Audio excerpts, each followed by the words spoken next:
People that quit their job in a hilarious fashion. How did you do it? 1992. I was 19 and working at the most pissant radio station imaginable, AM Country Gold. The notoriously cheap, abusive and dishonest owner, a fella named Wes, had just screwed me out of a promised bonus. It was the latest in a long line of dishonest acts, and I had had enough. The rest of the sales team was afraid to stand up to Wes, and he screamed abuse at them constantly, except the lone woman, who he sexually harassed. They were all in their 30s and 40s, working the same garbage job I was, but desperately needed it. I did not. So I engaged in a very public shouting match with Wes in the lobby, saying all the things everyone there had always wanted to say. Then I swept the contents of the front desk onto the floor and stormed out. Instead of leaving, I went around the side of the building to a payphone and called the radio station request line. In a fake southern accent, I said, "Hey y'all, I just told my cheap, no good, lying piece of human garbage boss to go to hell. Play me out with, take this job and shove it," and dedicated to my former boss, Wes. The disc jockey had no idea what had just happened in the lobby, or that my Wes was the Wes, so he enthusiastically played my recorded dedication and added, "This one is for you, Wes. Choke on it, you sack of crap." The building had speakers inside and out constantly playing the radio feed, so I got to hear Wes get clowned by his own radio station before driving off into the sunset. I used to work for a telecommunications company. My mom was very sick over the last 3 months of her life, so I had to go home most weekends to see her. It's a 6-hour journey to get from where I work to the town where I'm from. When her birthday came around, I requested a couple of days off that I had saved for this specific occasion. Yet, the days off were denied because we were approaching a busy time of year for sales. At this point, I hadn't mentioned what was happening at home because, well, I was always taught that you keep your work and personal lives separate. But I said it to my boss, who, at the time, I saw as a pretty compassionate person. She never took any issue when I got sick or was late for whatever reason. But when I told her, she just looked at me point blank and said, "I don't want to hear this." After that meeting, I went back to my desk and sat there for about 20 minutes thinking of a solution. That solution was to get my things and just leave. I said goodbye to my friends on my way out, flipped my boss off and just walked out. I went straight to my car and drove back to my hometown that night. It was the best decision I ever made. I got to spend all my time with my mom before she went. We even got to go on a vacation and spend one last week away together because I had the time to do so. I'll never ever regret walking out that day. Not exactly hilarious, but I had a good chuckle to myself on that drive home. The look on my boss's face will never leave me. It was sweet. Edit. Thanks for the responses, guys. To be honest, I didn't think about compassionate leave at the time as my head was in a really odd place at the time. But all in all, I'm a lot better for having left the job. I've moved to a new city and I'm happy in a new job. Also, thanks for the gold, whoever you were. I worked at Home Outfitters when I was 17. Worked cash 1 day per week and stocked shelves / cleaned up the mess of the back room a few other times during the week. Now when I say mess, imagine everything you need to clean the place, plus overstock, plus using the faking cardboard crusher as a storage unit. This back room was a mess anyway. One of my cash days I rang up a discount wrong, ended up charging a guy $72 for his purchase, rather than $85. Boss yelled at me, told me I was going to pay for it, and that he was going to be speaking to the manager about possibly letting me go. There was his mistake. I was working this job as extra cash. I didn't need the money. First thing I did in the 4 hours I had left for this shift, I relabeled the entire vacuum and kitchen sections wrong. I'm saying wrong names, pricing, stock codes, everything. 2 hours left. I called the province's workplace safety board and emailed them over 20 photos from my phone on problems in the back room / on the floor. I then turned off all the cash registers, minus the one being used, right before the 7 o'clock rush. These things were ancient. They took about 20 minutes to boot up. I then asked to see my manager for a moment. He approached me at the front, where I said the following: "Good luck with the labor board. I'm out of here." It was the best moment of my life at the time, but in hindsight I should have just left. Funniest part of this whole ordeal was a friend who worked there as well mentioned that it took them all 4 or 5 hours after closing to relabel everything. The machines shorted out when they tried to boot them all, and the next day they were shut down for 48 hours. To get their back room sorted. Manager got fired by corporate. The assistant manager who yelled at me quit because of the pressure point. And for my cherry on top, they had mentioned at orientation in writing that if you had first aid courses you got 25 more per hour. I worked a total of 300 plus hours for this place. I emailed my first aid course that I had through being a part-time army reservist to corporate, and they sent me a check in the mail for the 25 per hour. $75 was a lot to 17-year-old me. Now that I reread this, I was a bit of a dick at that time. I worked for a law firm doing research and analysis. I wrote a custom program on my own time that would automate editing down these huge lists we'd get from an outside vendor, boiling it down to only what we wanted. First, only my team used the code. By the time I left, over 150 people were using it. Sounds minimal, but it was actually a huge time saver. The program would boil down a list 100 pages long down to about 10 pages, a process we used to do manually a couple times a day.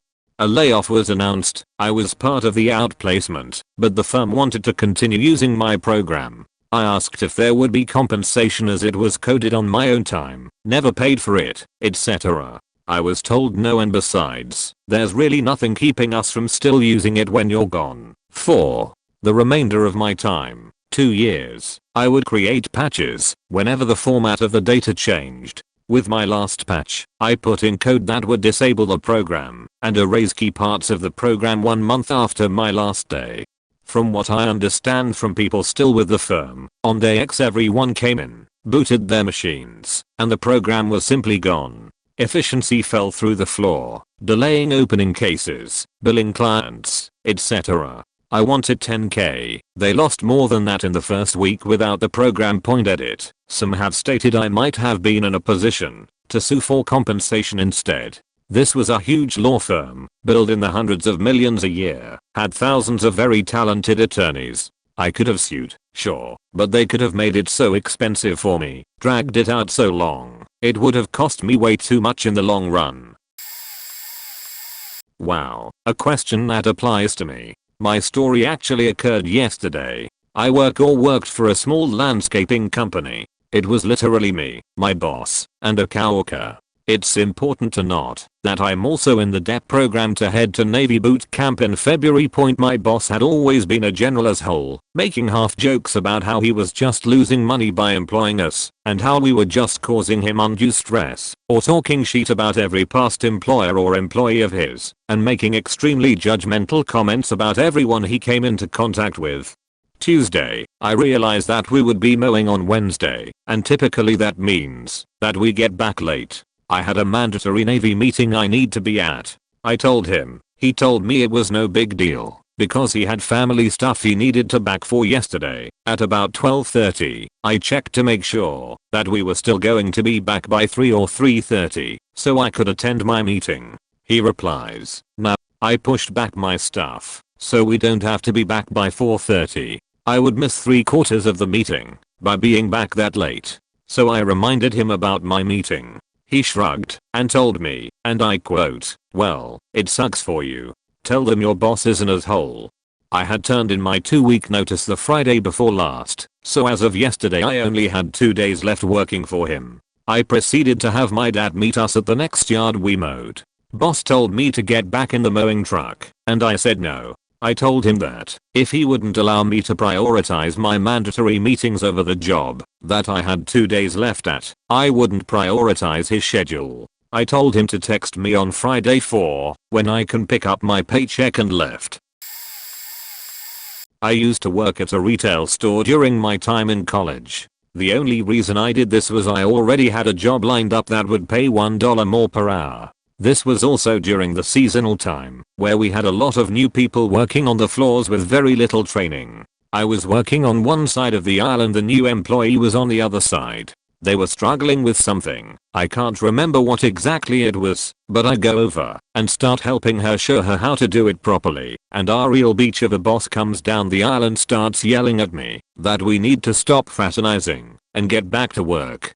I turn around, look her in the eyes, and tell her maybe if you learn to actually train people instead of screwing around in your office, I wouldn't need to be helping her with stuff she should have learned the first day. She retorts back, if you talk to me like that some more there will be problems. I tell her that there is a problem, you now have to close with one less faking person as I had her my gear, and walk out the front door. In all it was a good decision, because I got an extra 2 weeks off before I started on my new job that I could use to work on my solution to a case competition, which ultimately lead to my career after college. TLDR. Told boss there was already a faking problem, because of that got a good career after college. Edit. Minor text fixes, and 100% more quotations.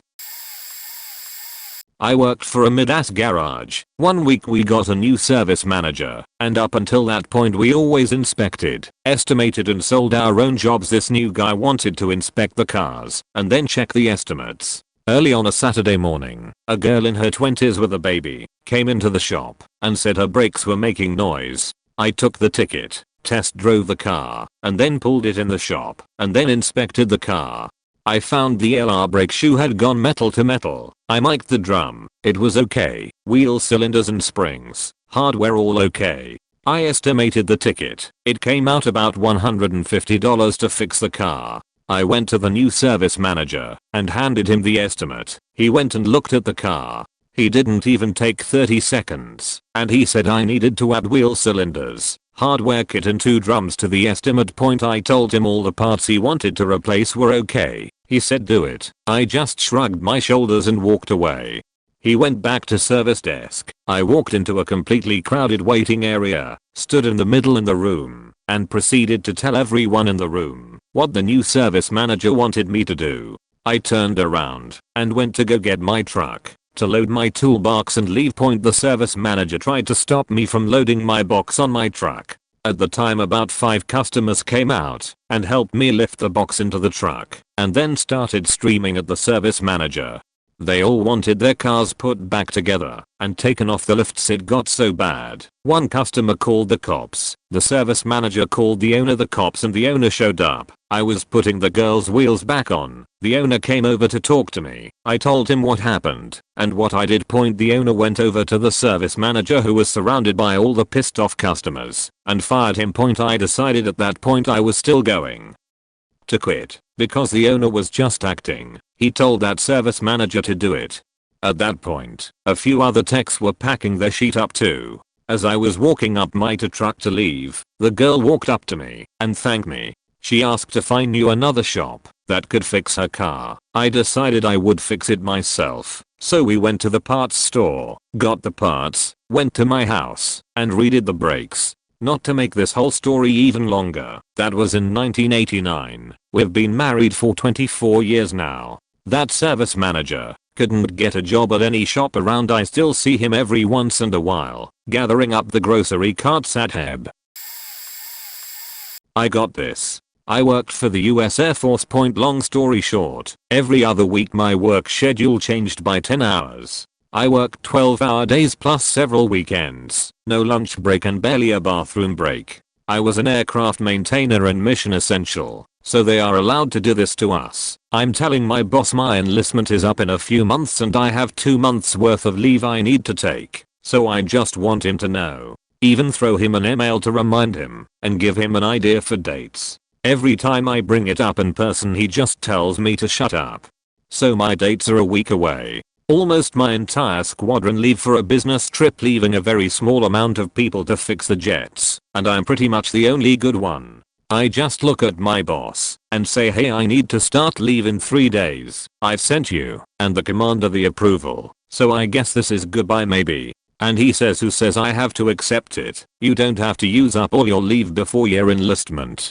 I reply that I've worked my ass off harder than anyone in my situation and that yes, he does in fact have to accept it. If he doesn't, I'll route it to the commander. I end up routing it to the commander, a very brave thing for someone my rank, and he accepts it and sends me an awesome email saying he pretty much thought I was amazing and I deserve every second of it. Also to make sure I come in and say goodbye personally.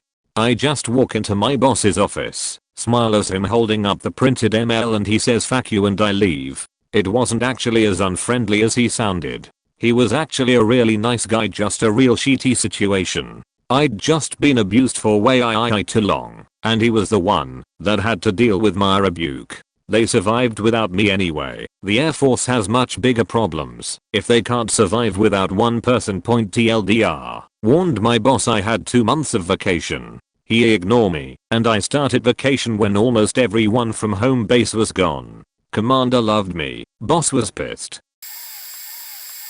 This is a long one, but hopefully worth the read. A little after high school, I worked in a fish market attached to a full restaurant. We had a couple small bar tables by the market/restaurant shared entrance. I didn't like working there very much because it was a fairly shitty place to work, but I was good at the job and their go-to guy for closing shifts, doing inventory, etc. The job of the opening/morning crew was to fillet fish for the day and prep king crab leg portions for dinner. Morning is pretty much dead, so the morning shift is way easier. The job of the night/closing crew was to clean, devein and peel several thousand shrimp of multiple sizes in time for dinner. This shift was much harder because we had steady business from 4 PM onward with a rush from 7 to 10, but all of your duties still needed to be completed. I came in for the night crew around 2 PM on a Saturday, the last day of the pay period. I discovered the morning crew did fuck all during their shift and was still faking around until 4 when they left. I spoke with the manager and he said unbelievable. I'll have a talk with them, and when the second night crew guy gets here at 7, you can get cleaned up and be a host. This was a sweet deal because we almost never got tips in the market and the hosts got tipped out by servers. I agreed to his terms. I finished filleting the fish, then did about 100 portions of king crab legs. Finished with the morning crew's work, I did about 2,000 shrimp and noticed it was 7:15. I looked in front of the market and saw Oscar, the second night crew guy, seating people. He looked right at me and smiled like a cheeky little cunt. I went to the manager and he said, "Oh, Oscar is fresh, so we are just going to have him be the host and you can close up tonight. I'll sign off on your art." That's when I realized Oscar was wearing a nice long sleeve button down shirt and not the shitty polo they had the market guys wear. This meant the manager called him and told him to dress for the host role that night. What the fuck? This was not the agreement. I didn't want to do any art. I was supposed to be out at 10:30 and we closed at 1 am. Around 7 is when the place really started to get busy, so I popped back in front to run the market. Some friends of mine showed up asking when I got off because they were going to the movies. I told them to go find out what was playing and what the times were. Since I was the only one doing transactions and filling market orders, clam chowder, shrimp cocktails, fish and chips, raw fish orders, the line was building until it hit about 10 people in line. My friends came back and said the movie started in 45 minutes. The theater was in the same parking lot, so getting there would be easy. I said give me 30 minutes. Get me a ticket and someone meet me in front, so the rest can get us seats. For the next 15 minutes I worked at about 1/4 speed. The line hit well over 20 people. The food was not great, but for some reason people were stubborn. I clocked out on the register and walked out from behind the counter. To the next person in line I said I have to clean this table and somebody will be right with you. I walked right out the door and threw my apron in the trash. I went to my car to swap shirts, threw on a hat, and walked back by the restaurant. Oscar had to put on an apron over his nice shirt and slacks to start filling fish orders in the market and people were yelling at him about the wait. I laughed and went to the movies. That movie was Death to Smoochie, and it holds a special place in my heart to this very day. Epilogue. I came home with my friends to a bunch of voicemails from the manager. I told them the story and they were laughing as we listened to the messages a few times. Captain King Champion. Where the fuck are you, Captain King Champion? You better get your ass back here, Captain King Champion. You are fired, pal. Thanks for nothing. I called in the next Thursday and got the manager who faked me over on the phone. I said this is Captain King Champion. When can I pick up my last check? Wait, you mean Captain King Champion who left in the middle of his shift? Captain King Champion. Yeah, you can come get it today. I have something I'd like to say to you. Okay. See you in a couple hours. I went in about 30 minutes later, and the hostess on duty was my friend. I told her I was there to get my check, and she said, "Oh, I can get it for you. I'll be right back." She walked into the manager's office and grabbed my check for me. I left with my check and he didn't get to have his final rant at me for quitting. After he faked me over for the last time. TLDR, I quit by walking out the door after I let a line of 20 plus customers build up for 15 minutes, then went to see Death to Smoochie and got my final check a week later without my dickhead manager able to get the last word in. I had landed a job at a knit company that had been struggling the last few years. It was a nightmare scenario, but they were promising the sky and moon, so I decided to take it anyway on a 6-month contract to hire basis. I was there 2 months, and it was a full-on dumpster fire. I won't bore with the details, but after a month they had so many people quitting, I got moved to the tech support. At first I was told it was a temp thing, then in the all-company meeting, my boss just took upon on himself to make it permanent without really asking me. That was the last draw. Within a few days, I had found another gig and went into his office and told him I was taking the rest of the day off. This is how the rest of the conversation went. Boss: "Okay Platinum, we'll see you tomorrow." Me: "Yeah, I don't think I'm coming in tomorrow." Boss: "Okay, so when do you think you'll?" Me: "Or the next day after that, or the day after that." Boss: "Platinum, what are you saying?" Me: "Well Jeff, I'm quitting, and this is my last day." Boss: "You can't quit, you have a 6-month contract." Me: "Jeff, you can certainly try and force me to work here, but you really can't, so I'm leaving now." I started to walk out, and he followed me, yelling at me that I couldn't just quit. I had a contract. He's going to call my recruiter. Then his last attempt to insult me was the best. His last words to me as I exited the building was, "I'll make sure you never work in this industry again." That was almost 5 years ago. The company went under 8 months after I left, and Jeff is now selling insurance somewhere in Nevada.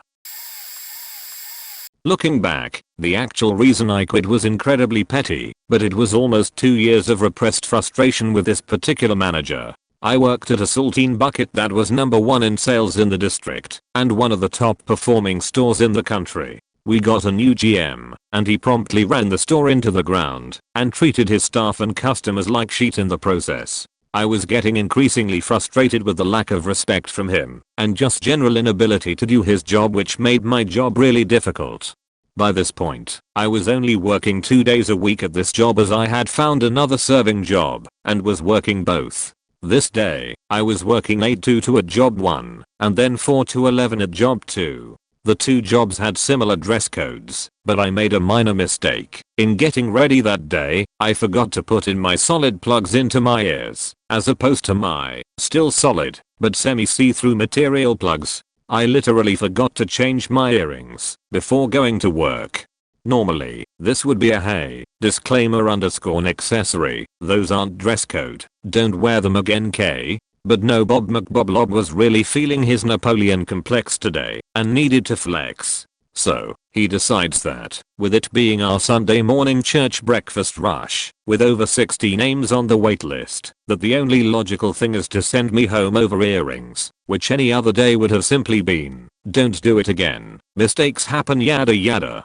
I was a shift leader, I was a skill trainer, I was pretty high in the pecking order, and kept things running smoothly, and you're going to send me home for the whole day because of earrings? Not, "Go home and change them." It was nope, you're done for the day. So, the logical thing for me to do was to dress him down in front of a dining room full of shocked guests about what a shitty manager he is, how this store's failure is his fault, and how he is the biggest douche faker I have ever met in my entire life.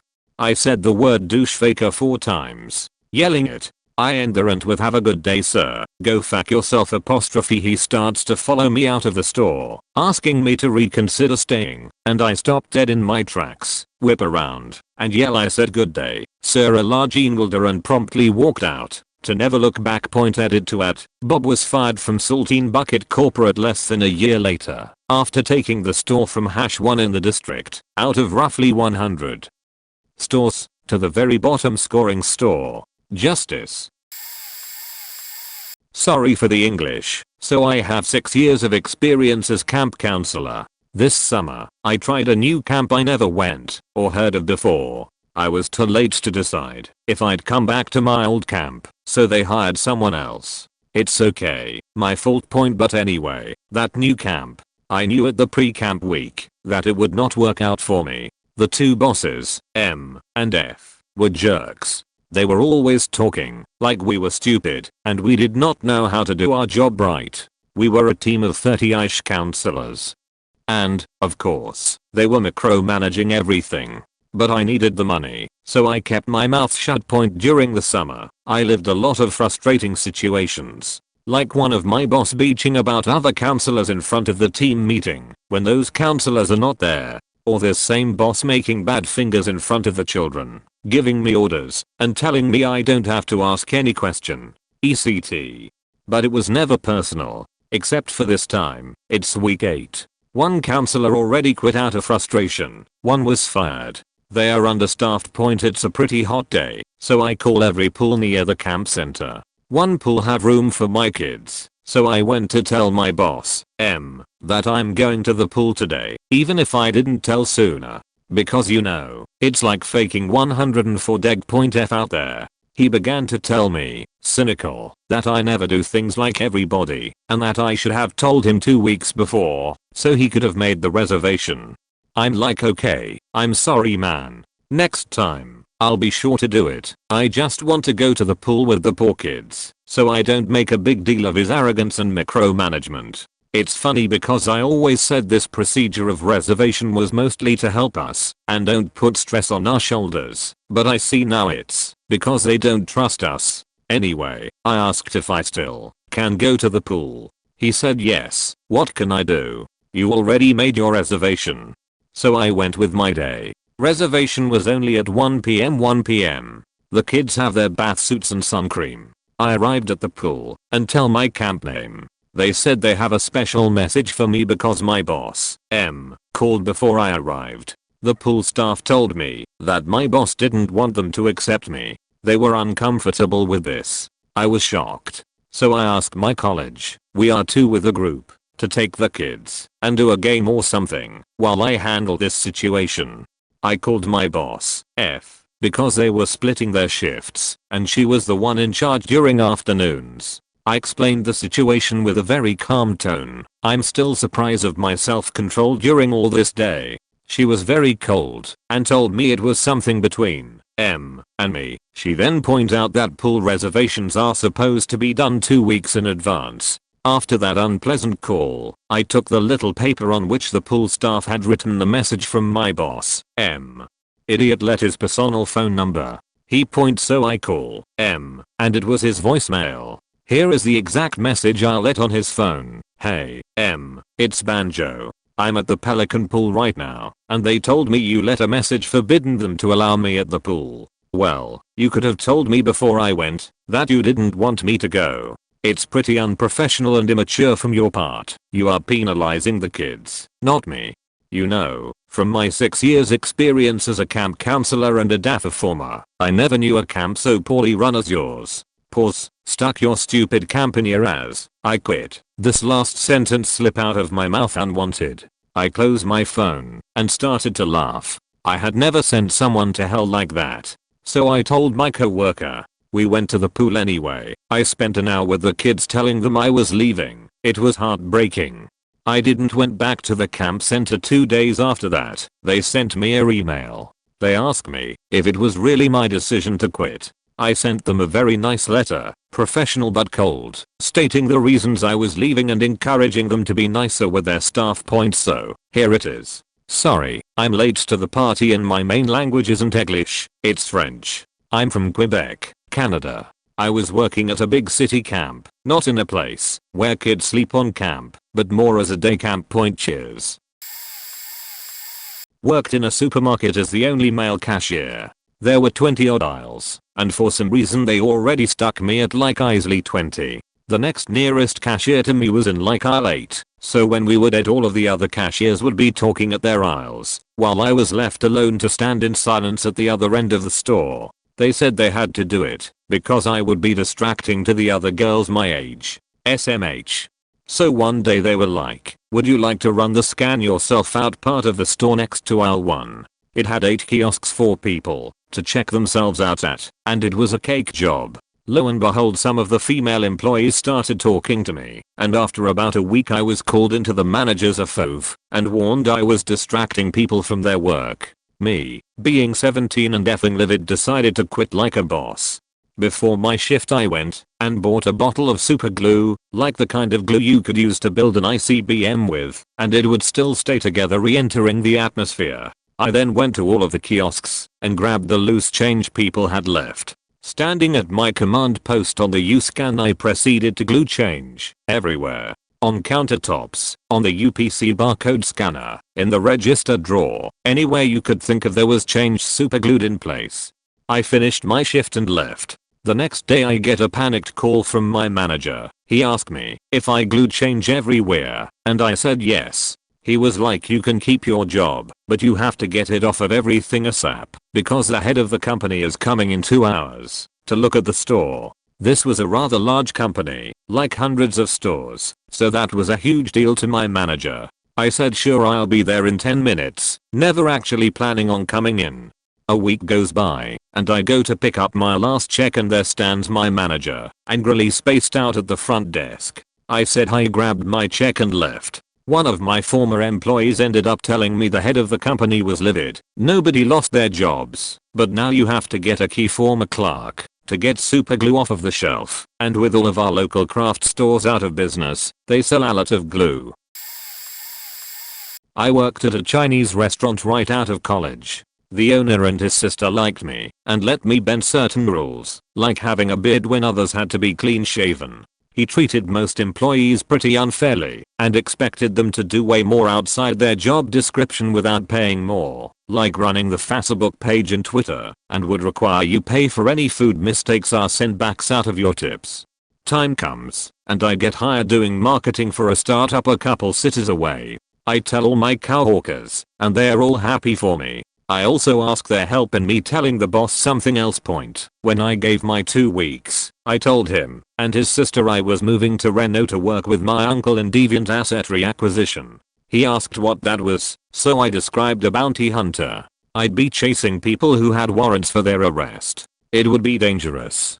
I'd carry a gun and wear a bulletproof vest. People would run from me, and I'd try to take them alive. This is of course all bullshit. But I got all my coworkers in on it too. So when the owner started to second guess my story, as I knew he would, he'd ask, hey, what did Party on Alec go off to do again? Every coworker would reply with, oh, he's like a bounty hunter now basically. Brilliant teamwork. Fast forward a couple years, I get another job close to my old restaurant, and I drop in there for lunch with some current coworkers. Good to see some of the old crew again. The boss comes in and sees me. Wants to hear all about my bounty hunting. I'd totally forgotten that I told him that. So on the spot, I come up with 3 or 4 crazy adventurous stories about sneaking into a cocktail party to arrest someone and tackling them into a pool. Or the time I arrested a gangbanger, and when his crew showed up, I was alone. I convinced them I had sniper cover, and they backed down. He took it all hook, line, and sinker. It was only then I explained that I moved back for this new job. It was only once he walked away that I was able to give the whole story to my new coworkers, so yeah, I think that qualifies, haha. I worked as a lifeguard at a few different places, since it's a job that's easy to do and easy to get. One of the places I worked at, they scheduled me every Friday, Saturday, and Sunday while the manager's friends got way better hours. So I was pissed.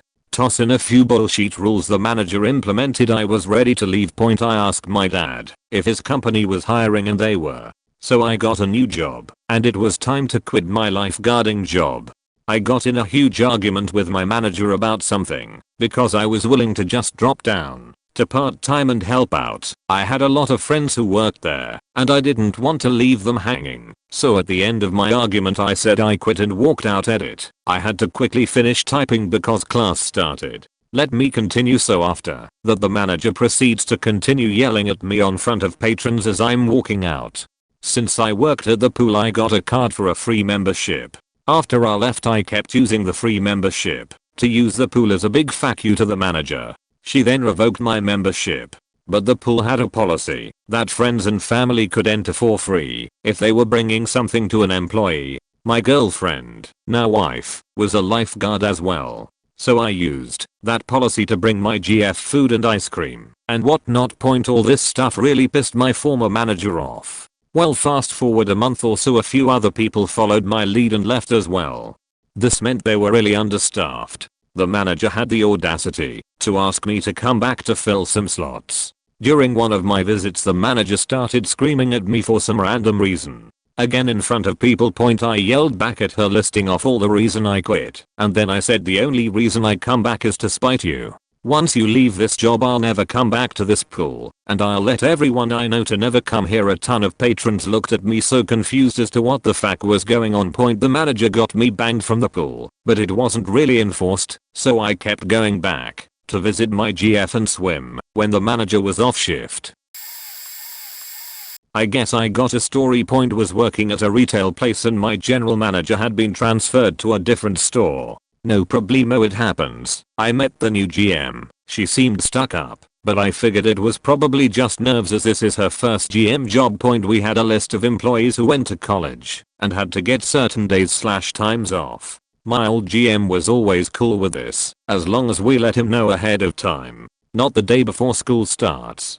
First thing our new GM does is say, I don't need to honor this. She rips the list off the wall and throws it away. Okay, I'm already super pissed now. When she leaves I call all the employees to get the list back, and I change the schedule she made to honor the times people needed off. The next day I was written up for insubordination. Kinda saw this coming, and I quote, being a faking asshole. This was my second job at this point, so I wasn't stressing too bad. I was kinda planning on exiting soon anyways, but then this happened. I knew a guy who worked there. He always worked hard, never talked shit about the job, was just a pleasant dude to work with. This beach GM goes off about he is a lazy piece of shit, that he is ugly, and that customers shouldn't be forced to look at his ugly ass face, that she was planning on firing him. I had enough. I wrote an email to every single person I knew in the company, including all of the employees, detailing how she felt about all of them, what she had said about all of them, her plans on not allowing anyone to go to college. I then placed a sign on the windows for customers to see, detailing how we are treated at that store, and since I was closing alone that night, I just closed up shop and slept in a makeshift bed I made. Next day I actually came into work. I had written out a resignation letter which only said, "Fuck you cunt" in huge bold letters. She started screaming. As soon as I walked in, I told her to shut up and read this. She opened and read it. I laughed and walked out the door. I made sure to continue shopping there as often as I could before I moved from the area. She was eventually demoted and moved to another store of retraining. I worked for a used car dealership briefly as a salesman. Car sales. By the way, I was moving to a new city with my girlfriend, now wife, when she went to grad school, so I had a definite end date in July. I was living with my parents, so I didn't have many expenses. I asked for a Saturday off to go to my wife's brother's wedding. They informed me that we weren't allowed to take Saturdays off. A few days later, I had sold a car, but there was a delay. That was not my fault.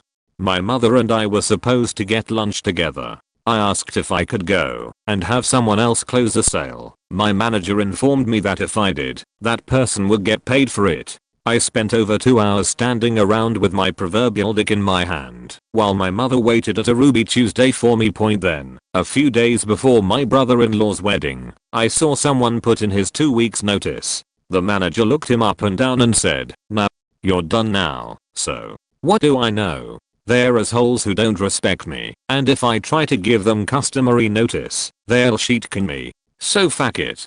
I decide to go to the wedding. It's 8:30 on a Saturday morning and my shift is supposed to start at 9 o'clock. I call my manager. Yeah, Craig, I won't be in today. What? You have to come in. No. I actually quit, and then I went to the wedding and had a wonderful time. It wasn't hilarious, I guess, but deeply satisfying. I used to work as a video rental cashier jockey. They made me de facto store manager while they hired a new one. Didn't give me authority to hire people or make schedules or do anything really, and took so long to find a new store manager the store basically fell apart. And then because I was responsible, even though I had no authority to do anything, they passed me over for a promotion to actual assistant manager. The person they offered it to told me about it and said, I bet you're gonna quit when I tell you this. You're damned right I'm going to. But, because I just quit too, she said. Every one of our employees was in the store at some point that day, and I told them I was quitting, and they all had the same reaction. Really, me too. So we all came back in that night and put in a call to the district manager. Phone call went like this. Hey, you found a new store manager yet? No. Well, you have 2 weeks. I quit. Wait, hold on. Someone else wants to talk too. Hey, I quit too. Hang on, someone else wants to say something. And it just went around every employee that way. We all quit over the phone at one time. DM didn't know what to say. I gilded someone who had a funny story. U/signal_maintainer gets all the credit. Quitting. I was fired for quitting my very first job. I was 18 and was working at a gas station just down the street from my house. Shortly after I got my job there, I found a better paying job doing tech support in a call center for HP. I know, right? I have my boss at the gas station 3 weeks notice that I would be leaving for a different job. He was the nicest guy I'd met, but he lost his mind when I said I was leaving. He accused me of just wanting to work there for a paycheck and didn't care about his gas station, and I just wanted free cash register training. WTF, who needs that? But whatever. He tells me I can't quit because he's firing me, straight out of a bad movie. I say whatever and left and caught the bus home. A couple weeks goes by and I haven't got my final paycheck yet, which wasn't much, maybe about $125. I called the gas station and he said he wasn't going to mail it to me and that I had to come in and pick it up myself. So I got a friend to pick me up and drive me down to the station, and my old boss is sitting behind the glass with some smug look on his face. When I see it, it's a big bag of change that we used to do money drops at the bank in. He says thanks for faking up his gas station and accused me of stealing a vanilla Pepsi, if anybody remembers those. My friend and I drive around the corner to count the money to make sure it was all there, and when I open the bag I finally see what's in it. Pennies, only pennies. There isn't a single nickel, dime, quarter or loony. Fuck. I had to laugh because at the same time that I was pissed off, I still thought it was a pretty funny thing to do someone, even if that someone was me. It took about 10 minutes to count out $20 in pennies with my buddy, and we drove back around to get some gas. Because the boss never worked there till he didn't know we had come back until I went inside with my shirt rolled up full of pennies, which I proceeded to unload onto the counter, with the majority of them spilling over the edge onto the floor. Boss came running out from the back freaking out and telling me to get out, and I was never allowed back in there. Worth it. My first job was at a Fazoli's quick service Italian place for the stid. Actually not bad for what it is. I had been there for 2 years and was getting ready to start my freshman year of college when I was told about their employer scholarship program. According to the paperwork I read, I would be given a check amounting to $0.25 for every hour I had worked up to that point. It wouldn't pay for Harvard, but it's not insubstantial for someone who had been there as long as I had. So, I jumped through all of the paperwork hoops, and at the end of the process, I'm told that it would only count the time I had going back 1 year. I'm a little upset, but I figure that's on me for skimming the fine print, and it's still a reasonable chunk of change. The check arrives in the mail one day, and I immediately spent all of it on my books for the semester. I'm kidding, because it barely covered a tank of gas. I received a check for $25 American. When I called corporate about it, they told me that I only qualified for the weeks which I worked over 35 hours as a high school student. I'd really only been sticking around so I could get this money, so I figured it was time to move on to greener pastures. I wrote my notice out and posted it on the bulletin board. It's been roughly 2 decades, so I can't remember it verbatim, but it said something approximating this in increasingly angry handwriting. I'm hereby giving 2 weeks notice. I have enjoyed my time here, but I feel that I have been told a series of half-truths in regards to what should be a major incentive to stay and grow with the company. I mean no ill will to anybody here personally, but I want you to know that I will not only never eat here again, but I will tell everyone I know not to eat here, because I'm one spiteful son of a bitch. Although I do cringe a bit at my martyr complex, I feel I got my point across. For some reason they told me to go home that night. TLDR boss was a dick over the course of my wife's pregnancy and first year of my baby's life, so I told him off slowly as I quit. I was working for a company that made a lot of flight critical parts for Boeing and Lockheed and the like. It was a union shop with decent pay and not too bad shifts if you had the seniority and could operate certain machines, which I had and could. My manager was a super great guy whom I had gotten along with without tension my entire employment there. My wife had gotten pregnant, and I was overjoyed to know that I would have my pick of shifts and would be there for the birth of my little one. I had worked it out with my manager that my holidays, which I had banked, would start on the day that my wife went into labor. Paperwork filled out, just missing the dates. Manager is removed and new manager is brought in to replace him less than 2 weeks before my wife's due date. So being naturally curious as to the situation in regards to my holiday request, I book a meeting with the new guy to just make sure that all is still good. He immediately informs me that even though my request is dated 6 months prior, that because there are no dates filled in as to which days I will be taking off, my request is denied, and rips up the form in front of me and tosses it in the trash. I assume he has to be messing with me and ask him for a new form so that he can sign it and fill in some dates. He then informs me that there is no way that I could possibly be approved in such a quick time, within 2 weeks, because it is company policy that 2 months notice for holidays to be approved. I somehow keep my sheet together and do not jump over his desk at him. I'm a rather big guy who turns wrenches for a living, and he is a smaller guy with bandages covering his paper cuts. I then tell him that I'm actually entitled to take the next year off, if I so choose, because I have paternal leave that I could take. I'm actually doing him and the company a favor as it is by using holidays, due to the fact that if I did take paternal leave I would still accrue more holiday pay while I was gone, and would take that too immediately after my leave was done, totaling about 14 months off. I'm asking for 1 month. He reluctantly agreed, but he was pissed that he lost the fight. My munchkin is born, and we enjoy the first month of my little girl's life. By enjoy I mean no sleep, grumpy wife, colicky baby, etc, etc. She's great now though. I go back to work, and after speaking with my wife we decide that after she finishes maternity leave, that I should take the weekend shift, so that daycare is not an issue and I can raise my littles instead of a stranger.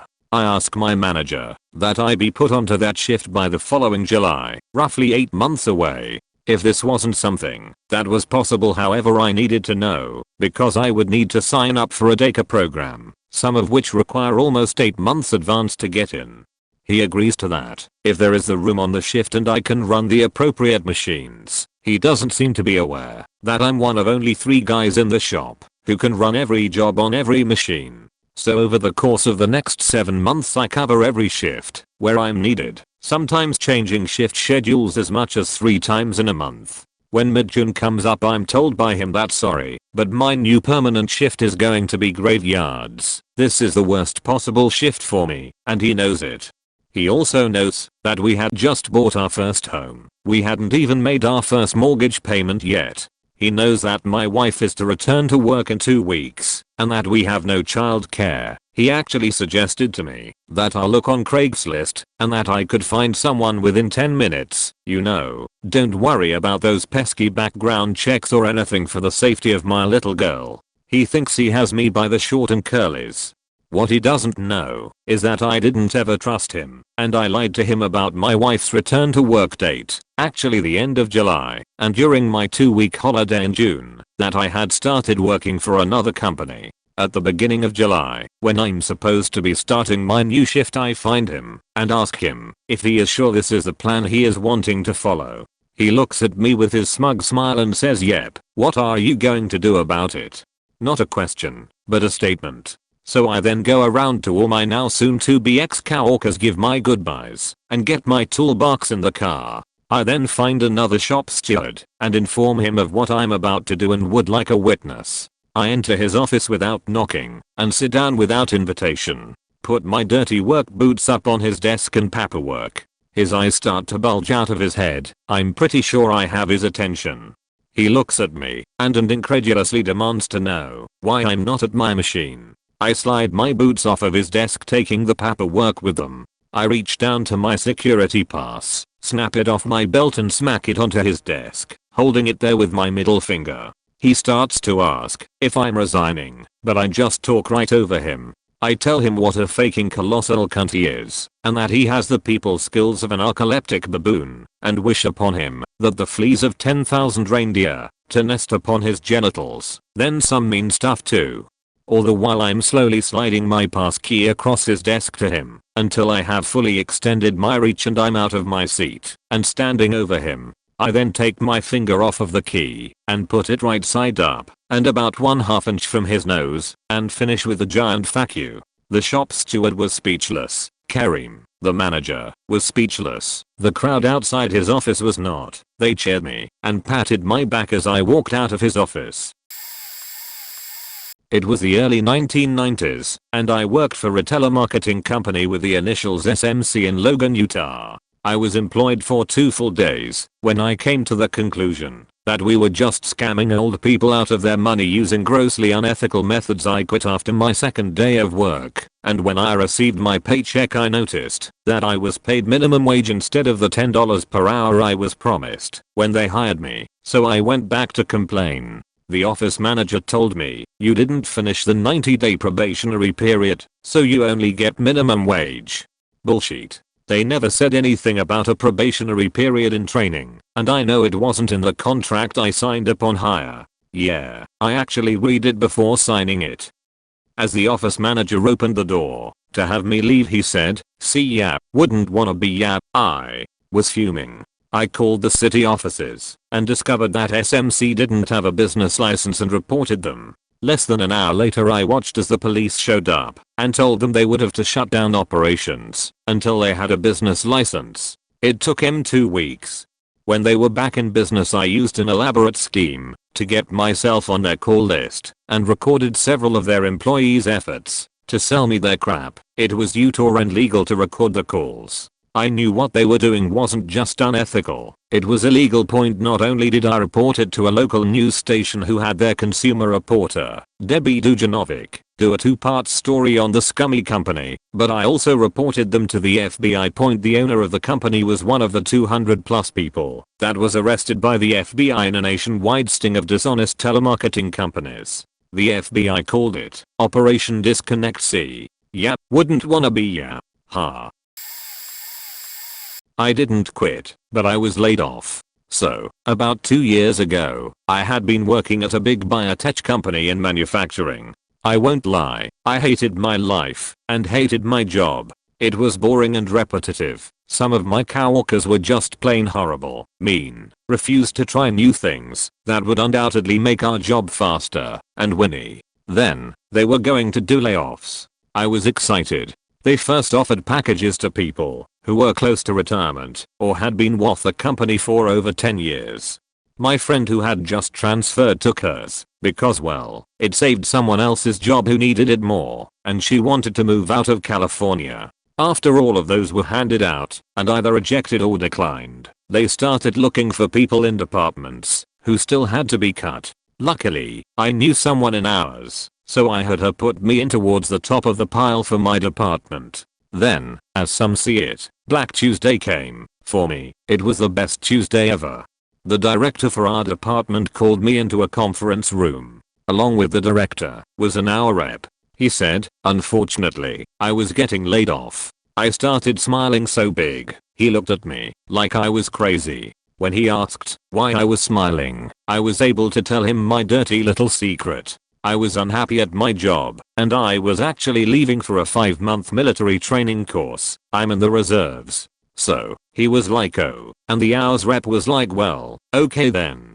So, they got to go over my layoff package with me, and everyone was so relieved. I got basically 2 months paid vacation, and another month paid while I was on active duty, along with the annual bonus that everyone gets. I actually found a job just before I left for my military duty in Las Vegas, and they held it for me until I got back. I moved to Las Vegas with about 20k, got a nice apartment, great job, and haven't looked back since.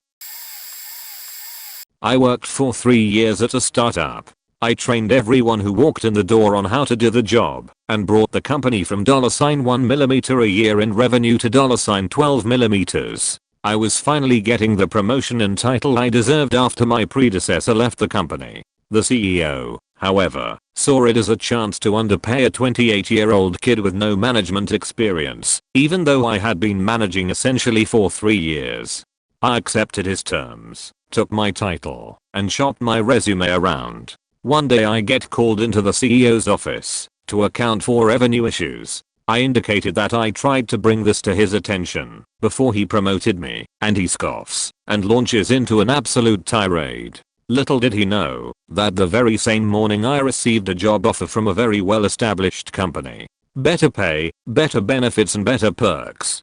I pull my finest dude moment and put my sunglasses on and take out a cigarette and put it to my lips as he's absolutely screaming at me. I look at him across the desk. He can't believe it. His eyes are popping out of his head. He takes a deep breath to scream, and I put my hand up and do my best Liam Neeson. "I'm going to give you 5 minutes to come up with as many questions about your business as you can.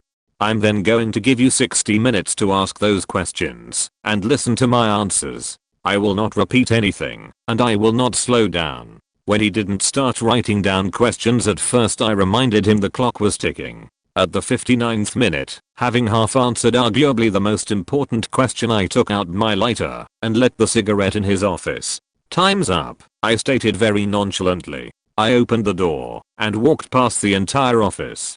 People's faces looked as if Agent Smiths were taking over the Matrix. My sales team knew I had quit immediately and gave me the "Oh Captain, my captain" on the way out the door. I looked back at him standing in his office doorway, and I will never forget the face of someone who realizes in a split moment just how much they faked up. I got text messages for weeks from my former reports about how epic it was and how much he was faking up in my absence. Sweet justice. Not sure it will be as fun for you as it was for me. Point was working in a company that had been exploiting me for a while. Didn't mind it for various reasons, including video games, tax cut, world travel. They needed a project manager for the upcoming huge, and 10 years late in the making, website. As I had a background in there, I volunteered. Point had to work with the CEO, a delightful woman, un gros pute as we say in French, which would override technical decisions I took after hours of research, because a friend of her would have told it better. Do I need to say that said friend had no technical background, and that we were talking about streaming videos and how to make it cost less? Anyway, took a holiday, and when I got back, we got in a new argument about the search bar position. At some point I told her that I didn't care as it had no technical impact. To be fair, it's my actual words, but it might have sounded a bit like, "Do whatever you want, I don't give a shit anyway." Things went downwards from there, so I start looking for another job. Point in the meantime, we were talking about my new contract as I changed position to become a technical project manager. I was not happy with the new contract, so I asked for a meeting with ours to talk about it. I had prepared everything on my contract copy, and we went into a half-hour presentation of everything I wanted removed or changed. Nothing crazy, just aiming for no money loss and removal of abusive parts. At the end, ours tells me that it won't be possible, that I don't understand.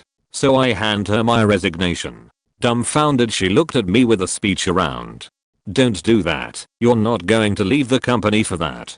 Give me some time. Maybe we can work something out. CEO won't be pleased if you leave the company now, do you think she's going to agree to my terms? Well, you know her, so I quit. I'd rather be on the street than ever work with her again. Are you serious? Of course not. With a big smile. Oh, you scared me. Oh no. I'm still resigning, but not only because of her, but because I found a great new job with what looked decent and nice people. And they were. Stayed at the new company until I got a new boss that looked terribly like that woman, so I quit it again. Also got contacted by a headhunting firm a few years later as they were looking for a right arm man for the company owner. As you can guess, I was intrigued as I didn't knew it was even possible to apply to such a position. Long story short, it turns out they were more looking for an assistant than anything else. Took about 3 interviews for them, so spit it out. On the 3rd interview I went with the spirit to invert the roles and rough them up a bit. Ended up telling them that if they had no question left, I would be leaving now and call them the next day to give them an answer. Which, of course, was no point. Still had a lot of fun inverting the roles and being the one asking the kind of questions you get as the applicant usually. This is a copy/paste from a similar thread a month back. Used to work at Comcast, boo hiss, and I had aspirations to move up in the company. I was pretty green to the corporate world, so I thought that helping my supervisor with her job would help move me up. And by help, I mean my supervisor made me do her entire job. I ran her meetings, did scheduling, went through her paperwork etc. All while she sat at her desk playing Candy Crush on her iPad. I did all this while working on the phone. I did this for months until one day I snapped on a customer. Now, I take full responsibility for what I did, but that wasn't good enough for her. Nope, she had to sit me down and humiliate me in front under the upper management. For an hour and a half she made me listen to a recording of my entire fuck up while pausing it every few minutes to say something like, "How could you?" I was in tears at the end, and she just used that to show how bad of an employee I am and how good a boss she is for helping me learn from my mistakes. She then pushed for me to receive a final notice. If I went out of line one more time for a year I'd lose my job. She wasn't going to fire me. I was going to do that for her. Ours was predictably useless, as were my friends in management. Now that I had gone from being an up and coming star to a pariah, people didn't give a shit about me. Except my supervisor, who still expected me to do her faking job. My next few days were filled with a considerable amount of crying. What followed was rage. Endless white hot rage. I didn't quit. I didn't give up. Instead I decided to best revenge with success. I went back to school to finish my degree. After a while I was offered an internship, which I took. While I was fighting an uphill battle at Comcast 40 hours a week, I was at an internship 20 hours a week while being a full-time student. And I'll let my supervisor know this. "Sorry boss, I'd say I can't do this report for you. I have a final to study for." Want me to stay late? No can do. My internship is working me hard, so I want to spend my night off at home doing nothing. This went on for that year I was on probation. And during that time I always kept my sales numbers low. Not low enough to get fired, but just at the point where people could see I wasn't trying. This affected my commission, but it was so worth it. Why? 3 months before my probation was over I switched to another supervisor. Those last 3 months upped my effort and my sales figures skyrocketed. Within my first month my new supervisor saw my numbers double. I had intentionally undercut my commission to make her look bad. The upper management saw how my new supervisor succeeded in 1 month where my older supervisor failed in 9, and it pleased me to no end that I humiliated her like how she humiliated me. On the 1-year anniversary of my probation I put in my 2-week notice. In my exit interview I let them know what I did with my life. I omitted the undercutting part, and that I spent the last year becoming a better person just to spite Comcast, and that I waited to quit until after my probation was over. It was glorious. TLDR, I faked with Comcast for an entire year as revenge for faking with me. I worked at a car wash in high school. One day, the car wash was shut down for repair, so that whole day we sat at the entrance to the parking lot and gave out a coupon for a free wash as a sorry for the inconvenience. The guy who I was working with, who was one of my good friends, decided to take a couple for his family's cars. A week later I remember 2 police cars showing up and they brought him in the office and accused him of theft of the free wash passes. I was extremely mad and wanted to freak out, but I waited for the police to leave. My friend was not arrested, just cited and given a court date and escorted off the property.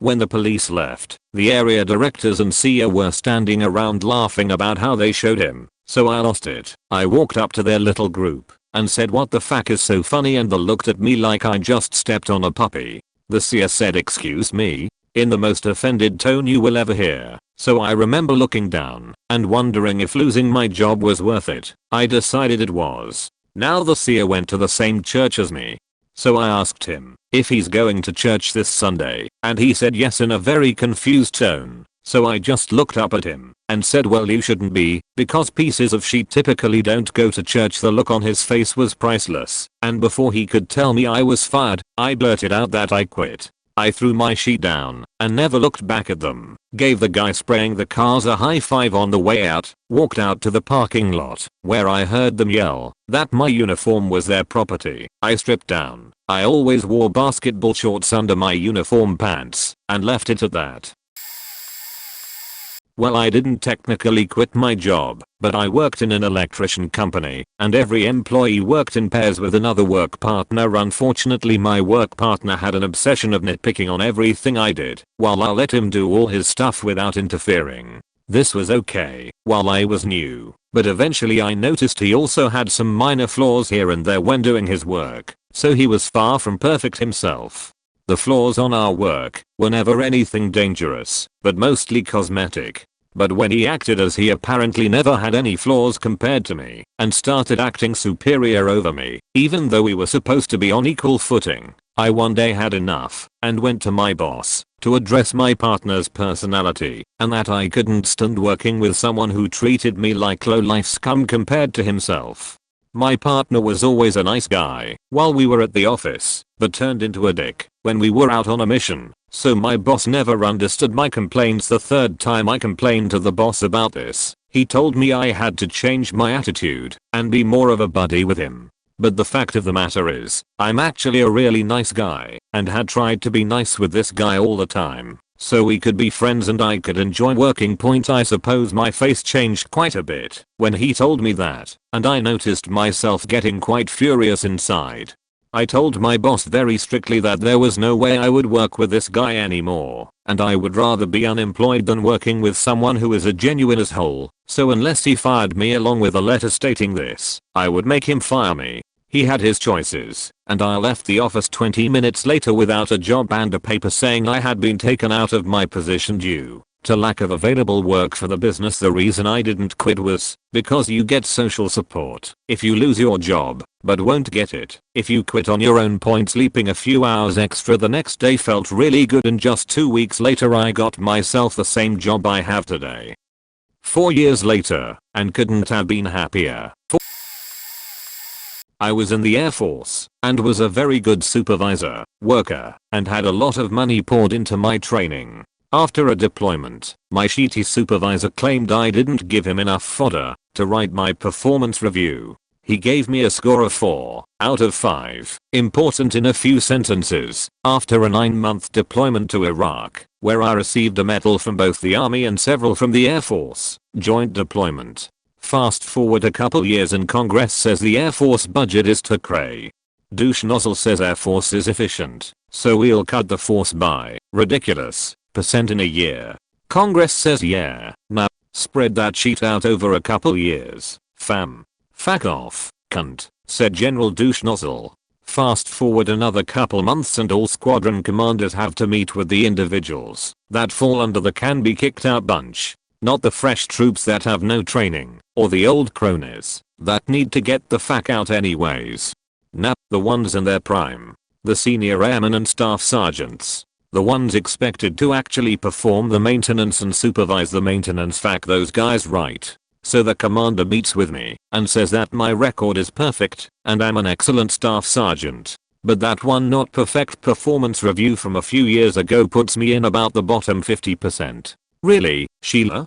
My options are to hope I make the cut to stay in, get kicked out, and get X amount of money, or volunteer to get out and get X asterisk 1.25 amount of money. On the spot I said, well, useless, reserve major that has no business running this squadron. I guess you just made my choice. Then they faked my paperwork up, and I only had a month to find a place to live and a new job. Not funny in a haha way, funny in a holy shit that's the strongest military, how do they function kinda way point. And to be clear, I have no problem with you reserve people, I have a problem with that reserve person, because they were shitty at their job, and give the rest of you decent reservists a horrible name. Back in high school I worked at a brand new movie theater. When we were all hired, we were told that every year we were there, we'd get a 25-cent/hour raise if we were meeting expectations for the job. After our 1-year anniversary, I asked the manager about the raise from $6/HR to $6.25/HR. He backpedaled and said it was only for people who were promoted to shift leaders. Well, about half a dozen of us vividly remember our hire-on presentation, and we followed up with corporate. Their response was it was up to our managers. So I found an internship that was doing web design and was paying $8/HR. Went to my manager with a letter saying I quit at the end of my scheduled week's shifts. I was removed from the email list that was doing scheduling and finished out my shift. Turns out that the idiot manager forgot I quit and still scheduled me anyways. It also happened to be the following weekend was the weekend The Dark Knight premiered. I get a call from the manager at 6 p.m. on Friday night asking where the hell I was. He had scheduled me for a 5 p.m. to 1 a.m. After I reminded him I quit, he asked if I could come in anyways to help out that night. I said, yeah, for $8/HR, my new job's rate, I would consider it. He sounded flabbergasted and hung up. Funny part was that I had printed out employee passes to The Dark Knight before I quit for that Friday night. So my friends and I got to see the movie free anyways. Went up to my former boss and was like, thanks for the free movie, and went into the theater. Long ago, like mid-80s long ago, I worked at a Carl's Jr. I worked the delivery shifts 2 days a week before school and then weekends or whatever. So one Friday morning the truck shows up and the new manager screwed up the fry order. Instead of the normal 15 cases of fries to get us through the weekend, she ordered 150 cases of fries. I protested to the delivery driver and his attitude was, fuck you, I'm putting these pallets of fries here, do what you want with them. Of course the new manager wasn't in and couldn't be reached at home. This was a time before cell phones existed, so I bust my ass and rearrange our entire deep freezer and manage to stack 150 cases of fries in the freezer. I had to unbox a bunch of them so I could stack the bags in any open space available, including a huge stack right at the door. So the manager finally gets in at 7:45, right before I'm about to head to school, and I explain the situation to her, and she starts losing her shit, yelling at me, yelling at the shift supervisor, and demands to see all the fries. I told her to be careful, there were a ton of bags stacked up, while she's stomping through the walk-in to get to the freezer in the back. Mind you, the whole time she's yelling about how I faked up, how I should have taken control, yada yada yada. She rushed the freezer door, yanked it open, and was buried under 150 pounds of fry bags. If I thought she was mad before, boy howdy. So I help her up, and she goes completely batshit insane and finally ends her tirade with her arms akimbo and demands to know what I'm going to do to fix this problem. At this point, I took my nifty visor off, put it on her head, took off my apron, and hung it over her forearm, and turned around and walked out. I was working for an engineering company serving the oil and gas industry as a project manager. This was in the years following the 2008 crash, so I couldn't be too picky if I wanted to keep working. I had always worked for legitimate firms up to this point, so when the office was raided by the Texas Rangers, not the baseball team, I was quite surprised. Turns out there were allegations of public bid rigging, narcotics trafficking, fraud and theft made against the owners. The actual engineering work was merely a cover for the crime. The owners stepped aside, and the office manager and others related to the owners who weren't caught up in the mess took over operations, while the law enforcement agencies completed the investigation. At this time it was very difficult to get a job in the engineering business, as all of us employed there found out The choice was continue working there or be unemployed. I resolved to find a new job and spread the word to my family. My brother suggested I get a job with the railroad, which was pretty easy to do in his location, but not easy at all where I live. Still, I persisted, and after 4 attempts I was invited to a hiring session. The hiring process was long as the company narrowed down the near 1,000 applicants to 14 of us who were to be hired. 3 months after I applied, I got the email with my final offer of employment. This was in the middle of the work week, about 10 in the morning, and the office was very busy and noisy with various phone calls and meetings. I sat back in my chair and breathed an audible sigh of relief. I pulled my office keys from my key ring and placed them on my desk and closed my laptop. As I stood up, the others around me stopped their conversations and their work and looked at me puzzled as I strolled toward the door past the office manager, the VPs and the owners. I shook a colleague's hand on the way out, and with my back turned to the owners I said, "Good luck." And that was it. I never looked back, and I have never regretted it. TLDR, I worked for a crappy company that got caught in illegal stuff. I walked off the job in front of the entire staff. This isn't an official job, but whatever. When I was a young teen, my mom took up one of those door-to-door magazine order jobs, where you basically hand out one magazine to each house, and 7 days later the magazine should be put back in the mailbox for collection with an order form. You give the order form to the order department, and they ship out the product to the house. Basically, you leave the magazine. 1 week later you collect the magazine, and then you move on to the next street. I was really happy my mom got this job, as she hadn't worked for about a year and my dad was doing 50+ hours a week to keep things afloat. First day comes. She tells me to get in the car. I'm coming with her. Turns out, she wanted to just follow me in the car as I delivered all the magazines on foot. I had to walk 2+ miles every day. This was summer, so about 100 weather, since there was a different neighborhood each day. She also didn't pay me, and I had to endure crazy old people every day yelling at me for stealing their mail when I collected the remaining magazines. I did this for about a month, essentially doing her $300 a week job, and she didn't even reimburse me anything, before finding out that several of the streets actually had registered sex offenders on them. So the next day she drove me to the first street, and I got out the car with as many magazines as I could carry, probably about 30, and ran for my dear faking life, throwing a magazine in a random direction every few houses, and ran home. Luckily the street was only a 5-minute or so walk from my house, leaving her to find and pick up all the magazines, deliver them all, and drive home. The next day, she didn't ask me to deliver any, and the day after that, she quit. Worked at 2 restaurants/pubs, same owner, called Restaurant X and Pub Y, and was bartender in the 2.5 years I worked there. Never called in sick, even when I was using a cane to walk, because I busted my knee playing sports. Cane for 3 months. Anyway, one Saturday morning, I wake up with 102 fever. Try to sleep it off. Wake up again at noon and still not gone. Call the manager of Pub Y to let him know. He says he'll try to get someone to cover.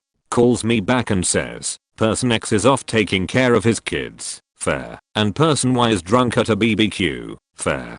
So, here I'm expecting that he would try to call someone from the other bar to take over. No, he doesn't. His response was, sorry man, I'm not paid to work overtime. You will need to work. Fine by me. I'm seeing dark crimson red now because of this and the fever. I drag myself to work in a cab.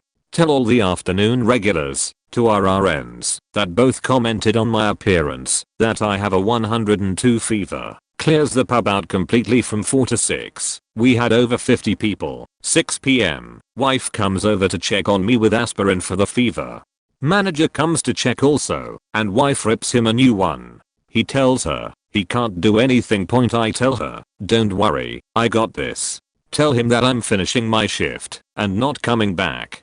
Keep in mind, I still worked at the other bar. He thanks me for my professionalism. 7 PM, with me and 2 waitress on the floor only. I ask the girls to take the bar, go sleep in the nook cause I'm a zombie at this point. Come midnight, Saturday, house is packed. I mean about 150 people, and I call last call. Bar usually close at 2 AM. Sunday morning, Sure as I thought, I get a call from the owner, who usually checks the tapes and sales religiously, asking why the fuck I closed at midnight, and why the girls were bartending and not me. Tell him what the manager had said and done, and told him that I wouldn't work with manager again. I figured, when I did the cash out at midnight, and with the flow we had, it cost the owner about $3,500 in sales. All on the manager still friends with the owner, and worked at his restaurant for another 2 months, before I quit from there too, had achieved my goal of repaying debts. Back in like 09 feet I was working a crap little pizza joint in town, now closed, called Sam's Pizza Point. It was a desperate yawn job, washing dishes, and praying I'd get a delivery. If the driver was out point ultimately, I did the math, and it cost me as much to get there and back in gas as I was making, so it was a total waste of time. I asked Sam to make me a delivery driver, so I could get tips, etc. but he refused. Sam was kind of dick, and I had no reason to continue working there, so I, very calmly, explained that I would need to stop working there, as it wasn't working out, and I was nearly losing money. Sam was furious. He said he wasn't going to pay me for the last week of work, and that I could get the hell out. So I did. I stood outside and called the police and explained the situation and the fact that Sam refused to pay out. A nice policeman showed up, escorted me inside, and explained to Sam in front of his dinner crowd that he had to pay me or a police report would have to be filed. Cue Sam writing what may have been the most furiously written $50 check in history and handing it to me, all still in front of his customers. Smoke was coming out of his ears, so to speak. It was grand. Sam's Pizza closed shortly after and is now the best Korean restaurant, and I eat there all the time with a grin, knowing Sam's business plans failed, while I now make far more than he was at the time. Here's a funny one. So when I had just turned 16, legal working age, I grabbed my first real job. I grew up on a horse farm my whole life, so I knew what hard work was, but needed some real scrap. In the mall I saw a place called Britches with a sign looking for employment. My friend and I went in, and were hired on the spot. Day 1, I come in trying to look as nice as possible, but I was a real tomboy, and wasn't sure how to dress like a Britches girl. Nevertheless I did my best. Anyway, the nice manager that had hired me before had by some form of science or magic completely morphed into and Ultra Beach. She literally scoffed, and I mean scoffed, at my outfit. She told me the zoning laws of this tiny little shithole, and which zone I was allowed to work in. My job was to talk to each person, and say at least 3 things, 5 for best. So each person would come in, and I would ask the usual sheet, how are you, what are you looking for? I tried my best not to harass them, or corner/follow them, because I know how uncomfortable that is. After about an hour of this, my sassy manager pulls me aside to whisper hiss at me that I'm not doing enough. Try harder. Talk more. Follow them. Okay, I'll do that. I try that. I noticeably make a girl uncomfortable. 20 minutes later, same talk. More. I'm thinking to myself, there is no more. All that's left is to quite literally stalk each customer and force them into conversation, so close they could smell my coffee breath. I couldn't do it. It was invasive. My manager looked pissed. Lunch came, and she told me I had 20 minutes. Oh, and buy her this one sandwich, and handed me some cash. Well, it's everybody's lunchtime, so I'm waiting in line for her sandwich, and by the time it's done it's been 18 minutes. What's more, she didn't give me enough money. I had to pay the difference. I run back, and am 2 minutes late. She's noticeably angrier. She snatches the sandwich from me, and storms off, before I get the chance to even tell her, I haven't eaten, you hoe, and you owe me money. So I'm mad at this point, and getting super salty about it. I'm hungry, annoyed, annoying / and now I'm even poorer than when I started. Last straw is when she came up to me and told me I forgot her chips / and not to forget to talk more. At this point all shame and humility is abandoned, and I revert to my lesser self. 3 to 5 things. Oh, okay, sure. Allow me. I go to the front and begin to yell greetings at people. Hi, how are ya, welcome. How do I ask them asinine questions about clothes like, how many holes are you looking for in a shirt? I stuck my body in the clothing pinwheels and was staring at people, greeting them from the middle. I was scary. I wasn't rude, just horrifying. My peak was literally scaring a girl coming out from the clothing wheel. I did this for 2 more hours before the manager told me I could go. I shook her hand crazily and practically ripped it off and then left. They called me 20 minutes later and told me over a voicemail I was fired. But I did it knowingly. I took it into my own hands. My first job of my first day. On a phone. BTW. Not that easy to be as detailed as I want. TLDR, I gave myself a few months to plan on how to say fuck you to my former boss. Not particularly hilarious but very satisfying. For me, sorry it's so long, but it all happened over a few months. In real life I taught at a tiny backwoods college for almost 10 years. In this time I had managed link-ups with larger universities and international organizations, wrote courses, taught full classes every year, ran my department, acted as studio technician, ran events support for conferences, and towards the end, did the job of my supposed senior lecturer, all as a part-time temporary employee. I also had a second job as part-time Mac technician for the ed department in the college. Yeah, I was a busy idiot. Now, bear in mind, in 10 years we had not one raise in pay. They think they'll keep me, while the college hoarded cash like it was going out of fashion and spent tens, hundreds of thousands on senior management retreats, bonding sessions and team building. My head of department was a power-hungry, ineffectual, passive-aggressive woman who spent all her time in fighting with other department heads and basically sucking up to senior management staff. In my last year I was already getting frazzled. I had been constantly promised a full-time job in the department that I created, from nothing, literally.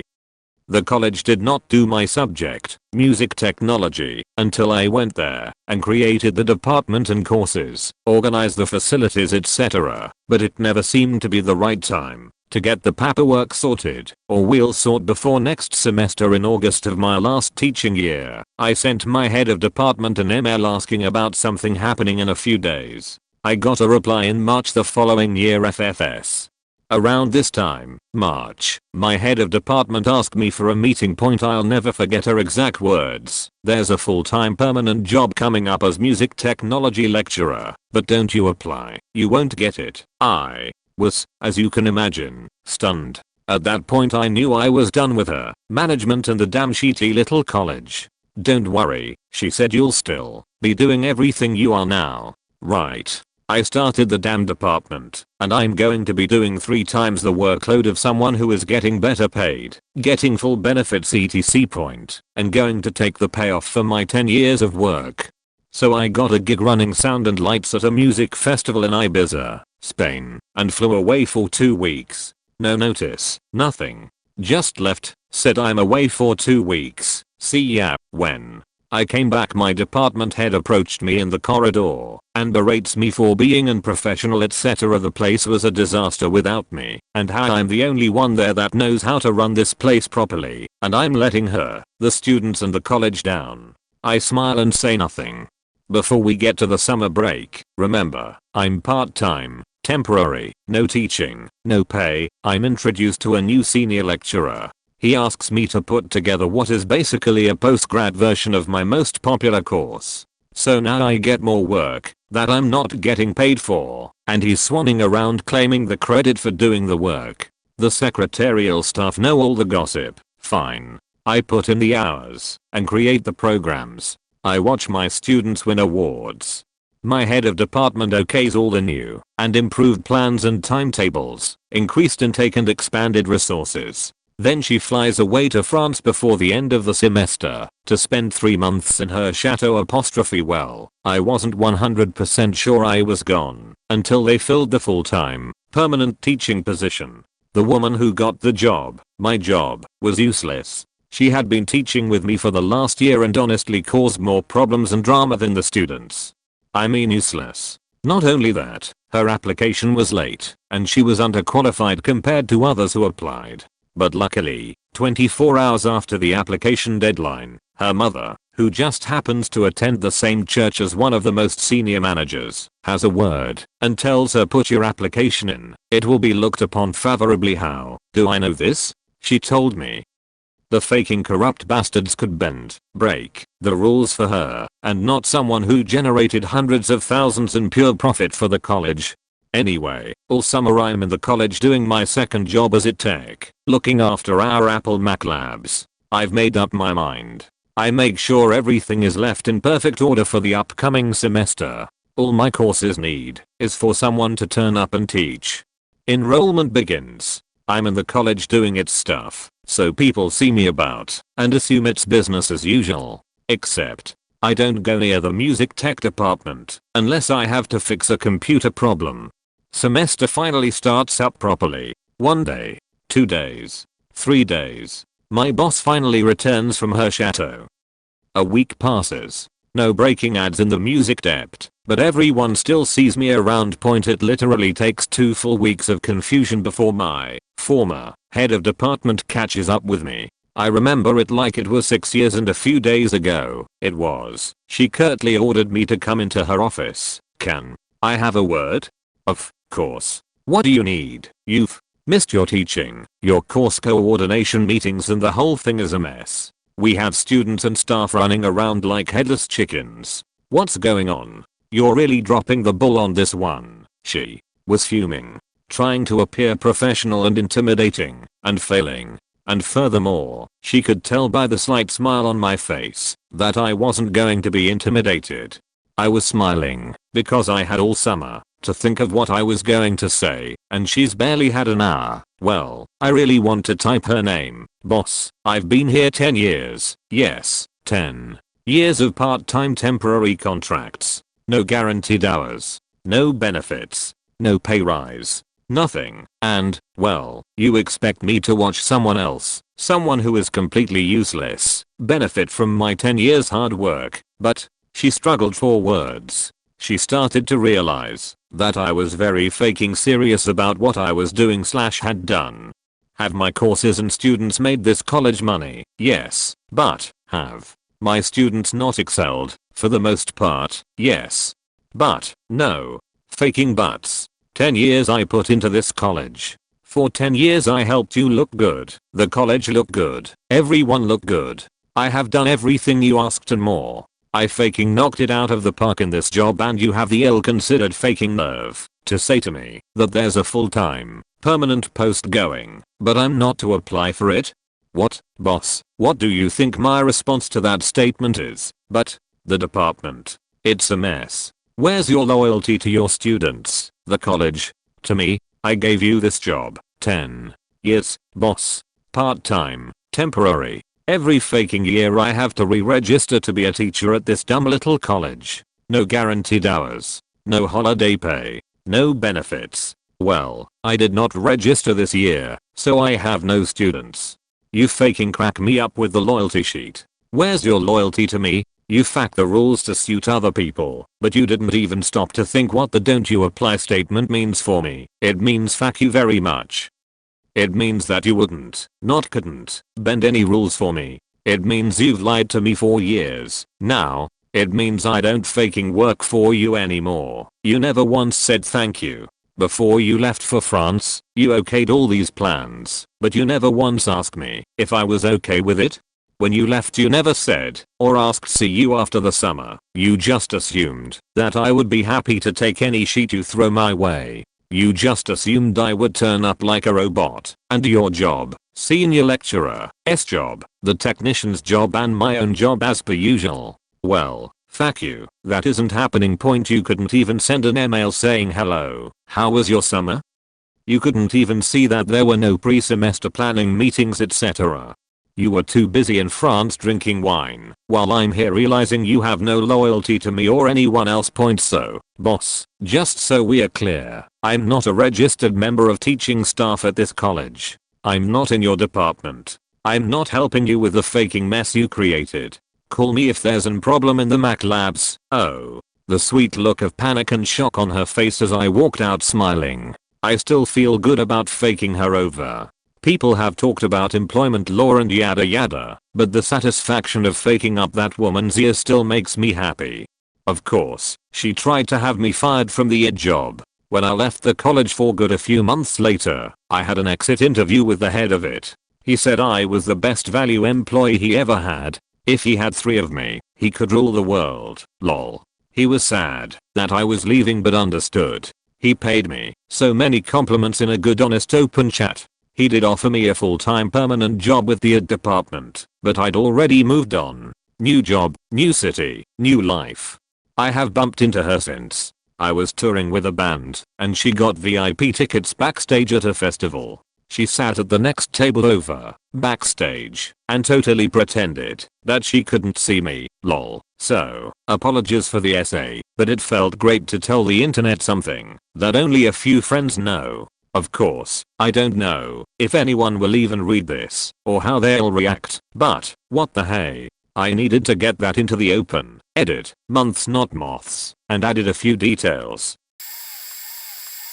Guy decides at basic training that the military just isn't for him. Next day at formation, the guy starts moving his hand as if bouncing an imaginary basketball. While standing at attention, any movement is quickly met with swift knife hands at distances so close to touching your face that science has yet to measure them, accompanied by a deluge of spit with an equally loud roar. Guy is told to stand at attention. He grabs his ball and props it against his hip as if holding a basketball.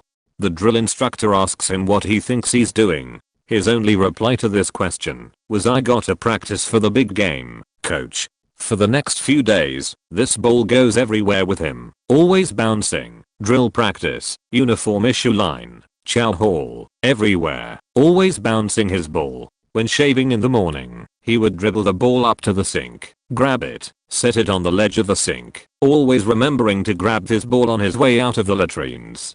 When showing, his ball was washed, dribbled, and dried. Even when his buddies asked him, the response was the same: "I'm practicing for the big game, coach."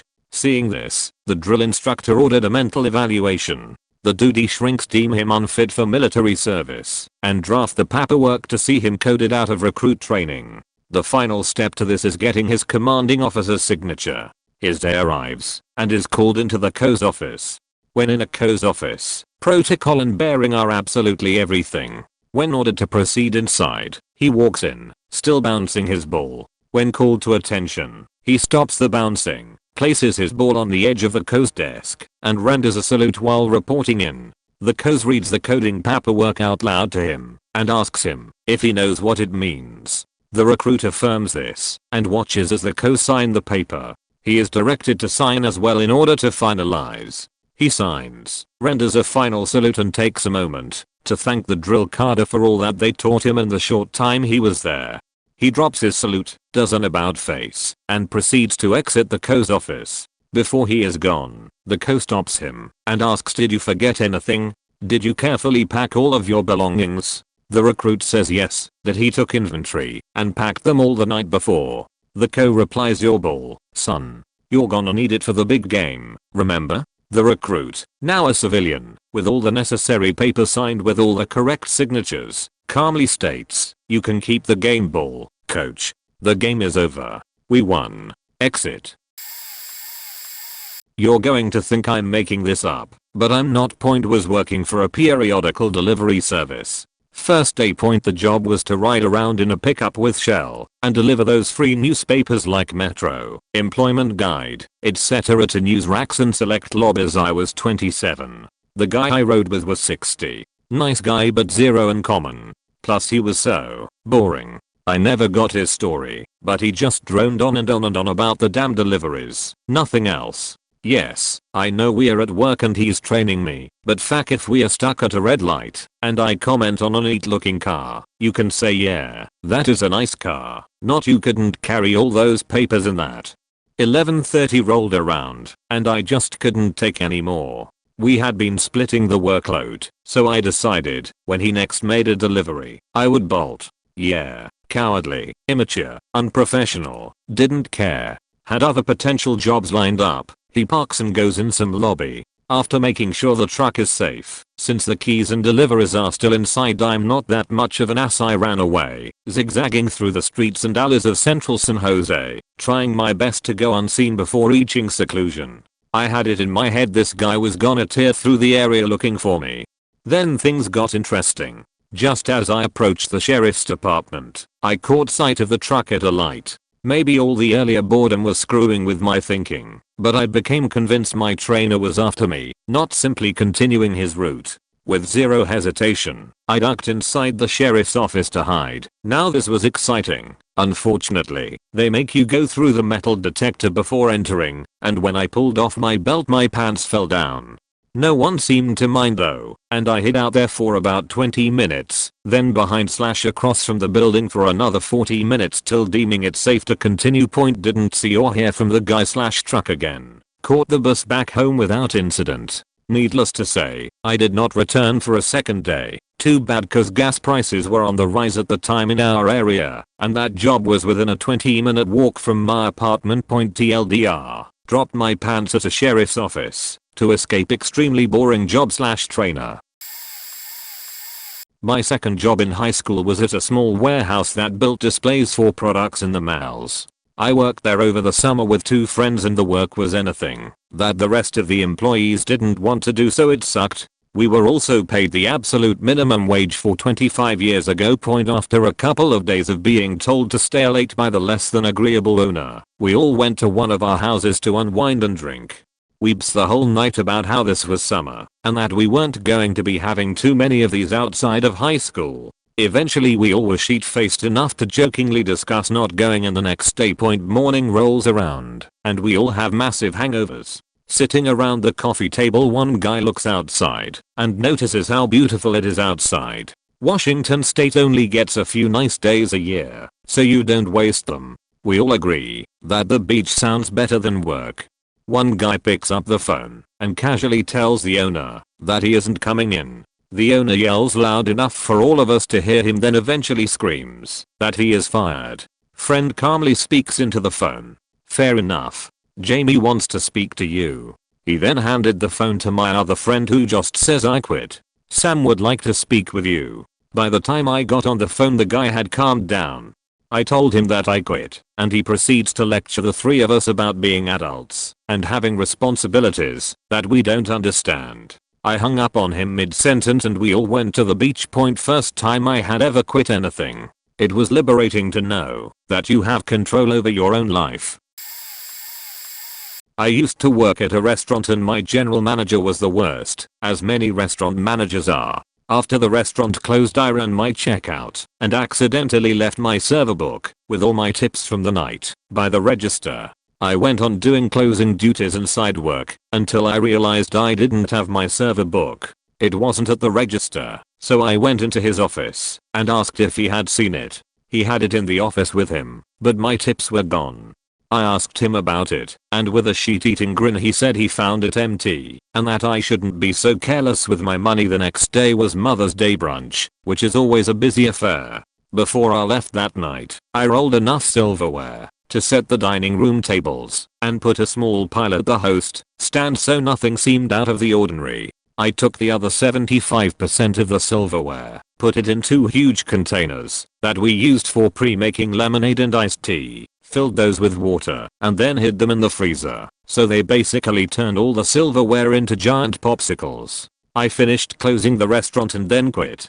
A friend of mine who worked the next day told me that when they quickly ran out of silverware, the asshole manager was the one that found the frozen ice blocks and he went on an absolute tirade. She described in detail how red his face was with his veins popping out, yelling and swearing to himself as he tried to unfreeze the silverware so the angry patrons could eat. He left the company a few days after that. The super awesome assistant general manager, who was now the general manager, heard about the incident and thought it was absolutely hilarious. A few weeks later, she ended up offering me my job back, but she made me promise never to do that to her. I don't know about hilarious, maybe more pathetic, but I had a PT job at Burger Place when I was a student in the 80s. Hated the job, but I could dictate my own schedule. I'd had other similar jobs with different fast food places, including one I quit because we found a fake incendiary device shoved down a toilet, but this one was extra soul destroying to me for some reason. Maybe it was the staff who were kinda elitist. You work in a chain burger store, what have you got to be so snooty about? Maybe it was the abysmal in-store music, actual chart music, but only one C90 cassette of it on a constant cycle, so it was like water torture after a while. Maybe it was the wrong size pre-owned uniform I'd been supplied with, stains, moose knuckles and high waters in one sublime package. One Saturday morning I just couldn't face it anymore. And instead of going in for my shift I stayed home to watch TV. About 20 minutes after I was due to start they called me, and I told them straight up that watching Dumbo was a way more attractive proposition than continuing my employment with them. They told me I was fired and I would only get my last paycheck if I returned my uniform, but they only owed me for one short shift, so I didn't bother. Ran into one of the managers, the one who'd fired me, on the phone, and a few of the staff at a party about a week later, and the idiot tried to fight me about it. He was very drunk and said I had disrespected his career choice or some shit, and he took a swing at me. When I was 20, I worked at a call center doing technical support for MSN dial-up customers. We had just been told they were closing the tech support department and shipping it to India, despite our center having one of the only positive customer ratings out of all the centers. I think we were the second last center, not in India out the Philippines out some other such cheap labor hotspot. Point, they just expected everyone to roll over into doing customer service, which they didn't ship off. Not being able to see myself repeatedly telling people that, if they wanted the service, they had to pay their bills. Yes, every month I found another job. Point, there was a supervisor that everyone hated. I'll call him Peter, because that's his name. This guy had absolutely no technical knowledge whatsoever, as he had come over from CS in the first place, but he didn't let that stop him from trying to tell me and other techs how to do our job. He was dumber than a bag of spiders with severe mental disabilities, but arrogant as all hell. Funny how those always seem to go together. He used to have to do a call monitor once in a while for everyone, and would repeatedly try to tell me totally wrong information. I'd usually just ignore him, then get written up, even though my solution was actually related to the problem, and fixed the issue. As I came to find out, that was very low on the priority list here. Anyways, the day I quit, this douche nozzle was already over in the training room for the next assignment, and he was no longer my supervisor at the time. I left my swipe card on my sup's desk. He was a nice guy, along with a note saying to whomever gives a fuck, I quit. Then I went and wrote in 2 feet high letters on a whiteboard, Peter is a corksucker or something along those lines. My booze-addled mind didn't remember specific anymore. Finally, I went over to the training room to find Peter to impart some final thoughts. The door to the class was at the back, but open. I knocked loudly and then waited for everyone to turn around. Hey Peter, fuck you, you stupid motherfucker. Everyone here hates your faking guts. By this time everyone in the class was laughing. Then I turned and walked out of that soul-crushing building, went home and faked my girlfriend. Looks like I'm late to the party, but I worked childcare and I was in charge of a day camp. Well, I found a higher paying childcare job with benefits, so I put in my 2 weeks and left. Well, my new place didn't go during the summer, just the kids' school year. So I went back to the first place for some extra money over the summer. Still got paychecks from the better job. So I told them I could only work 4 days a week during the summer, since I took care of my grandma on Fridays, took her to get her hair done, make her meals, and take her shopping. I didn't want to run a camp, I just wanted to be a nobody employee, and I only want a few hours each week, 20 to 30 hours. Well, week 1 comes around, and I'm working 40 hours free. Pissed, I tell the lady in charge of multiple camps, I can't work his schedule. She says just this week. I say fine. Well, week 2 comes, and she has me working 38 hours in 4 days. I then say what the hell, I don't want to work a full week in 4 days. Again she says, okay, just this week. Well, week 3 she puts me at 33 hours for 4 days. Still above what I wanted, so I change my availability immediately from 9, 1 only months. Her apparently pissed at me, moves me to a camp outside the city. Well, that camp didn't really have someone in charge at the time, and so I kinda was forced to be in charge during my short time there daily. I plan the schedule, disciplinary charts, check on / set up field trips, etc. Well, 3 weeks later the lady in charge goes on her planned vacation and leaves on a Thursday and won't be back until the Monday after next. So I put in a 1-day notice and email it to her after she has left. Mentioned briefly that she wouldn't be checking her emails. That same day, I let the people I was working with know that it was my last day. Left and never loved back. I guess this is more backstabby than hilarious. I used to work at a call center doing over the phone sales. They had oversold the amount of money you would be making and underplayed how miserable and unethical it would be trying to cold sell get rich quick real estate to retirees. This was the company that taught me the life lesson of googling your future job prospects, because they had a shitload of consumer complaints against them, and I also left a decent job to take this one. Luckily for me, I was single, living in my buddy's basement, and working another job borderline full-time as well. After a few months of trying to make it work here, one day I just didn't have it in me to come into work and have my supervisors push me to try and steal the savings of people that depended on this money. Unfortunately, it was my turn to drive for my carpool, so I tell my friend that I'll just drive her the 40 minutes it takes to get to work and drop her off. Her husband was going to pick her up that night, so it was no big deal. So we are driving to work. She's like, "What? You're just going to make the shittiest drive, drop me off and go home?" And I'm like, "Yup." So during this shitty drive, she manages to convince me to go in and leave early. So I go into work and just start packing up my desk. My giant dipshit of manager comes by and goes, "Why aren't you on the phones? And I tell him I'm headed on vacation. He's caught off guard and asks me, "When are you coming back?" And I reply to, "Maybe 3 weeks. I'll let you guys know." He just sits there for a second and then goes, "No, you can't do that." And I just look around and go, "Yes I can." Now he's starting to turn red and he's like, "Well, if you do that, then you're fired." And around this time, I'm done packing up my desk, so I just shrug and go, "Cool." He's clearly offended right now, and the call bank has basically stopped to watch this unfold. So he's like, "Come with me and take your exit interview." And I'm like, "Nah, I'm not going to do that. But fuck you and have a nice life." As I'm walking out now, I'm like, "Fuck you, fuck you, fuck you, you're cool, fuck you, call me, you're cool." And then I left forever. Once I worked sorta informally for an old couple down the road from where I lived, about 8 years ago. I don't live there anymore. Basically I would do stuff for them every Sunday evening, which includes mowing their lawn, cleaning their windows etc. One day, there was a birthday party in their house at the same time I had to mow the lawns. It went really south when the mower hit a faking stone. The mower ran over a stone, flung it at the house window, smashed it and hit the cake like a bullet, completely exploding the cake and sending lighted candles everywhere. I ran in to see if anyone was hurt.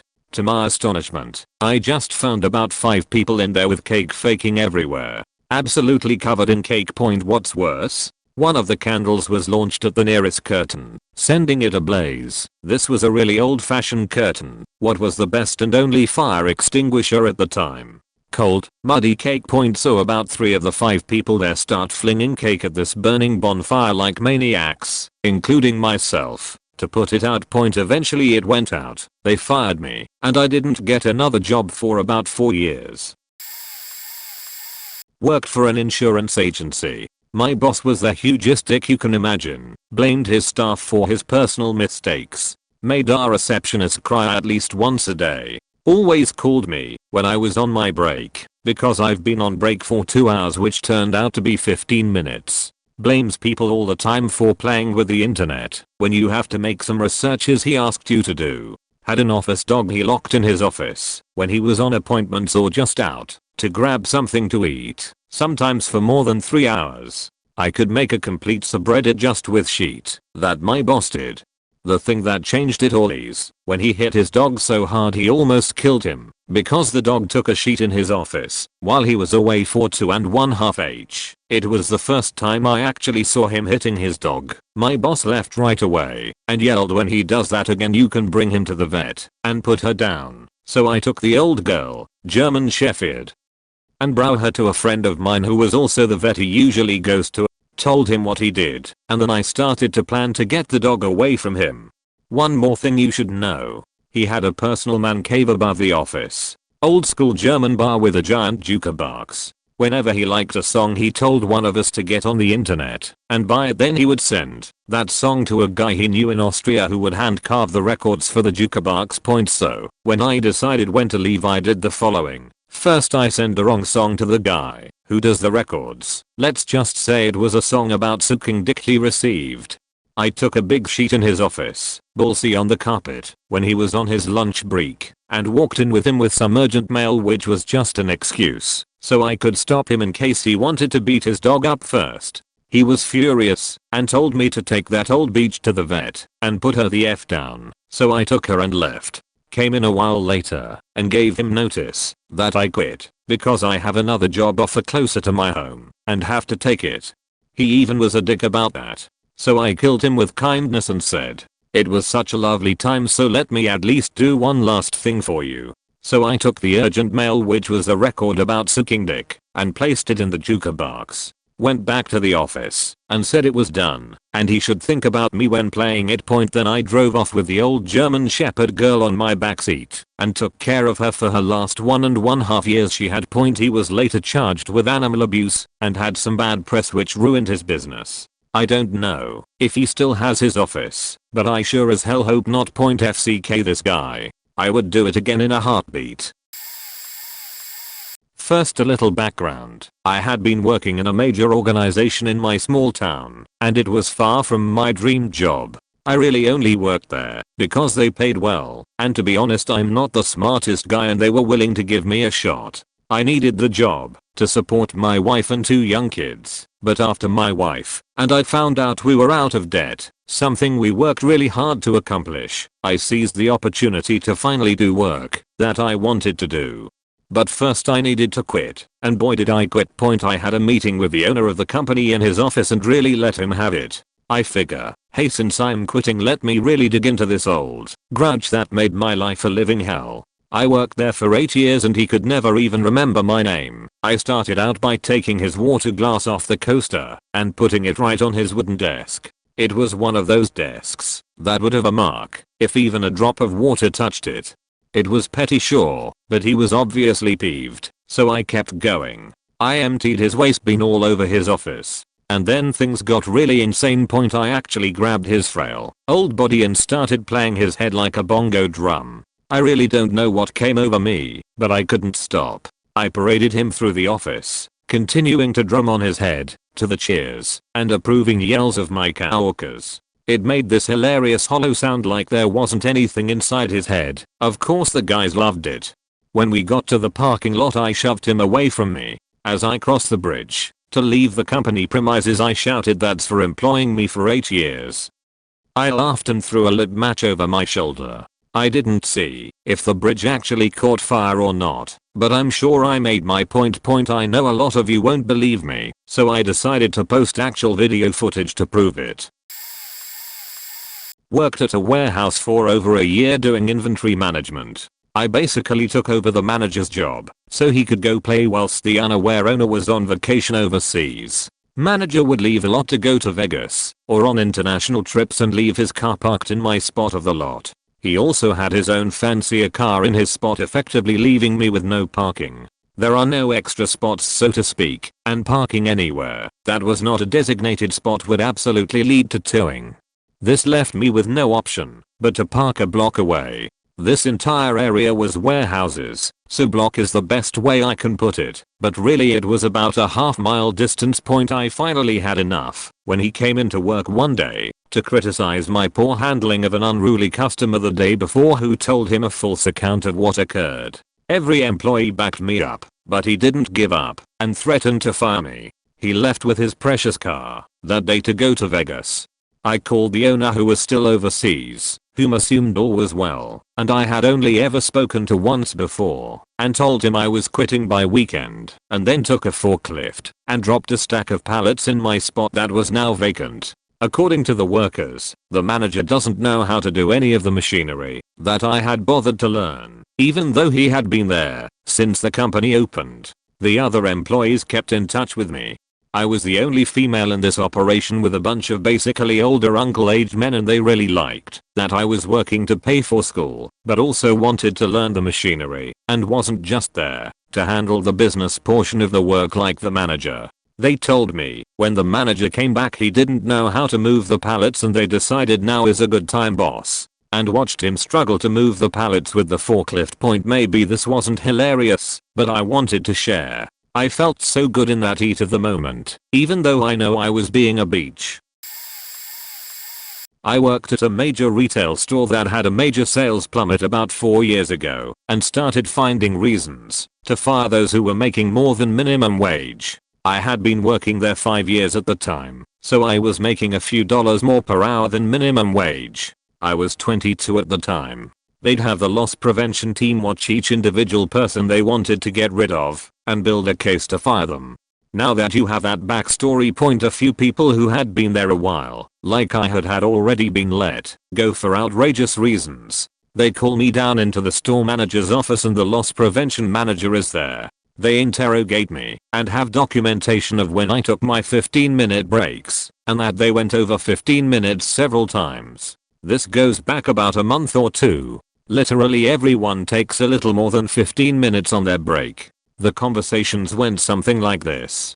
We have you leaving the cash register at this time and returning at this time. We have you doing this several times over the past month or two. What's this all about? Yeah, sometimes I don't remember exactly when I got to the break room, and I may have lost track of time. I'm not exactly sure how long I was down there. I especially can't recite back to a month and a half ago how long my breaks were. That conversation, or some variation, goes on for about 15 minutes or so. Then they have me write a statement. My written statement went like this. I have no recollection of how long my breaks were each shift for the past 2 months. They clearly expected more than that, or an admission of guilt, or something. Fast forward to my next shift. I get called down into their office again, and when I do, I happen to pass a worker from another department that is heading to mine. She tells me they just called her and told her to go to my department for the rest of the day, so I know at this point I'm going to be fired. I have been in the LP office several times before, and I knew they usually watch the person until they got out of camera range, and then they'd verify to the managers that person was on the way down. I got to where I knew they'd call down to the office, but then I just went down to the stockroom instead of to the office. I left out the stockroom side door without clocking out and never came back. I was working with a friend of mine, and he said for the next 20 minutes or so the assistant manager, store manager, and loss prevention manager were scouring the store. It's obvious what they were doing, looking for someone who wasn't even there. I put in my 2 weeks on the computer when I got home. I haven't been to that store since, and I encourage everyone I know not to shop there.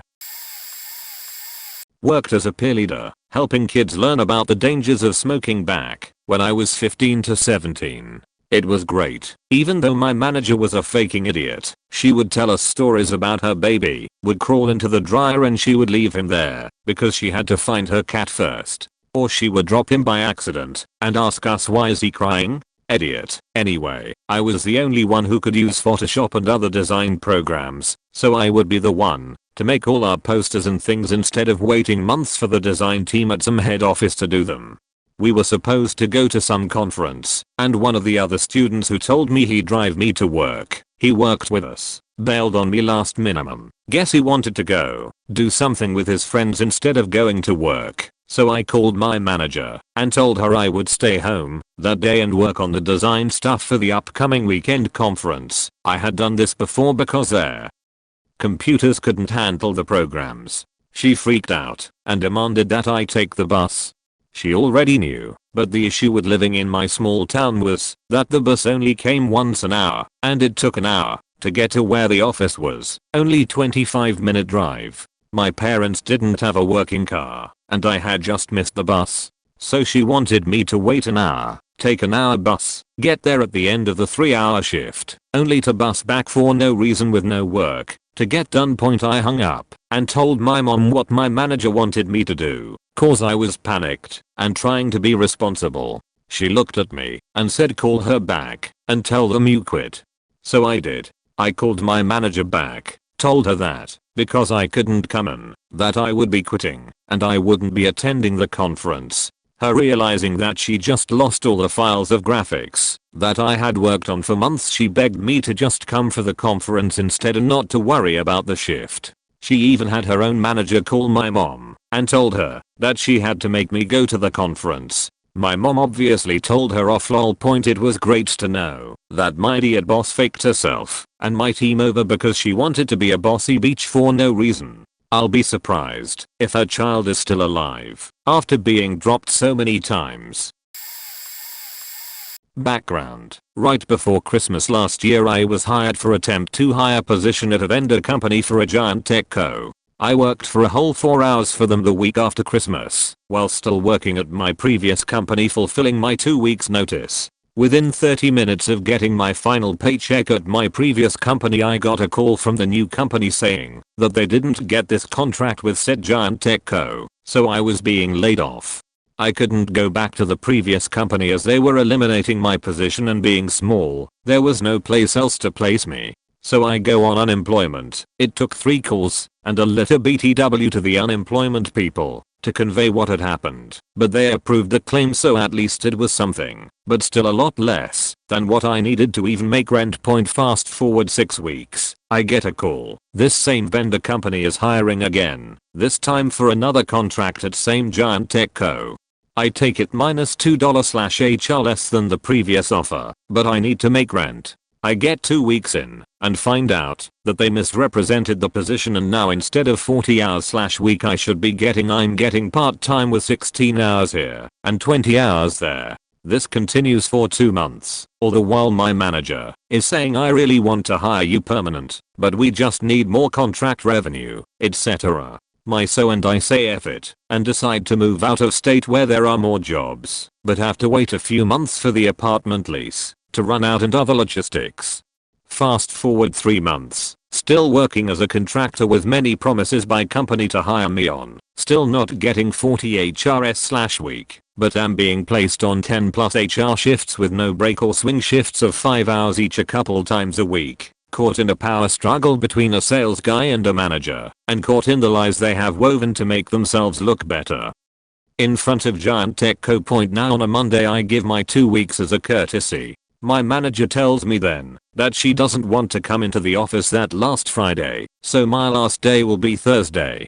Okay, fine, whatever. Then 2 days later she emails me, rather than walking the 10 feet to my office, that my last day will be the following Tuesday and BTW to hand over my badges and passwords issued to me by giant tech co. After a couple back and forth emails saying that no, I will not hand over passwords, and per giant tech co's policy the badges have to be returned to them. Look it up on their site. BTW, here is the link to the policy, etc. I said F it.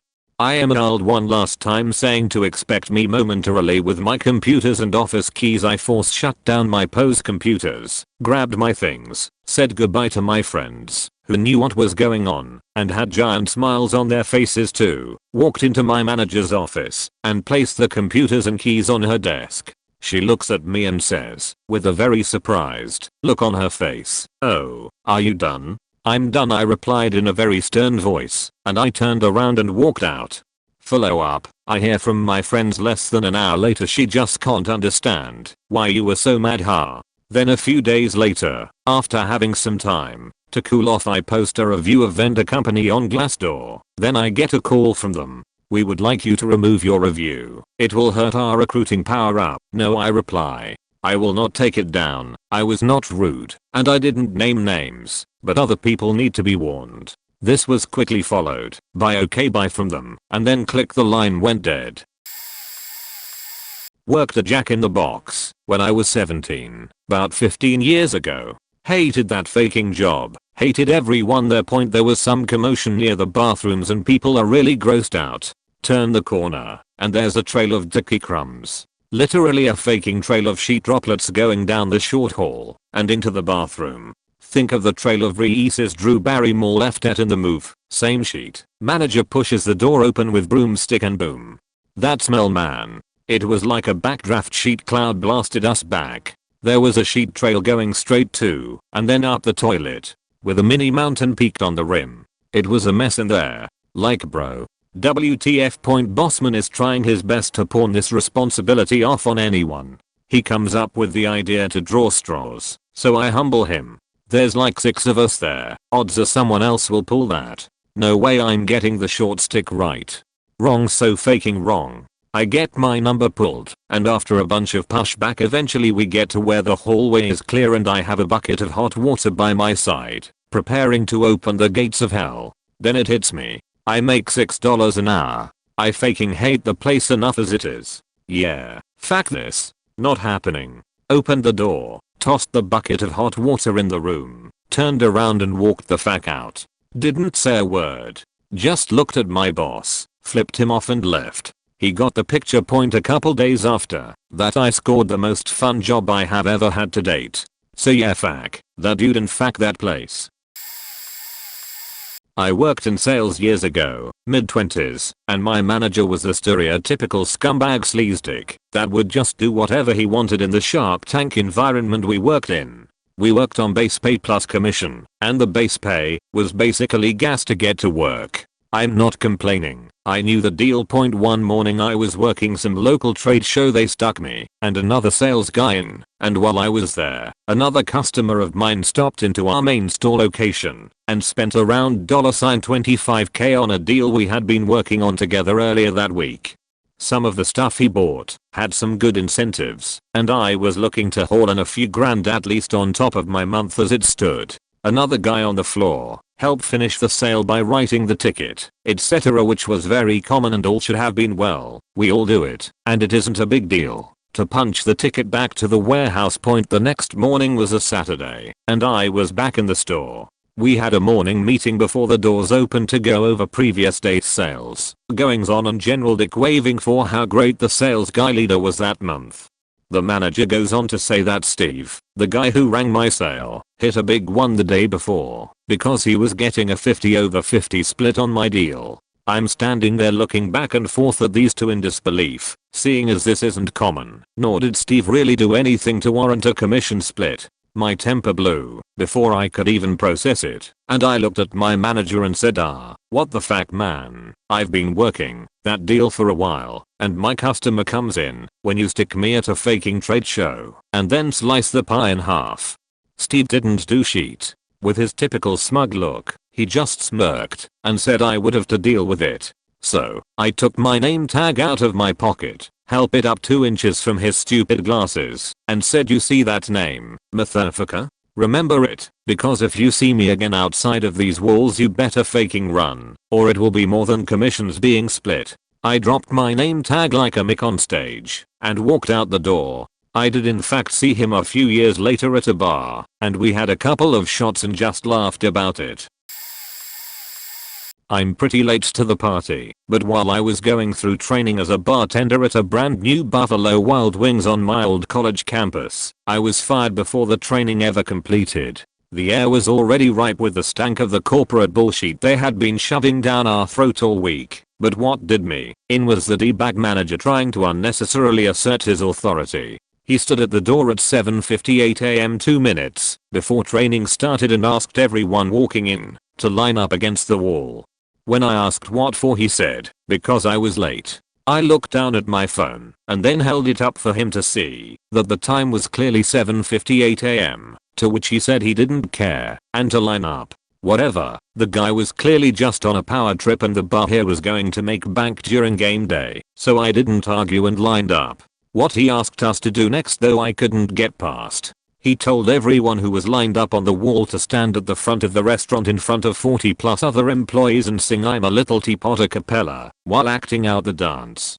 So I just quietly stood in the back hoping he would let my lack of participation slide. Nope.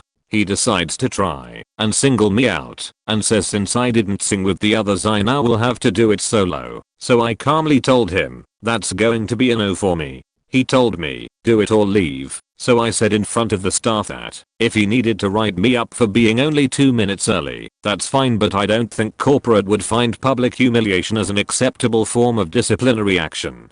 To which he responded, if my boss walked in right now and asked me to dance on a table with my shirt off I would. I then told him that I truly hoped that by the time I was his age I would have enough self-respect and an employer who respected me enough to never expect me to publicly humiliate myself, and that if he doesn't, that is his hell, not mine. I then calmly gathered my things and left, not before getting the numbers of several other employees that I met and writing to ours about the disciplinary guidelines set by that manager, with the other employees signed as witnesses.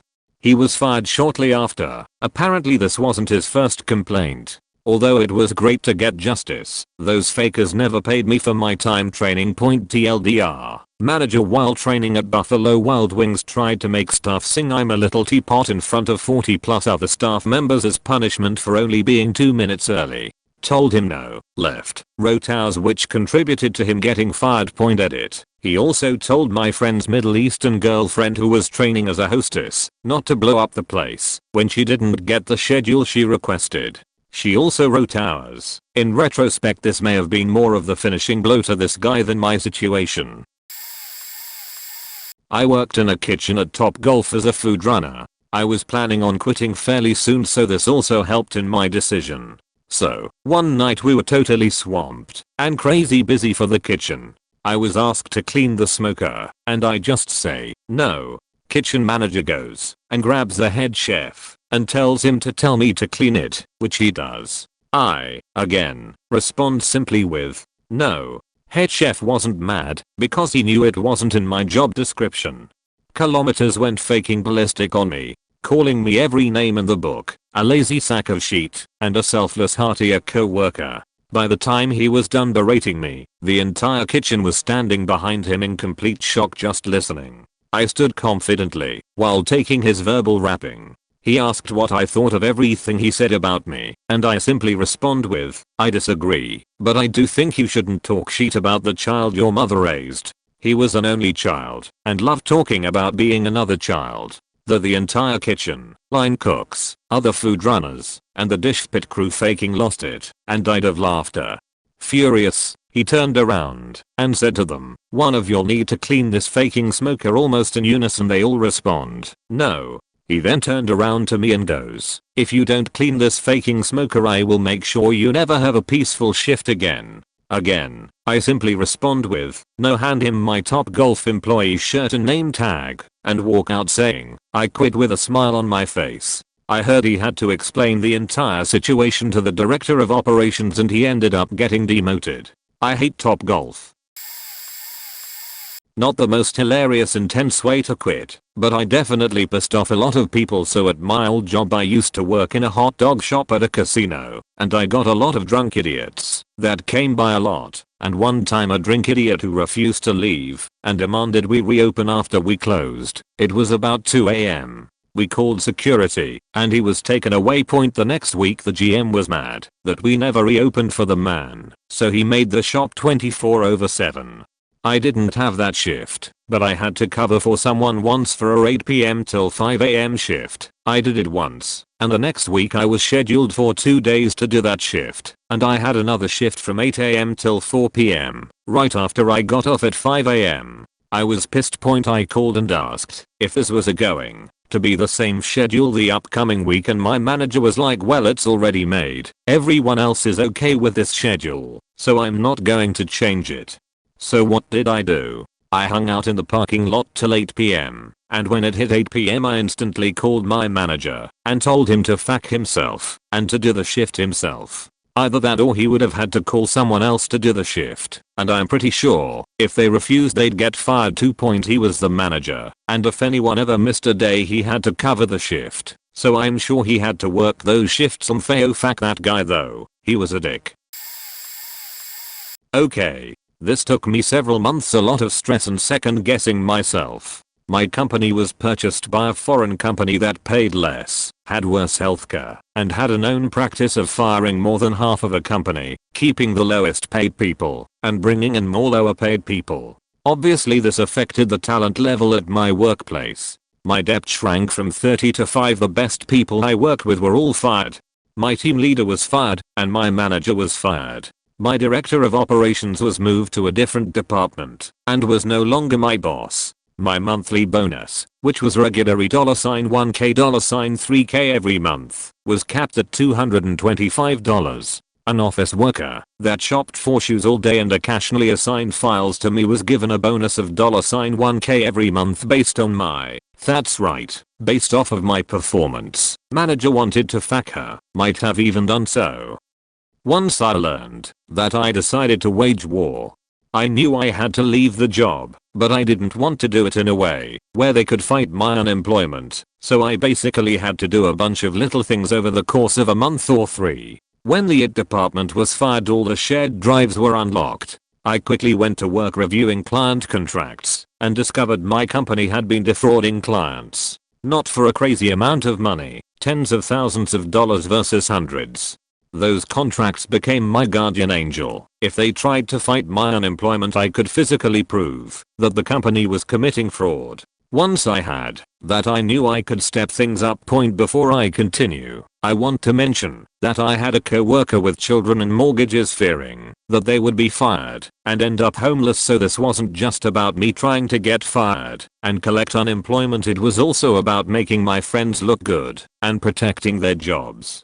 Okay, the first thing I think is that I need all people in positions of power to dislike me yet have no recourse to take against me. I want to build that up so that when I give them the opportunity to act against me, they take it. I'm not sleeping with any managers, so my bonus is capped at $225, was something I once said loud enough to a friend so that the woman who was getting bonuses off me could hear. She was never kind to me again after that point. I found personal files on the shared drive that included company photos of VPs and Ps and directors, etc. I started editing those photos and using them as backgrounds on my desktop. I had multiple managers walk by my desk and stop because they saw the VP's face photoshopped on a WWE wrestler. I started making comics using the images of the managers. I never pushed it too far that it could be considered harassment or threatening. I usually kept it inane and pointless so that it could never be reinterpreted that way. Remember what I said earlier about no manager, no team lead, no director. Sometimes clients and customers want to speak to those people. If you're a peon in a company that gets bought out, would you know the name of your new president? I had a guy call in one afternoon. He gave me zero information, so I couldn't tell him why my office called him. He started getting irate, and I explained if he could tell me his hash or his name, I could probably find out why we called him. He starts flipping out and demanding to speak to a manager. I explain that I don't have a manager and quite frankly it isn't needed since I can help him out. I explain a manager will need the same things I need to fix this. He gets crazier, starts yelling some shit, and I'll let him. I'm really faking annoyed, but this douche will not cost me my unemployment check. I tell him we've just been purchased by another company. I'm better than any manager I could transfer him to. He starts insulting me again and asks who the president is. My answer was, "Sir, Barack Obama is my president." He lost his shit at this and demands a manager right faking now. So I coyly asked the cute fake manager that got bonuses based off of my work, "Hey dumb girl, who is my manager now?" She tells me for now it is the VP of the company. I ask what his extension is because I need to ask him something. I call the VP's extension and get his secretary and explain I have an extremely angry man on the phone demanding to speak to him. Before she can respond, I drop the call on her and hang up. I got pulled into the office the next day and was reamed out, but not fired. Back to the drawing board. Morale was really low, so they called a meeting and I complained about the capped bonus, while others get 4 times the bonus we did, and it was based off of our efforts, not her efforts. I then asked if our fake manager was available to help work accounts. Often having a second person work your account can help you get paid. Of course she would not. My next plan was trickier. I decided I would no longer collect money, at least on paper, after my payment software took a sheet and wouldn't let me log in. I interpreted it as an attempt on my productivity, but I turned it around on them. I started using the payment login of friends so that the payments would be made in his name and he would be out of danger. I also kept records of this in case they tried to use it to fight my unemployment. My lack of payments that month got me fired, yay, but if they had tried to fight my unemployment I would have won. proven that I was doing the best I could despite critical resources being taken away from me by MGMT2. The copies of contracts meant I could become a whistleblower if they tried to fight me on it. I even made sure to hint at the contracts and the unlocked drives and company fraud before they fired me. It's funny what happened in the aftermath. The CEO was fired. You can't gut a company of all of its talent and expect to keep your job. They continued to lose big clients due to an inability to meet the requirements of the contracts. I hold my middle finger out of my sunroof every time I drive by that place. I was working at Journeys, a shoe store in a mall. Was quickly promoted to assistant store manager because I've always been keen on doing my job and doing it well. My manager was the worst. Me and her were the only full-time people, and thus we got commission and a small base pay. At least mine was small. Very small. She didn't trust part-timers to do shipment, which was at least a full day's job. So I had to waste valuable floor sales time to do shipment all day. I also did the transfers, store merchandising, and trained new employees. I had very little time for actual sales. She would reap the rewards and get bonuses, and because I was kick-ass at merchandising, we always had cool limited edition shoes which boosted our sales. Oh, and when I would send emails to merchandisers, I wasn't allowed to sign my name, so they think it was her sending the emails. I never took a break, never got overtime, and worked about 50 hours a week. I even started staying late till like 1 AM just for shipments so I could do sales the next day. I was in school during all this, and after a year of this, I lost a class due to absence and had to pay for it out of pocket. I could not only afford it, but didn't have time for my classes. I explained all of this to my boss and put in a 30-day notice, even offering to train my replacement. I didn't have another job lined up, but I thought I had plenty of time. She refuses to come into work, changes her timesheet, and is very upset with me. I confront her about her timesheet, cause I had to submit payroll, like, hey, I think you forgot to clock out, and she freaked. She knew she was in the wrong. She came down in her pajamas, yelled at me about how she needs to put in those hours, so she gets her base pay, then changes her time for that day only despite doing it all week. I say nothing, tell her I will say nothing, and she leaves. Next day I go in, and she meets me outside with my things saying I'm not allowed back in her store again. I was very upset and had a hard time not to cry. At that very moment the manager at Hot Topic walked past, saw I was upset. I explained what happened and said he needed an assistant manager and was actually wanting to kinda steal me from Journeys. I started that weekend, got breaks, overtime, bonuses once a month, and was treated like a human being. Not to mention my pay was phenomenal. I worked just a couple stores next to Journeys and my old boss knew/saw how happy I was. To this day the best job I've ever had, hands down. She hated that I came out on top and was able to flourish. She spoke all kinds of garbage about me, but I was way too happy to care. Suck it, Melanie. Alright, I don't like bad mouthing managers and companies, but after reading other people's I thought I'd share mine as well. My parents were very education focused, thank God for this, so throughout high school they didn't let me work, and would essentially work more to get me and my sister whatever we needed. Fast forward a bit, during university I started working part-time with full-time hours at McDonald's while going full-time to university. Worst 3 years of my life.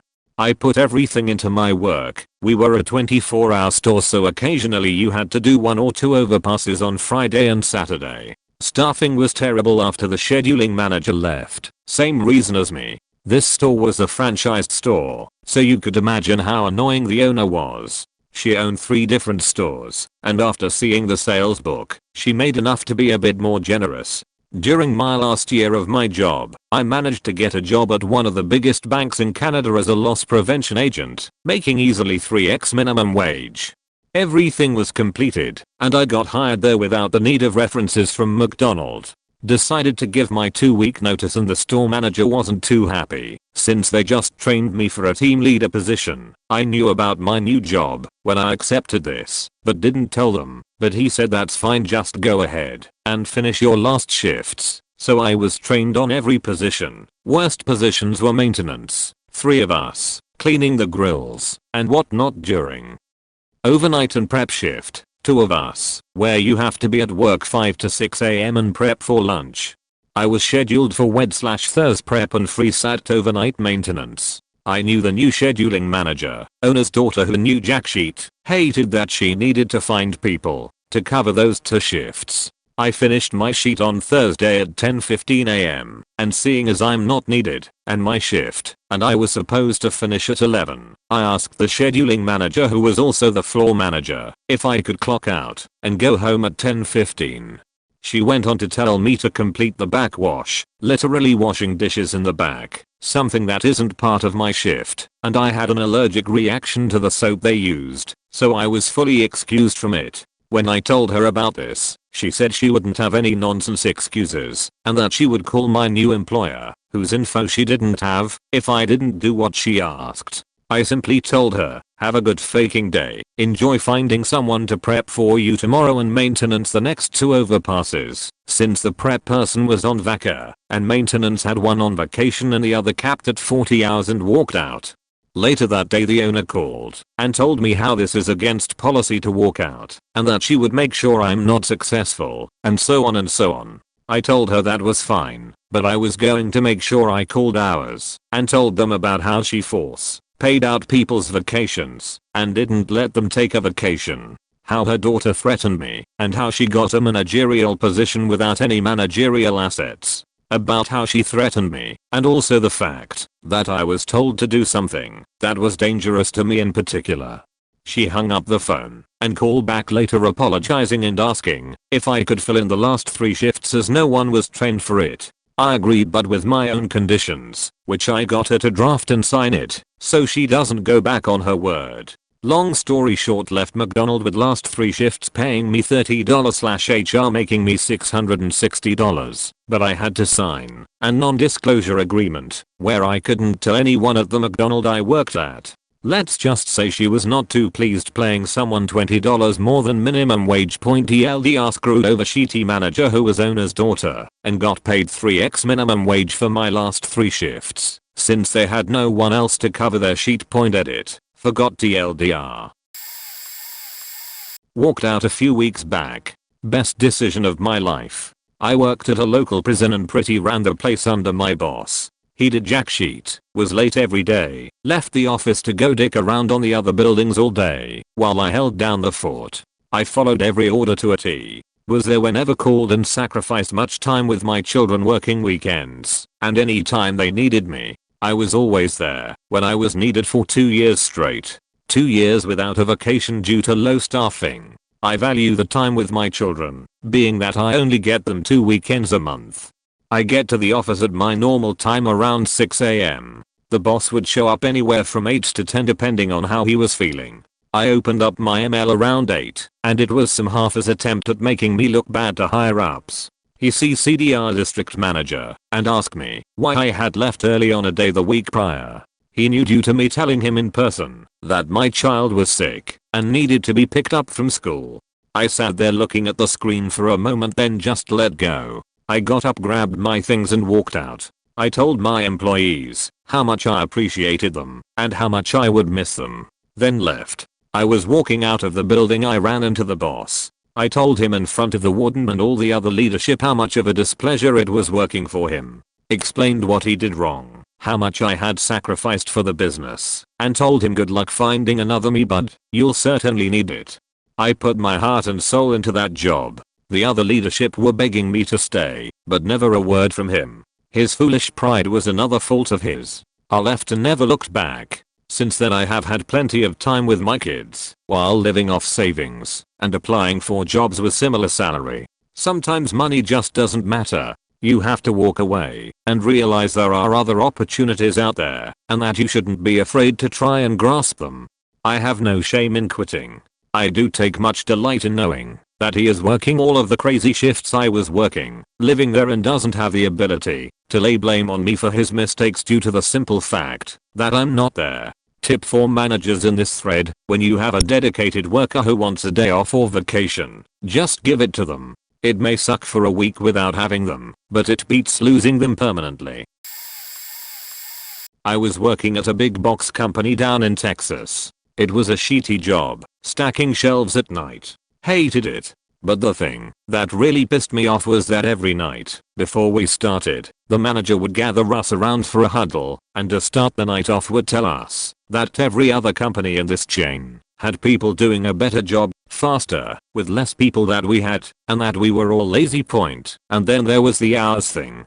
The theory was that we would get our job done between 10 at night and 4 in the morning. We never got our work done by 4 in the morning. Not once in all the time I was there. On a good night, we got it done by 8 in the morning. So 10 hours. They would schedule us for 5 shifts a week. Then they would get mad at us if we're left before the work was done, B, got overtime, or C, skipped a shift point. I remember the manager telling us, if you know you're going to go over on time, let us know. Point. I was standing there thinking, you schedule me for 5 nights a week. You do it every week. I know right now that I'm going to go over. Not just this week, every week. At a certain point it occurred to me that driving to work late at night, hoping that I'd get hit by a drunk driver, wasn't healthy. No, I'm not making an inappropriate joke. At the time I actually thought it would be better to be in an accident than to go to work. Now I know that's stupid. So I quit. I wrote a 7-page letter explaining in great detail why, drove in, stuck it in ours box, and didn't poke my head into that store for about a decade. The quitting wasn't hilarious, but the result was stunning. Point. I was once the court reporter in a high-level civil trial court, state, in a very large city. Court reporting is an extremely stressful job. I was doing that all day, and going to law school 4 nights a week. The judge was famous for blowing up at the clerk, me, the lawyers, the bailiff, whoever he felt like blowing up at and yelling at, and so one Friday at noon, after he signed my voucher, so I could get paid, I told him I was quitting. I got paid a per diem, and was not on the county payroll. He said, that's not very much notice. All the lawyers who went before him were usually terrified, because of his unpredictable temper. The firms would send the senior partner down to docket call. He had been hinting at me to quit, without telling me anything specific that I did wrong. He would say things like, let me know if you want to throw in the towel. He was a grumpy old man, and legendary throughout the courthouse. As my dad said, when Judge dies, every lawyer in town is going to be at the funeral, just to make sure he's dead. So, I had moved all my stuff out of my office and quit. I learned later that he could not hold court without a court reporter, and that there was not a single court reporter out of the 200 or 300 in the city that would put up with his bullshit. Point. He stood around the docket clerk's desk and yacked with her for about 2 months. She was the lady who assigned cases ready for trial to a court on the same day to hear the case. Point. He couldn't hold court without a person taking down a record in shorthand, so I made his court grind to a halt for 2 months. This is in a city of several million people with probably over 100 different state courts on different levels: JP, county, district, civil, criminal, family, probate, etc. Point. I was so incompetent I could not be replaced. I was proud of myself. Going to get buried, but here's mine. Point. After high school, I didn't want to go to college/university. I'd had it with schooling, and getting in debt for school was not something I wanted, so I decided to see what the real world was like. After a few failed attempts, I lived on my own, working temp job after temp job, while waiting for the military to call. They would have called quicker if I was desperate for any job they would give me, but no, I wanted one specific job, so I put down too impossible to get jobs, and the one I wanted and qualified for that wasn't hiring. In the meantime, I worked and bided my time working minimum wage at the shittiest levels of factory work. This is a type of work that requires no skill, or training or certification, and once you're done, you've acquired no new skills applicable to the next job. Those jobs sucked, and the people you work with are bitter people who at least have enough pride to not be on welfare, but they are still bitter at how hard life is.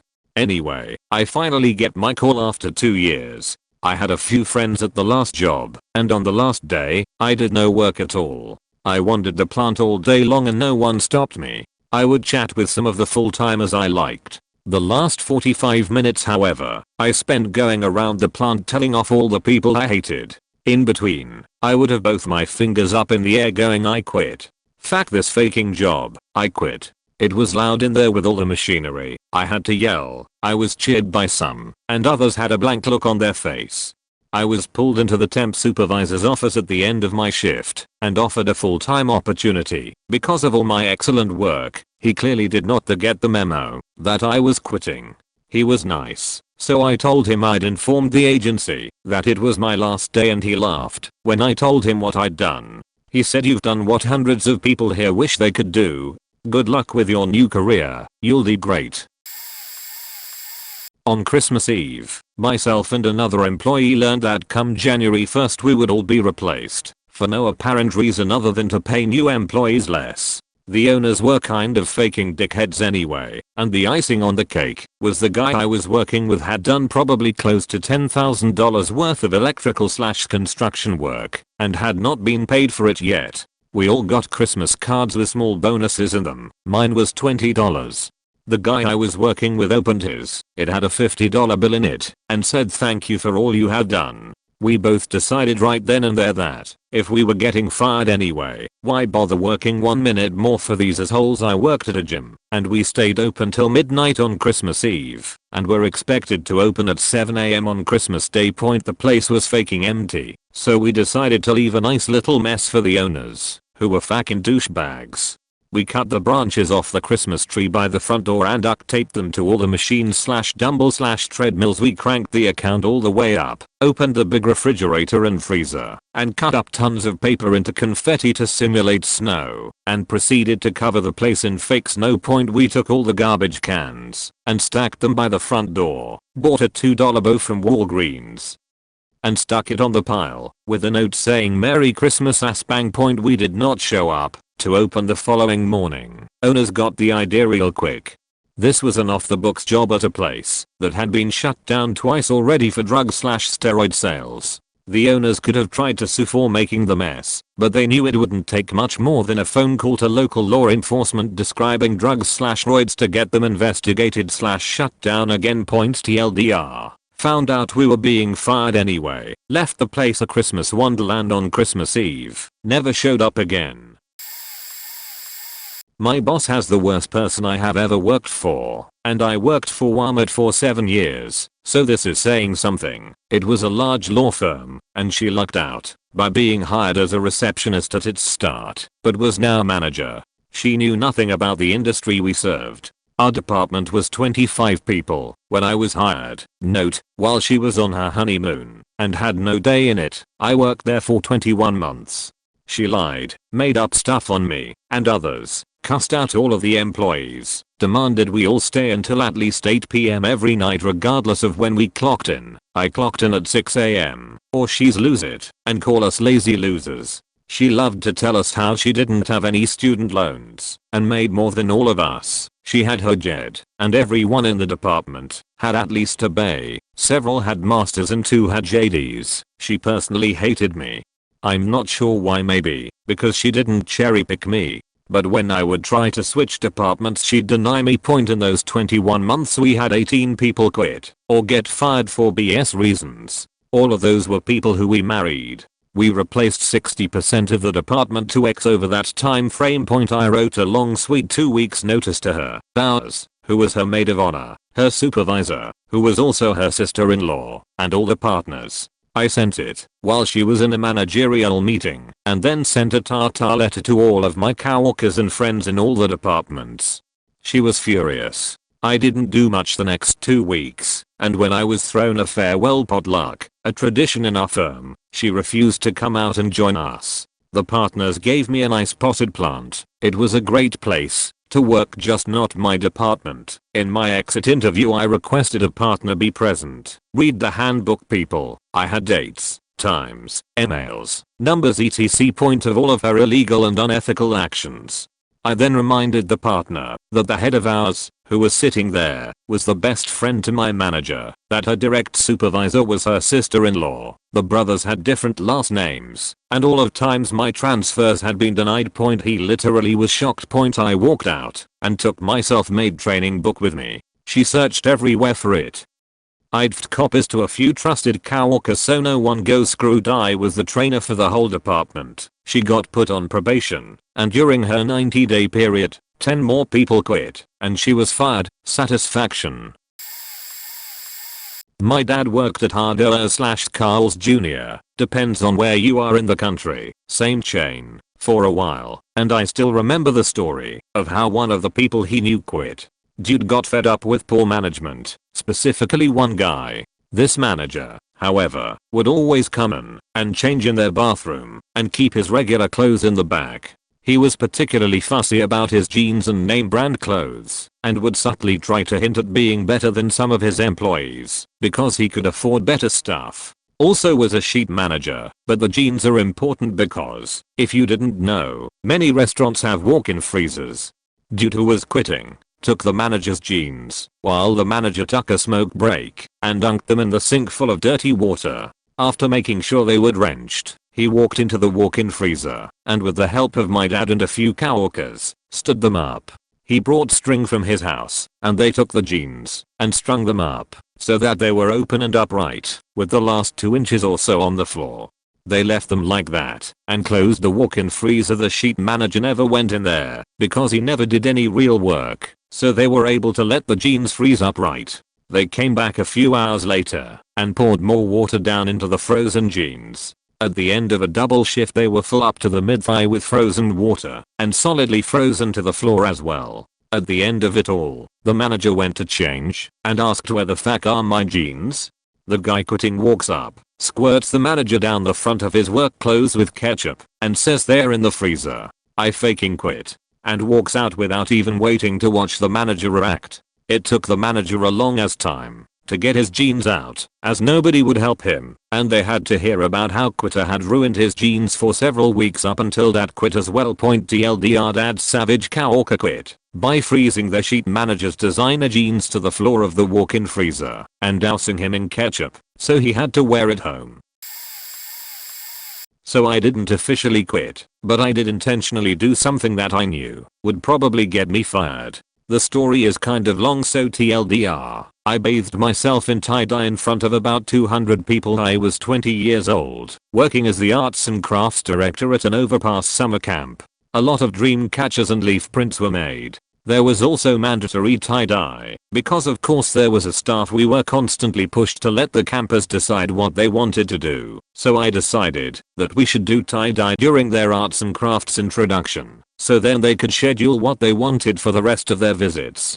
All of the campers had their introduction on the first day, so I knew it would be difficult, but I figured if we did bottled tie-dye I could just keep the pots on the stove all day and add more dye as necessary. Well, for whatever reason my director hated the idea and told me not to do it. Naturally I did it anyway, and at the end of the day there were 160-ish happy kids with tie-dye, and the director was refusing to speak to me. Well, alright, I decided to give her something to speak to me about. That night was staff skits, where the staff all went up in their unit groups and did a little play to introduce themselves. I was the only art staff, so I had to go at a lone point. So that night I walked up on stage with a tarp, 2 bottles of dye with the tops loosened, and a gallon jug of vinegar, now filled with water, and wearing a white shirt. Without saying a word I laid out the tarp and stepped onto it with my supplies in hand. The director was already glaring at me, so I looked her directly in the eye as I opened the jug of water and began to pour it over my head. As I discovered, a gallon jug takes a very long time to empty. So for what felt like forever I just stood there pouring water over my head while no one said anything. Water was running off of the tarp onto the floor, but I was committed now. Finally, when the water jug was empty, I picked up the bottles of dye and lifted them sort of half over my head at an angle and gave a good squeeze. Blue and red eye poured down my face, my shirt, my jeans. Still, no one made a sound. I don't think anyone really knew what to do.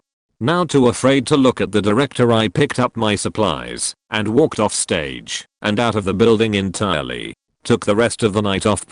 When I came back, the director was still refusing to speak to me. All the other staff were treating me like a god, but she just continued to give me the cold shoulder. I later found out from an assistant director that she wanted, badly, to fire me, but we didn't have enough staff to justify it. I worked through the rest of the summer and then was informed on my last day that I would never be welcome back.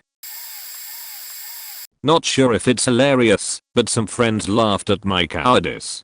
Back in the 90s I worked 12-hour weekend shifts and wanted a second job on the weekday. I ended up getting another job on the weekend working the opposite hours. So like no sleep for 3 days pretty much, but I was 18 and figured I could maybe do it. Well, the first weekend came up and I made up a reason why I couldn't start till next weekend, and for whatever reason they were cool with it. Next weekend comes and I still don't want to do it, but I feel like I owe it to them to show up and work. It was a clean room with the full clean room suit get up.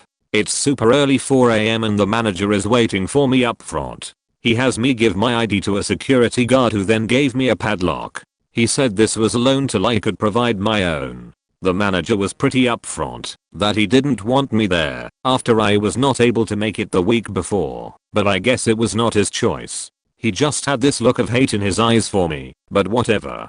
Anyway, he takes me to this locker room and says this is where I need to change into the clean room getup, and then he will show me where I will be working. At this point, for whatever reason, I had this claustrophobic/panic attack feeling and said I needed to use the restroom first. I thought he hated me before, but after asking that, he was really pissed. He grunts something like you have 3 minutes and I leave to the bathroom. Lucky for me the bathroom was in a different area, so I was alone. I took a minimum, splashed water on my face, then thought I have to get the fuck out of here. Ran up to the guard and told him I needed my ID for some lame reason. I was talking fast and rambling. I just wanted to get out before the manager came looking for me. He seemed confused, but handed it back, and I walked to leave. Then remember I have the padlock he handed me, so I toss it back at him and run the hell out of there to my car and floor. At home point I got like 10 calls. I'll let them go to voicemail, all of them calling to tell me I will never be allowed to come back, and how unprofessional I was. Normal, I guess, for what happened. The manager left one way. He pretty much stopped short of calling me an asshole, but he did find a way to insult me in other ways. Threatened to make sure no one will ever hire me again, shit like that. I still can't explain what happened to me, why I felt like I had to go, and why I freaked out and ran out of there like that. Point I do get a laugh thinking about how long that guy waited before he came looking for me, only to not find me anywhere. I worked at a Dunkin' Donuts in the early 90s as a baker. I was in my early 20s, and I kind of had a bad temper. After working there for about 5 years, the owners decided to sell the place. It took just weeks before the new owners moved in, and move in they did. The new owner was a man from India, and the first day he had his whole family in there, with little kids in the kitchen and all. They were there watching everything we did. Everything. The women were in the front watching over the cashier's shoulders, and the men were in the back watching over the kitchen crew. There were only 5 employees working that day, and there must have been 8 family members watching and asking questions about everything, like what temperature to set the fryers and actually practicing what to say to customers. We all knew we were training our replacements, and my bad temper started to flare up. I worked from 6 AM till 2:00 but on the first day it was pushing 4 o'clock and the new owners kept us bakers working. I finally told them I had to go. They told me no, not till all the baking is done for the deliveries, which would be another shift's worth of work. I told them in the nicest way possible, fuck you. If you don't stay and work, you don't have a job. That set me off, and in that moment I knew I had to cause some chaos or damage. A couple of racks full of fresh cooked donuts was all I could reach, and proceeded to grab the rack, filled with about 50 dozen donuts, and spin it around. It sent metal screens and donuts everywhere. They were screaming at me to get out, to which I replied, very calmly, "Oh, I can go now? Thank you," and walked out through the lobby laughing as a half a dozen people screamed at me various profanities. I didn't understand the language, but I assume. I was working for a small engineering services firm as a structural engineer and project manager. I'd only been there for about 3 months. The workload was insane, and they were requiring 60+ hours per week, with paid overtime, with a good 30-40% of that time spent in meetings that were a complete waste. Point I wasn't sold on this job as being this busy and intense. I have a family at home, and working 12-hour days, and then weekends was simply not going to work. I confronted the owner about this, and he seemed to understand. It's worth mentioning that the owner was also a belligerent asshole who had a knack for casual racism and misogyny. Fast forward a week, and I'm in an all-staff meeting in which the owner yells at me and a coworker, "You're the consultants, do your faking jobs," and was demanding that I come in and work all weekend. It was like the previous conversation had never happened. That night, I went home, opened a bottle of wine, and talked to my wife about how I was going to be unemployed for a while. She said, "If you're still working there tomorrow at 3 p.m, I'm going to be very upset." So I go in, and lo and behold, everyone is in meetings. So I quietly pack up my things and load them into my car. When I finally get the chance, I sit down with the owner and tell him I'm not happy and that I'm leaving. He was surprisingly kind during this conversation, but he made no effort to convince me to stay. I was done with that job and with the career in general. Not hilarious, but very satisfying point. I worked for this shitty company for a while. They underpaid and overworked us. We were doing very specific white collar work, requiring specific language skills. Most of us were at least bilingual and had deep technical skills. ISO certified. We did some really stellar, specific work. But that company just had shitty leadership and a narcissistic owner. When the two project managers quit simultaneously, they promoted the guy with seniority as our new boss. He was an asshole. Remember the guy playing Ricky Gervais' lapdog in the British version of The Office? He was that guy. Even looked a bit like him, except he was Irish, not British. He was an ass. Loved his new status. And he had this very annoying habit to remind us we were his minions. Whenever he needed our attention, he'd tap our desk twice with his fingers. It was his version of snapping fingers. Well, at some point I got a job at another company. A very good company, it's been in the news yesterday. Offered me twice what I was making. I was finally out of his job and back at a reputable company. So I typed my resignation letter and walked to the guy's desk and tapped on it twice. He was startled and looked up. And I dropped the letter. "Here's my 2 weeks notice." Everyone watched this in the entire open space. There definitely was some chuckling. 5 out of the 6 other people in my team quit within 6 months. That company is still around and even expanded, still underpays and overworks their employees, and the turnover is just as insane as in my days.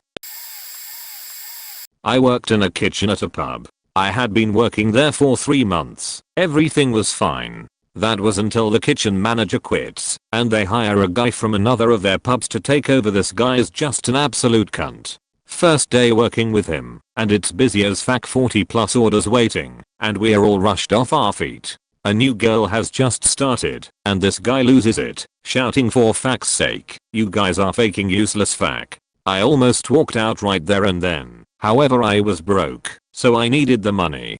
Comes to Easter a few months later, and I request to use my holiday days off for over a week. It gets approved by the pub manager. Everything is good. Except when I come back I've been taken off the rota, and he's hired new people. I'm on a 0-hour contract, so still unsure if he could just do that and take me off the system too. But he wouldn't even answer my calls, and hated it there anyway. Screw it. He texts me 3 months later saying that I never got back to him. "Would you want to start working again in September when some of these guys leave?" Makes no faking sense, as he's the one who basically sacked me and wouldn't pick up my calls or answer texts.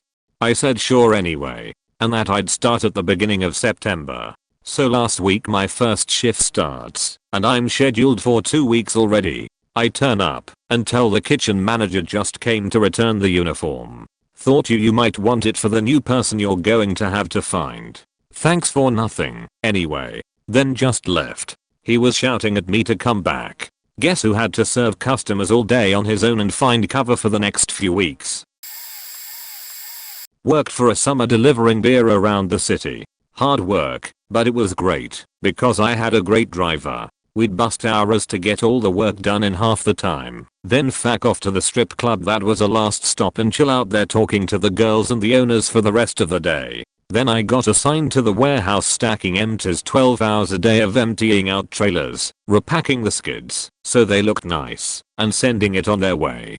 There was a driver dedicated to the warehouse so he could move the trailers in and out of the bays. He was also a colossal asshole and I stopped liking the job pretty quickly. One day he's on a break, union rules, you know how it is, and I ask him to get the last truck, figuring he'll do it once he's off break. He yells at me and instructs me to fetch the faking trailer yourself. So, I grab the keys, get the fullest trailer I could find, and drive it through and around the unpaved, pockmarked yard so I could back it in safely. You ever sit at the back of a bus when it goes over a speed bump? 53 feet of glass all in pieces no larger than a dollar coin poured out into the warehouse when I opened the door. Union driver laughs at all the work I'll have to do before I go. Until I walk out the door I still feel good about that. Certain this will get buried, and it doesn't really qualify anyhow. I worked for a small ISP in the late 90s doing primarily tech support. My immediate supervisor was a nice enough guy, and the job was pretty fun. I was in high school making double minimum wage to sit at a computer and chat on Ike, occasionally going entire shifts without a phone call. But then the company grew, and it all changed. One evening, after an interaction with one of the owners, my supervisor sat at his desk and fumed while typing up a scathing rage quit letter. We were the only ones there, so no one else heard the profanity-laced muttering as he pounded his keyboard. He printed the letter, stuffed it in an envelope, slid it under the president's door, told me I was in charge, and left. A few minutes later, I hear hour after hour's doorbell ringing over and over. I go out, and my supervisor is there sobbing. The sudden realization of what a cushy job it was made, putting up with the owners worth it. Unfortunately, the door to the president's office was locked. We tried everything from coat hangers with duct tape to trying to climb through the drop ceiling to get into that office and retrieve the letter, but nothing worked. This guy went from muttering threats and white hot rage to crying and fear pretty quickly. In the end, he showed up the next morning really early, waited by the president's office until he showed up and simply said, "Hey, I wrote something stupid on a letter and slid it under your door and I need it back." And the whole matter disappeared temporarily until he rage quit again, but used email instead of a letter. I was right out of college and working for this douchebag at a startup his daddy bought him. It was this hopeless weird TV prediction app that had no chance, and he had zero managerial skills. He would sit in the room with me and the other editorial writer and the coders behind this gigantic desk. The office was one pretty small room, and literally pick his nose, pretend to read this one self-help book over and over again, and bother us while we worked. He was also a total misogynist as whole, and made super unsolicited comments, particularly when there were app cases or allegations in the news, or really anything where a woman could come out on the bad end of things. Super professional, and really unsettling in retrospect. Something to note is that I was using a computer he set me up at, which, when I opened it up, had porn, like, everywhere. I'm talking just out there, on screens I had to close/minimize, first hid on all browsers. I've thought about if it was deliberate, but I'm on the fence between him doing it deliberately and him just being so unaware of any consequences/other people that it didn't occur to him to click out. I'd also find porn in many different files in the computer, just pop up and whoops, there's a porn. Awesome. Personally, I'm not bothered by porn, but it was sort of off-putting to have it all up in my face at work. Anyway, the reason I stayed is that he basically let me write about whatever I wanted on this blog, ostensibly to attract traffic, but that's really not how that works. But I was fine doing that until he just started deleting my articles. Totally out of the blue, he'd just assign me something that I'd work on all day and then completely delete it without telling me. This happened for about a week and a half, pretty much non-stop, and I decided I'd had enough. I tell him that he really needs to not be deleting articles like that, or to assign me things he actually needs done. He summarily tells me I'm fired and I'm a disgrace to the profession, which I'm not sure which profession he was referring to, but I digress. I was expecting this rage from Mr. Baby Man and was ready to go, so I say, well, I appreciate your feedback. I do have some managerial advice. Next time you have a female employee, or any employee, for that matter, make sure there isn't porn literally all over your computer. It could be conceived of as sexual harassment. All the coders, usually mad quiet, looked up and were like, oh, shit, because they all hated his ass too.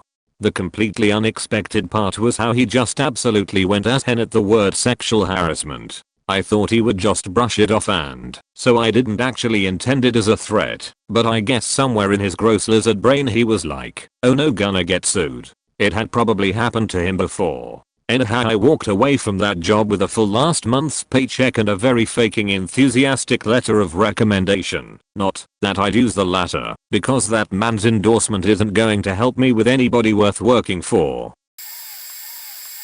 I worked at a deli/sandwich shop for about 9 months right out of high school. One Friday night at work, I got the call that my grandmother got pneumonia. She had been very ill for a long time, and pneumonia usually means that it's the end. I put in a short notice time off slip saying, sorry guys, grandma dying. I need Saturday and Sunday off. I always worked the weekend and had Monday and Tuesdays off, though about 75% of the time I got called in at least one of those days. My manager, who was normally really cool, had just broken up with her husband. She just wasn't her usual self, and my time off slip apparently didn't meet her standards. We had some brief conversation about the short notice. I pointed out that grandma wasn't dying yesterday, but is dying today, and it really pissed her off. She told me multiple times that my time off is being denied. I pointed out to her that I wasn't asking for time off. I was informing her I needed those days. I didn't say I want those days off. I was letting her know I wouldn't be there. She dropped her ultimatum. If I didn't show up for my shifts, I wouldn't have a job anymore. I shrugged, said something to the effect of, there are 50 places in town I can work a drive-through window for $6 an hour, but I only have one grandma. She got so pissed off that she fired me on the spot and sent me home immediately.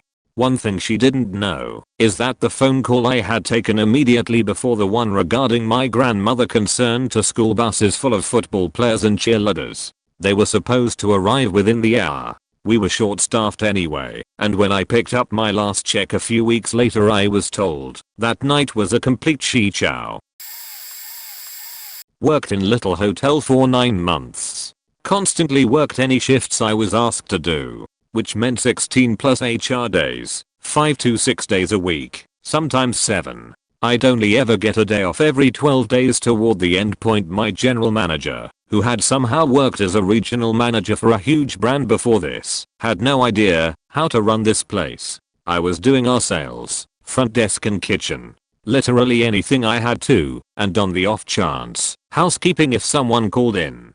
This general manager never covered shifts, micromanaged so faking much I nearly lost it on her so many times. Often, I'd just go to the bathroom to cry instead. My final straw had a new sales girl and a new assistant general manager. I was to work an 11 p 9 am shift the next night, having worked until 11 already this night. So, 24 hours of freedom, technically, counts as a day off, right? Now, I had a coworker mention he needed to come in the next day 11 am to 2 pm, so sales and the AGM could go to an event across the street. Never once asked me to cover it, mind you. So, I finished my shift at 11 pm that night, went home, and within 20 minutes of getting home, my faking phone is blowing up. Texts from sales, AGM, coworker and GM, asking me to cover the 11 to 2. I just ignored it, and throughout the night, I received over 75 text messages and 12 phone calls, begging me to cover that shift. I know because I took screenshots of each text and the records of missed calls on my phone. I'm already fed up at this point, hate my job, hate how my life is going, and I'm ready to just jump ship. So, I called my uncle in asked if I moved down there, if I had a place. He says yep, I'm here and I'll be up in a few days to drive down with you 11 am, and I've received about 15 more calls since 6 am, and after talking with my uncle, I'm done. I answer one call from my grams. She starts to go off about how I'm not answering anyone, and she needs me there, scolding me for not covering a shift and so on. Ever so faking quietly, I tell her I'm moving and I quit. The silence on the other line will forever make me faking laugh. It was just shock. It was amazing. It was also the first time I'd ever gotten her to shut up for a minute point. She asks me if I'm serious, and if this is how I wanted to leave, and why I was moving, and blah blah blah. I say that I'm going to As, and I'll be in a few to turn my shirts go in. Turn in my shirts at the desk, and she's standing there, shaking her head in disbelief, and I just casually say, "Oh, and Laura, fuck you." Flipped her off, and walked out with my bird still up. Point safe to say that I don't use her as a reference or the correct number for that place. I was a department manager at a big box retail chain. One night our calls and asks to speak to the manager on duty, me. The nice lady explains that the store manager has incorrectly filed termination papers and she can't fire the employee in question until it gets fixed. I say I can help and ask the name of the employee he wants terminated. She says my name. Unbeknownst to me, my store manager was planning on firing me, only he's brand new, so he doesn't know how to do anything. I calmly gave her all the info she needed and corrected all the forms that he filled out incorrectly. After giving her some info right off the top of my head, the woman asks, "Are you sure about that? Don't you need to go check it in the employees hour folder?" Nope, I'm sure of it. I'm the guy being fired, so it's my info. Dead silence on the other end of the line. "So is there anything else you need to fire me?" "No." "Okay. Thanks. Have a good night." After she hung up, I went around the store and removed all the little notes and help manuals I had written for the store manager. I'm pretty sure he couldn't open the safe, run inventory reports, check hours, make the schedule, or really anything related to day-to-day store operations. I was the only guy in the store who knew how any of those systems worked. I closed the store that night and did all the required paperwork, but left the parts that were supposed to be his job undone. Usually I did his job too. I opened the next day and did the same thing again. He told me about being fired when he came in at 10 AM. It worked out great for me because I had wanted to quit, but just couldn't take the risk. I used the unemployment benefits I got to support myself while I got an IT certificate, which led to a nice career. It didn't work out well for the store manager. He lasted another 3 months before he got fired for incompetence. I quit a job at Apple to work for Google. When both companies had a lawsuit going, I cruised into the boss's office at Apple with a Nexus. Asked him what he thought of it. Just as I got a text message from an excited friend I told I had just got the offer that morning. Boss saw it. It was quiet and awkward for about 10 seconds, which was a little bit like me. Did he see that? Him, did her phone really just say Thadm? So, I guess I wanted to come in here and talk to you. He put the Nexus on his desk, and I walked back around to one of the guest seats to sit down. Originally I was on his side of the desk, and then he exploded.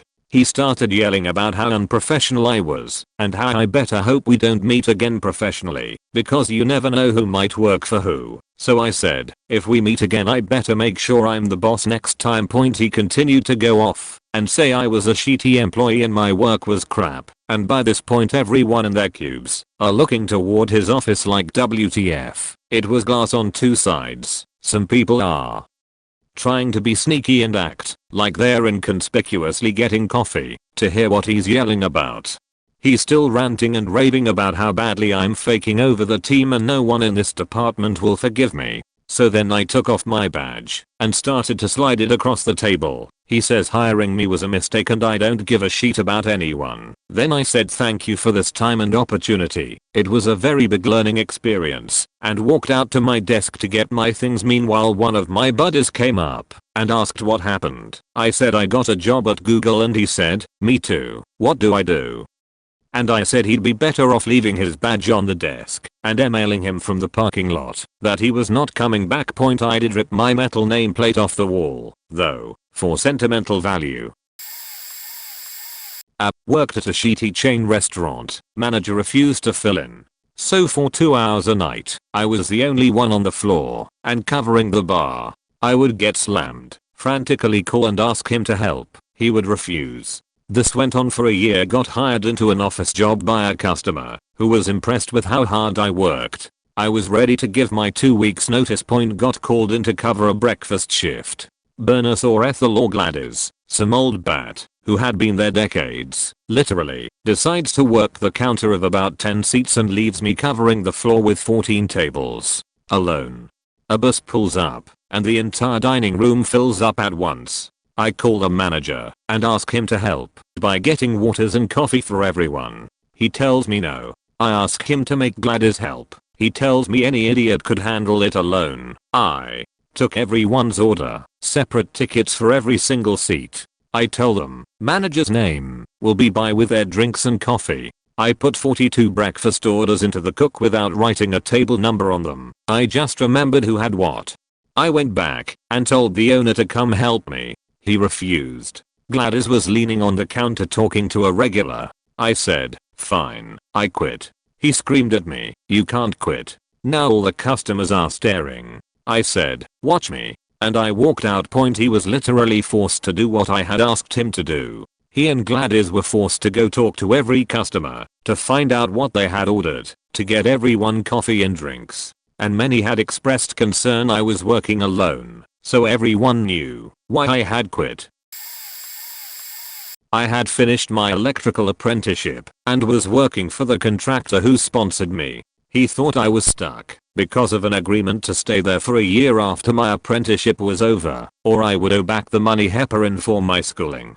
It was like $1,500. I was making $18 an hour when I went into my last year of school and typically got a raise at the end of every year, and during that year I had assumed responsibility for the service department. Admittedly not a big department, but a big responsibility nonetheless, which he was billing my hour to the customer at $95 an hour. I understood overhead had to be factored in, but I also knew that it should have been a journeyman doing that job making a good bit more than I was. So I sent him an email the day I got my final grade, informed him that I had graduated and explained all the things I had been doing in the last year for the company. He was in the office most days and I usually dealt with the project manager. After making my case for why I felt like I was in line for a decent raise and even more responsibility, I asked for a raise to 22/hours when on a construction site and 25/hours when doing service work. I got no response. A week and a half later on a Friday I got paid and saw a $1 raise to 19/hours. The following Monday there was a new guy in the shop and I was informed that he would be taking over the service department. After training him for a day it was obvious that he lied about his experience and he let it slip that he got hired at 25/hours. I was livid. My project manager called me that afternoon and asked if I could work late that afternoon on a job that was behind. I told him that I could not work late because I needed to get a haircut and that I would need the next few days off because I would be looking for a job. He asked why and I explained. He didn't say much after that, but he asked me to not take off on Tuesday. I agreed. Tuesday morning I was asked to continue training the new guy. I refused, stating that since he was making 6/hours more than I was I obviously had nothing I could teach him. That day at lunch my PM showed up at my job and was telling me about something stupid the new guy did and how he fired him. He then informed me that he had spoken to the owner and I would be getting a raise to 22/hours retroactive to the day after I asked, and that I would be getting 28/hours when doing service calls. So, I didn't have to quit, but I was ready to. The company went out of business 8 months later anyway, because of the recession, but it was a validating experience. Hopefully I'm not too late to the party point. When I was in high school I worked in a local ski resort's kitchen with a few of my friends. We pretty much gave people prison food that was overpriced to oblivion. So we would give people free cookies or fries with their orders. One of our supervisors, we'll call her Tina, seemed cool at first, but she quickly became a bitch that hated everyone and everything. Because she was a supervisor of some shitty kitchen at an Ohio ski resort that was small as hell, she thought that she was a queen and we were her servants. She would do nothing but gossip with her friends on the phone and yell at us if we wanted to go to the bathroom or something else that would stop us from working. Since I was close to becoming a supervisor too, everyone listened to me and told her to fuck off. One night we were slammed, and it seemed like everyone and their mother was hungry for some microwave burgers and Bosco sticks. Tina was on one of her beach rants, and the manager of the ski resort was on her as to get people their food faster. Tina went Super Beachatron 3000 on us, and by that point, we were tired of all of her shit and told her to basically fuck herself. That was it for Tina. She got so upset that none of us were working as fast as she wanted that she called in the manager to come and talk to us. Before he got there, my friends and I decided that we were going to quit with style and leave her to do all of the work, since that is what she did to us all season. Two of my friends poked holes through trash bags so that they can put their arms and heads through them like panchas. I grabbed the sink hose and started dousing them as they started to wrestle in the kitchen, and my other friend had a hot dog as a mic announcing the fight. When the manager finally made it there, he was so pissed, but he couldn't do anything. If he were to fire us, that would leave one person, Tina, in the kitchen, and there was no chance she was getting it all done by herself. Eventually he let us be, since we had the leverage. We put Tina through so much that we helped her through the rest of the rush, but then left waving our middle fingers to Tina and the manager. We are now banned from the ski resort and their sister resort. The email heard round the world. Once upon a time I worked for a high energy, high turnover marketing agency. I was a lowly buyer and had a pretty cool boss who had made her way through life, being a go-to for all kinds of random print/marketing items. After working there for a few years, she had finally had quite enough, and I think the next part was her subconscious overruling her conscious to give her just the bump she needed to let it all go. One day one of our decent buyers decided to take a job with one of our clients who was very well respected in their industry. Said buyer sent out a thanks for all the help and good luck email, and my boss decided to reply to him. Unfortunately, instead of reply to, she replied all, and by all, it was the entire company, both the local people and all of the individuals around the country and indeed the world who worked remote. The exact contents of the email, well, it's been a while, but the gist of it went something like this. Congratulations, boo your name. I'm glad you're getting the opportunity to work for a company that actually cares about its employees and is willing to challenge them. I know you haven't been utilized fully here, and your skills are basically going to waste in your current position. If you have a line on another position within company that you'd recommend, I'd be interested in looking at it. I was the first person to realize she had replied all, and her office was only 4 steps from my cube. I was horrified. Obviously, I liked the lady, and she was a great boss, but I knew she had just sealed her fate. I walked into her office, closed the door, sat down, and I must have looked quite awful, because she asked me what was wrong. The only reply I could say is, you replied all to buyer's email. Of course she's in complete disbelief, and says, no way, I just sent that to him. Insert pause. Her face drops, she looks at me, then how did you get it? Turns to her computer and utters, well sheet, can you help me take my stuff out later this evening? Her direct boss, the director, happened to be on a meeting with a high profile client at the time and was due back within the hour. I advised her to spend that time moving her personal emails off the computer before he got back, because they would lock her out of the computer 5 minutes. After he arrived back from his meeting, she was escorted out of the building. Later that evening, under the watchful eyes of both the director and the hour manager, I helped her take out her things. Legendary. I was working at that factory. It produced juice, and I was operating TBAP, Huge's machine, which pours juice into the box. It was quite stressful work, where if anything fucks up, you were to blame. Also, every 45 minutes you had to take 2 random juice boxes and measure them. They couldn't be more or less than +5 grams/box. If they were, you had to adjust the machine. When you were done, you had to cut the box and pour juice into the drain between 2 TBA machines. So the place near the drain had extensive amount of juice all the time, and as you walked there your boots would be destroyed by the chemicals in the juice quite often. Yes, the sheet you drink is the sheet. So, we were given those army boots to work, and considering I was about 17 to 18 years old, I decided I'd just go to work in those boots anyway. Why carry another pair? So, there was a time when they delayed payment once, then twice. Week passed after week and we were paid at last, about 80% of what we should been paid.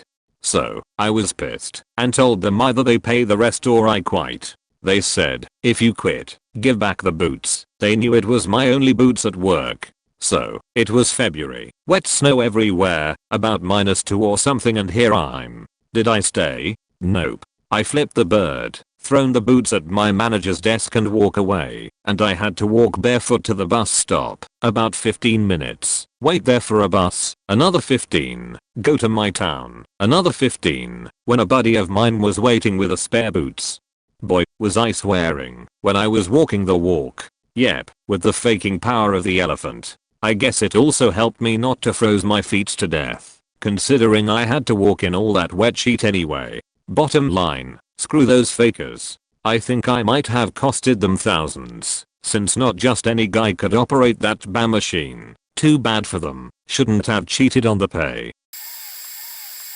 Not hilarious per se, but I thought it was pretty funny. Super long story point. I used to work for Many, a free 20 PG newspaper given out at transit stations and out of corner boxes. I was in between college classes and it seemed like easy money. I would go to a pre-designated subway stop at 6 AM, hand out 1,000 papers, and by 10 AM, whether or not the pile was gone, I went home and was paid $40. Each bundle of 100 you went past was an additional $10. When I went for the interview process, I knew this was a joke. While myself and my girlfriend at the time wore professional attire, most of the people were in street clothes and looked homeless or like drug addicts. No judgment, but it was clear this was high turnover, easy money scam operation. We were signed up as contractors and was told we would get our checks by supervisor drop off point. That's the backstory. I was assigned to 23 Street and Park Avenue. I had just 1K. And it was going smoothly. Then one day a sup came to me and said someone at Union Square had fallen ill and I was to take his spot. This guy was a GD because he handed out 3K papers in 4 hours. I was a newbie and could just clear my 1K. Plus I was ill with a sore throat. I get there, and because there was a promotion for HSBC Bank, I was told I could not say AM New York, but rather HSBC, the world's local bank. The issue was no one was taking them when I said the HSBC line, but did when I said Amni.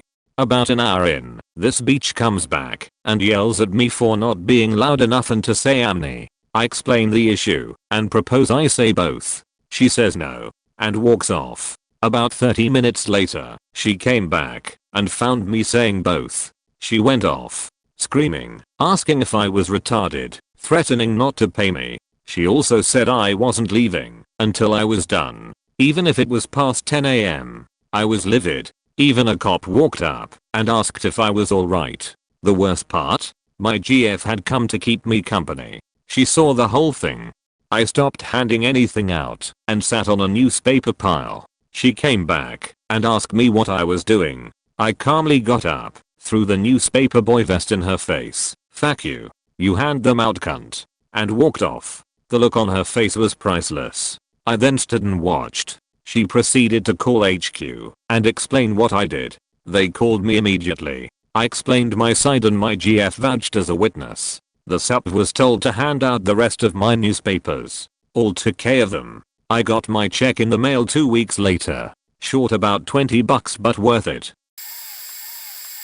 As a teen I worked at a local supermarket. General duties included, but were not limited to, cash register, bagging, cleaning, uskin, carts, etc. The front-end manager and myself never quite hit it off. She was always rude to me. I just did my job as any 16-year-old kid would.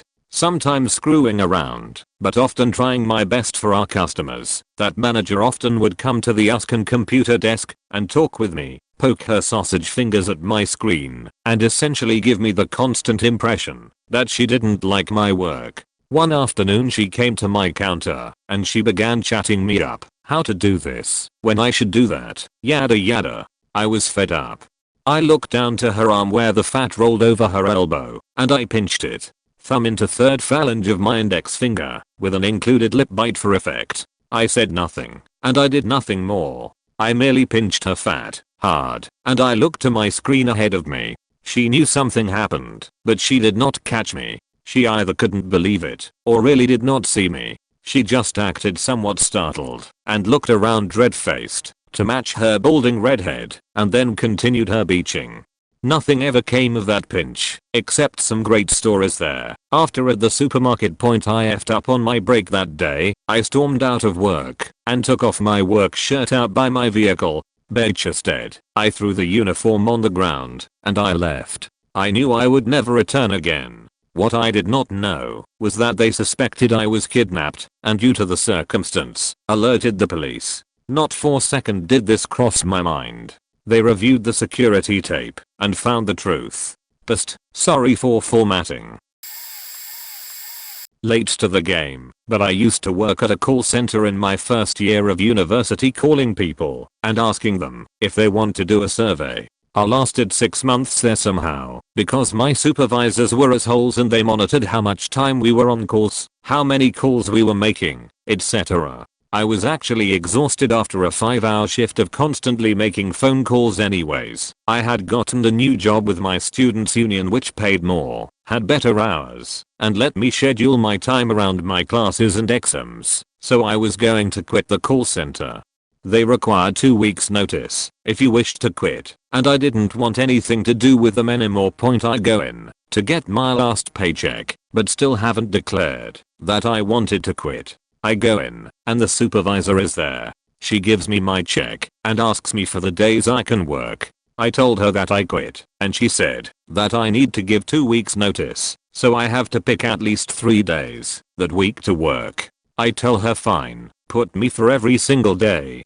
I just won't come in. She said if you want a good reference from us, you need to give us 2 weeks notice. I told her I'll come in every day. I didn't need a reference from them, and I didn't bother coming in. The next day, I got a call from call center, and they told me that I'm skipping my scheduled time. I told them that I had quit, and I got the same 2 weeks notice spiel about references and such. I said you want me to come to work, make me, and then hung up. I never heard from them again.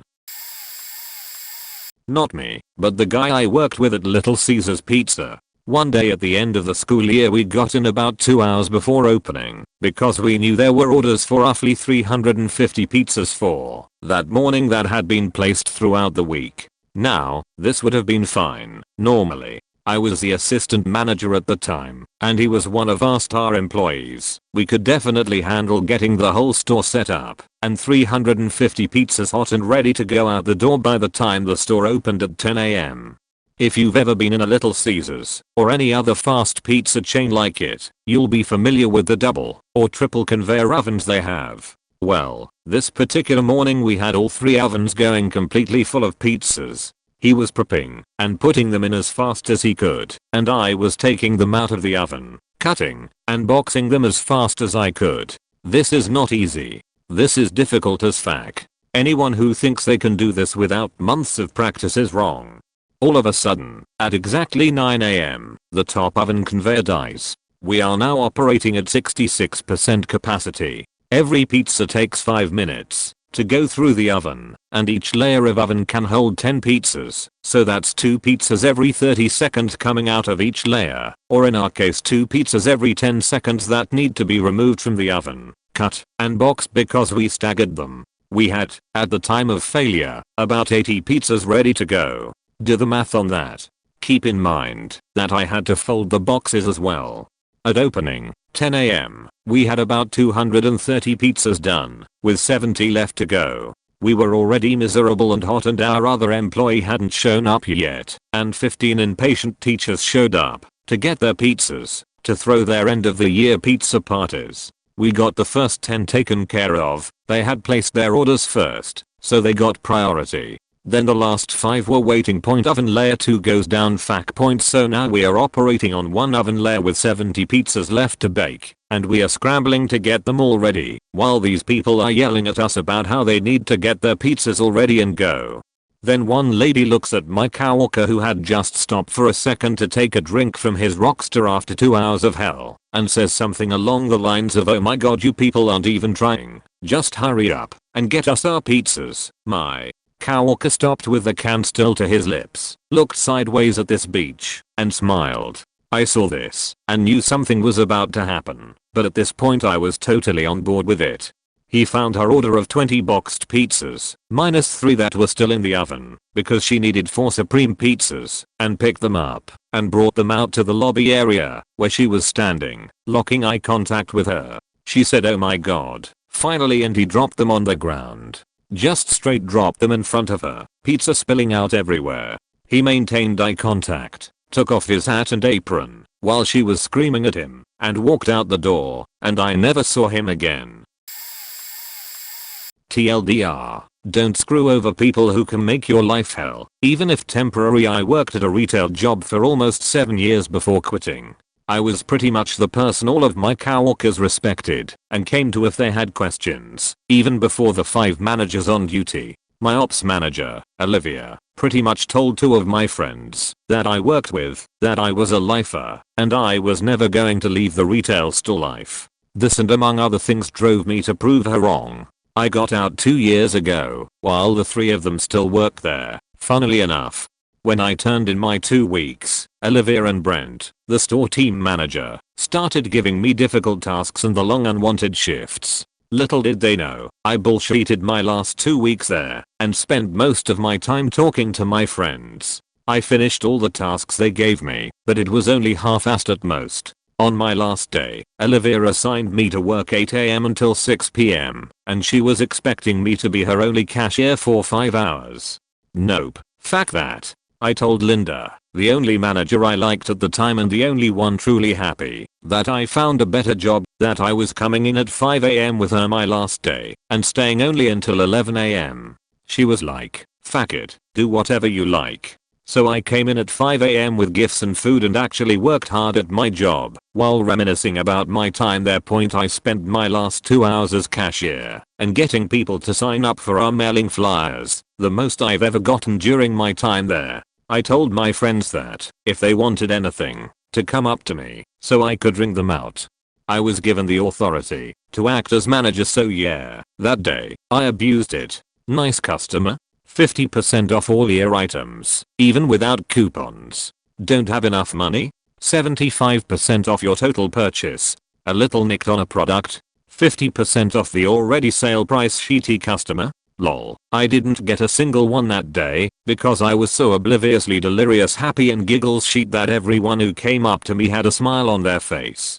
My last 10 minutes there, I grabbed all my belongings, went and said goodbye to all my friends and coworkers, tearing up and feeling all nostalgic af. I even said goodbye to my shitty back room that had been the place where I had cried my heart out more than once, contemplated throwing myself into the trash compactor on a regular basis, climbed on top of the roof multiple times for fresh air, watched my coworkers get sheet-faced many times during the miserable holidays listening to crappy Christmas songs, worked back-breaking shifts unloading merchandise from trucks, and made the coolest friends with the weirdest people. I strutted out of that place with the confidence of a mad woman. Later, I learned that Olivia had to cashier all by her lonesome self before someone took pity on her and came in early. Don't mess with your employees, especially that one person who practically ran the store, so the managers could take credit for it and look good to their boss. They always screw you up when you least expect it. Edit. Took out story that shall not be heard. 3 jobs back I worked in hell. Search my submitted history. The owner of Hell, a computer repair shop, was a guy who had to ask how to turn the things on and off. He was honestly less useful than a wild bull would have been when it came to fixing PCs, so his old business partner kept telling me about an opening for it at his GF's office, a medical infusion place. I finally submitted a resume. We did the interview next door to the repair shop. Just told Charles the first was gonna step out for a bite, and went over to do so. When I got an offer I accepted. I gave him a week notice. I love to give 2 weeks, but this is the man who furloughed me when the tiniest thing went wrong, then tried to make me work twice as hard when I got back to make up for not having a tech. The man who kept ignoring my requests for a raise and instead hired sub-techs and said they were why he couldn't. This man was the bane of my existence for 8 years. A week was generous as hell. Charles began formulating ways to keep me on board. This culminated in telling me if I didn't quit, he'd line me up a second job selling security systems. It was 4 more hours of work a day for an extra few hundred a week. I told him I'd prefer an actual raise. He said no. I said no. He asked me to keep the company key and phone for when you change your mind and come back. Okay, sure. I had it for 2 days into my new job. He kept calling me asking me how to do things customers needed done, and I'd let it go to voicemail. My new manager gave me a new company phone for the company I was now with Point. So that night I let myself in using the key and left both of them on the counter beside his desk. Let myself out using the automatic locking door according to my replacement. When he tried to call me the next morning he almost had a heart attack when the Imperial March went off as loud as that phone could go right behind him. I've told this story before, but it's pretty epic. The background: I worked for a small independent movie theater for a number of years. I had worked my way up to shift manager and could run projectors and all that jazz. We had a solid core of 4 managers who'd been there a while and could handle everything. It was a smooth operations as far as sheet shows go. Point the screw. The owner decides to get a new partner to buy into the business. Get some fool to buy 49% of the business and foot the bills for you. Not a bad con job on his part. We knew right away sheet was about to get facky because an all-staff meeting was called, one of only 2 in the 5 years I was there. New partner is introduced and labeled as our new boss. He's gonna spiff the place up and make us a real theater. Also, he announced the one manager who wasn't at the meeting was immediately fired. Dude was at his mother's funeral at that very moment. Protests fall on deaf ears. The following week some guy shows up and says he's the new manager to replace our recently faked over friend. I ask the hiring manager about this. Hiring manager doesn't know anything. After a whole bunch of phone calls we figure the new partner appointed this guy to be his inside man without telling anyone he was being brought on. New guy already had full set of master keys and no clue where the door locks even are.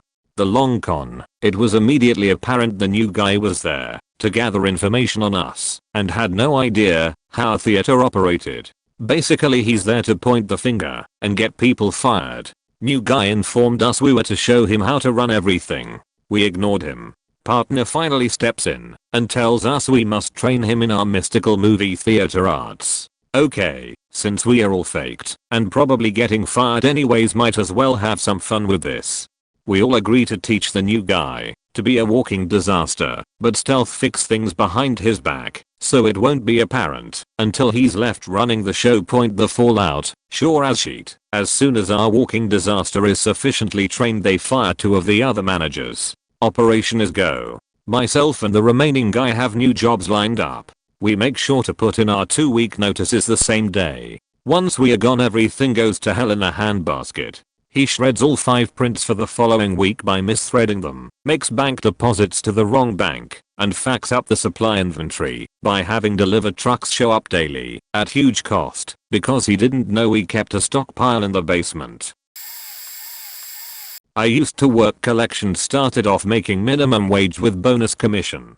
This business was run by 2 guys. One was really cool stoner dude who took a liking to me. The other was basically an adult middle-aged fuckboy douche. He was a bro and liked to talk sports and didn't like that I was more comic nerd than a sports jock. This business was one of the most unprofessional places I ever worked. Sometimes they ask a random employee to do push-ups, and if he did they'll let them go home early that day, or had boxing matches outside. I shit you not. Anyways, me and these 2 guys started the same day. Every day we would all get our daily numbers of settlements, money in the door and accounts worked. I excelled in all those areas, but for some reason douche boss would give better accounts to guy 2 and 3. After about a year of this, cool boss finally gave me some good accounts and I was making a lot of money on commission.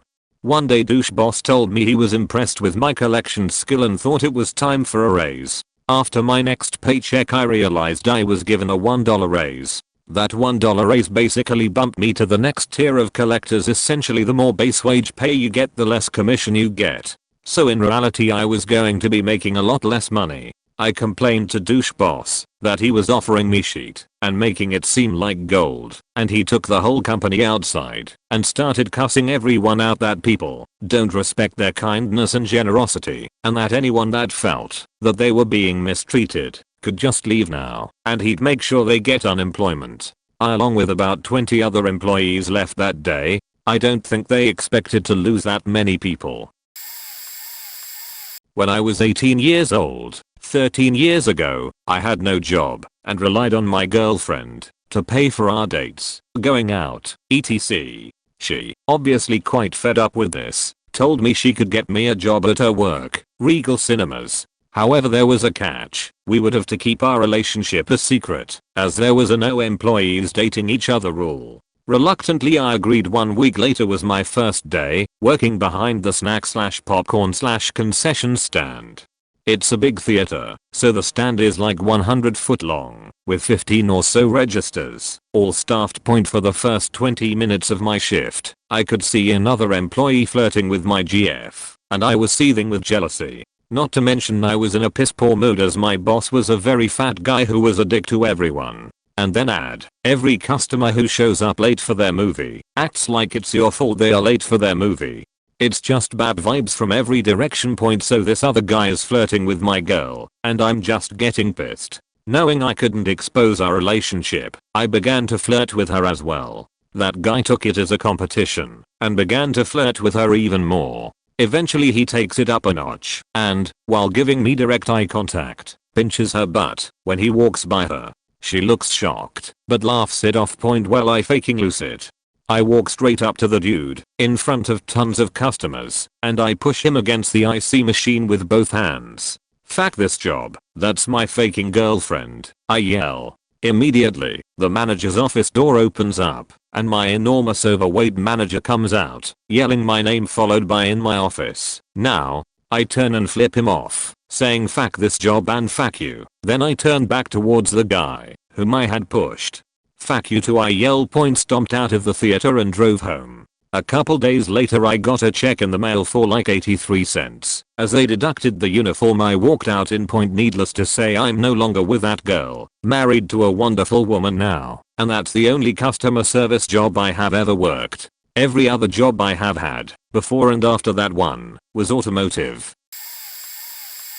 This wasn't so much hilarious, as deeply satisfying to me. I has worked 8 years for a major US grocery chain that just so happens to be headed Cincinnati, and each moment of that job sucked. This is the kinda job that gives folks ulcers and drives them to drinking. So I put in my 2 weeks notice after getting an offer elsewhere, and from the moment I hit send, felt such a huge wave of relief that I stopped giving a fuck about anything for the next 2 weeks. What helped is our store manager had been promoted, so it was just us 2 co-managers and a temp store manager. Now, I didn't do anything that might hurt an employee or customer, but for anything else, I just stopped giving a shit. Customer complains? Give him whatever they want. Employee fucks something up? Not my deal. My store walks in the morning? I just basically strolled around, saying hi to everyone and did nothing. I knew during my notice they weren't going to mess with me, and there were other hot messes they had to take care of during that time anyway. The best was on the last day, 2 hours before I'm supposed to leave, I was working 7 to 5 p as the only manager for the day. The division meat merchandiser shows up. He lived near the store and liked to walk us around giving us shit on his way home if he had a bad day. So he comes in to do his shtick and tells me to keep notes. I don't, and then he tells me of something that needs to be fixed by the next morning. I told him I'd make sure the other co knew, so she could take care of it, when that would have been my priority. By now he's flustered, because he wasn't able to get his jollies by making me squirm. So MGMT_drone, why aren't you going to take care of it? Because, in about an hour, I walk out of here for good. Today is my last day. By this time tomorrow I'll be on a weekend vacation, my first in years, with my family in St. Louis. That's why I'm leaving her a note, walking out that day, and telling them, if anything happened to call someone else was just the icing on the cake. And I enjoyed my weekend in St. Louis too. I used to work as a cashier in a gas station. Loved everything about that place, from the boss to every employee there. Even the donut delivery guy was nice. Anyways, one day I come into work and the boss pull me back to his office and announces me that he was offered to sell his gas station to a group owner. It was a sad news for everyone in the place. He told us nothing will change, only he won't be there anymore. He invited us all for dinner one Friday night. 8 to 9 of us were eating some good Asian food and we loved the family aspect of it.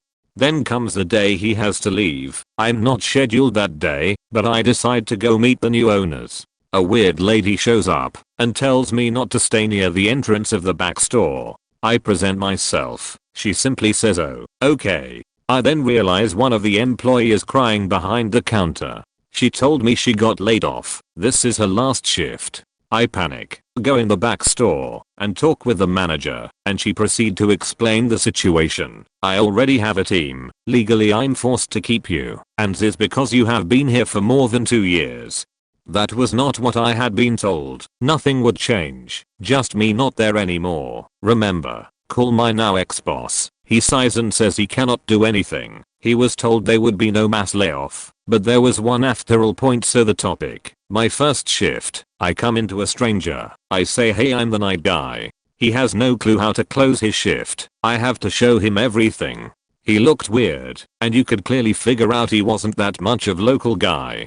He had trouble speaking clearly, and I was just sad seeing this. It was supposed to be the lovely employee who had a great smile and welcomed everyone in. Now it's this weird guy that took her job.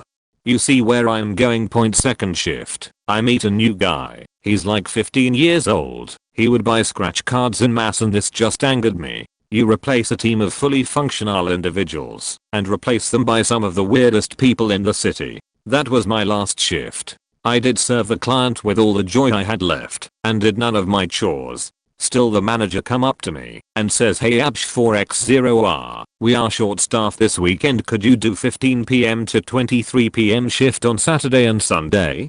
I say, sure ma'am, no problem. It will be a pleasure. Point. I still remember the panic voicemails I received on Saturday. Where are you? Are you okay? Fuck these guys. Deep. Fire 7 human beings to replace them by rats, just to ask me to fill up your messy hole. I feel like I did something for the team, I guess. They fired my friends and co-workers. Now time to step down your manager role and serve those clients you extract money from by yourself. I never explained them why I didn't come in. They stopped calling me and figured out I would no longer be working there by themselves. Sorry for any typos. Type this kinda quickly. Hope someone enjoys reading this edit. This was pure vengeance. Anticipated leave. They thought they could cheat on people like this, so I had to contribute to the sheet fest. If for 1 minute I did anger the manager, then I'm 100% pleased. I'm fairly sure it was a bit more than a minute lol. So this happened about half a year ago. I was a baker for a lovely little Bajul chain and cafe, and had already put in my 2 weeks notice as I had gotten another better paying job a month previous. I had put in my 2 weeks, so my last day would specifically be the day before my birthday, so I could go out and do birthday things. In a ho. My manager, let's call her bad at managing a faking lifeless paper bag, decides she has misheard my notice and schedules my last day for my birthday. As I have already paid for my concert tickets and subsequent drugs for said concert, I was pretty upset. However, being the baker, I was the only one in the store from the hours of 2 am to 5 am. So I did what any little sheet would do in my position would do. I faked some sheet up in that store. First off, we had a rather large order that needed to be filled for catering. That simply was not done. Instead, I busied myself putting up balloons and streamers celebrating my own day of birth. In my drunken binge of messing with this store, I thought it would be just hilarious to take out our frozen concentrate mixes and poke holes in the bottom of all of them and then place them into the coolers to thaw, so when they did they would leak everywhere and make a giant sticky mess. It was glorious. I left before anybody else came in and heard from my assistant manager the next day and said that he was happy I had done it and that he too had quit his job shortly after arriving, and my GM got faked pretty bad that day. It was a huge dick move, but I regret nothing. 2006 at the good old BBV. Point. I was a shift leader going through graduate school to get my master's. Boss was a real cow, complete with thinning hair, varicose veins, footpad on both ends, etc. She was a beach on most days, with the very odd days where she'd then decide to hit on any of her male staffers. We knew she was pathetic. Point. Q me being one of the male staffers she loved to hit on. She was on pain meds, so she got real handsy with me. I called her daughter, who was also a BBV employee, to come pick up her mom since she's out of and saying stupid things. Daughter comes get her. I'm about to close out my shift for the morning when I get a call from the next shift lead that he's calling out sick. Fuck, I'm now stuck doing a double. decide fuck it, I'm done with this place, and close up shop at 7 p.m. Q getting a call at 8 p.m. from the local police department. They think I'm in the back held as a hostage. I say I'm fine, and that they shouldn't worry. They tell me the lights are on, and that they need to check the place. So I say go ahead. I get a call 2 hours later from my store manager, yelling at me about how the store was abandoned, the front doors were busted in and there was dog excrement on the floor. Told her that the police had called me thinking I was a hostage, and since none of her shift leads nor her decided to answer the call from the police, that I had given them the go ahead to raid the place. Then told her that I was tired of her shit and working for that shitty company, and hung up my phone. I took my battery out when you could do this with cell phones. It was glorious and there were no repercussions for me. My story is more immature than hilarious, but maybe some people will find it funny. I used to work in the kitchen of a seafood restaurant for a long time. I really liked it there and everyone I worked with, but I had kind of a falling out with the manager, who's really a great guy, and we've moved past it and quit one day. I decided I kind of missed working with everyone several months later, so I went back to work there part-time alongside my full-time job as extra money through their busy season. I live in a college town and we have a university that competes in the secretary, so college football here brings an insane amount of business and money. They didn't turn down the help. Valentine's Day was my last day, as it was going to be the last busy holiday for a while, and football season had come and gone. I put in my notice and worked out the full 2 weeks respectfully. During my last shift, I decided I wanted to play a little going away prank in good fun. In many restaurants, there is something called an 86 board in the wait area.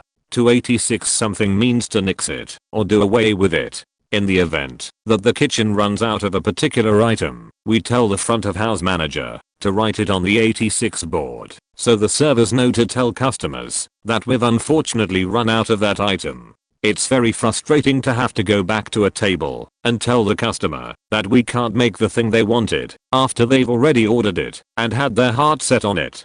I picked up a marker near the end of my shift and wrote "fuck this job" on the 86 board. That didn't feel quite powerful enough, so I added "and the juice" as a second sentence. I figured everyone there would know it was just typical raunchy kitchen humor, so I would be in the clear. Unfortunately, I mistakenly wrote it in permanent marker instead of the erasable one, and it turned out that it was actually still in the customer's line of sight, so my little joke didn't go over very well. My bad, Sam. I worked in a fancy hotel's restaurant as an assistant server.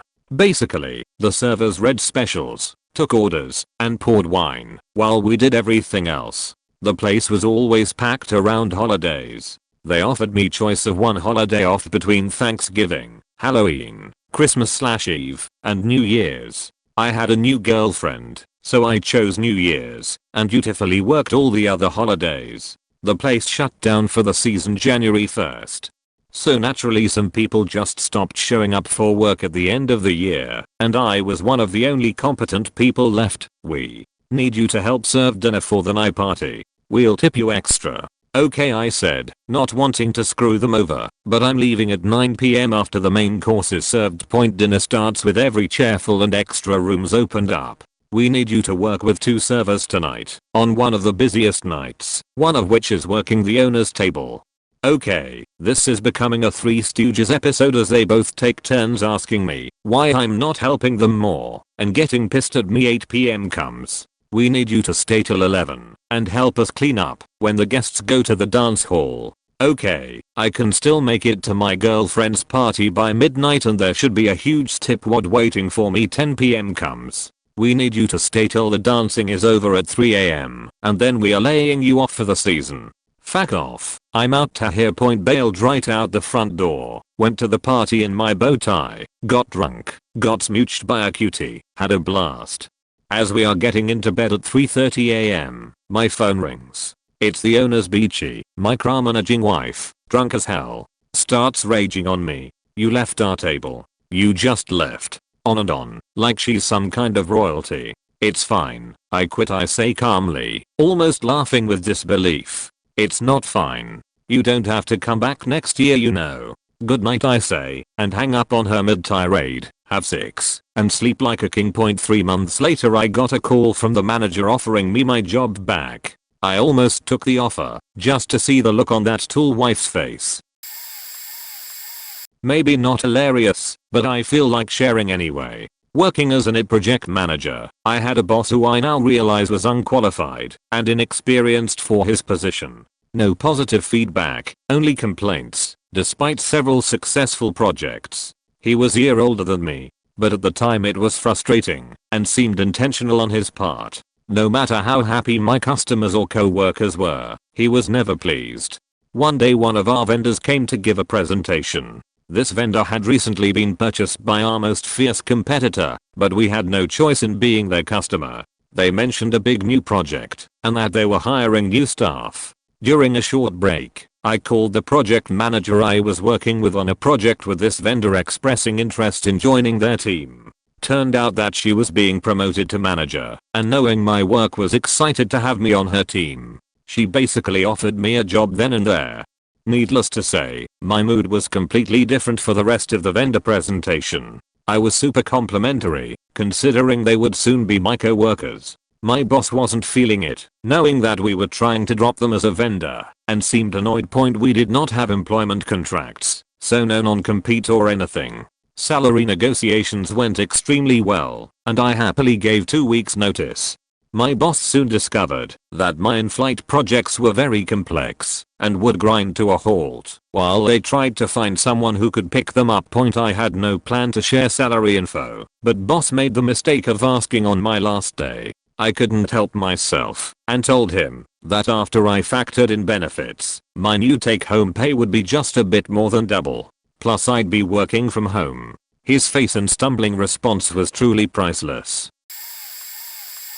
I was currently going through a background check with the job I have at the moment. No one knew that I was trying to escape the darkness of the day-to-day responsibilities of the waitress/management job I was currently holding, just to hold up my bills and the bills of the sad excuse for a boyfriend I was dating at that time. Anyways, the recruiter doing my background check called me while I was at the job and told me all she needed to do was talk to my current employer and I was set to start training.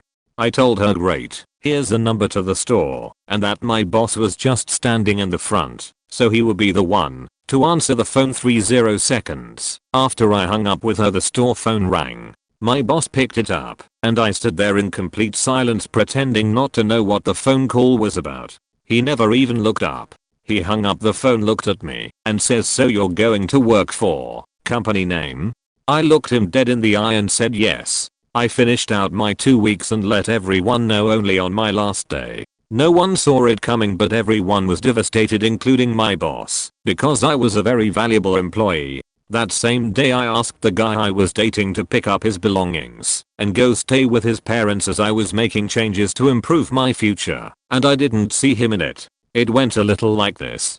"My friend, I have been changing a few things in my life, and I'm setting on a new adventure to better myself. I will always have love for you, but I don't believe we are compatible anymore. Please grab all belongings of yours, including the bag of needles you are hiding behind the couch in the garage, and go stay with your parents. You have made your choice and now I'm making mine."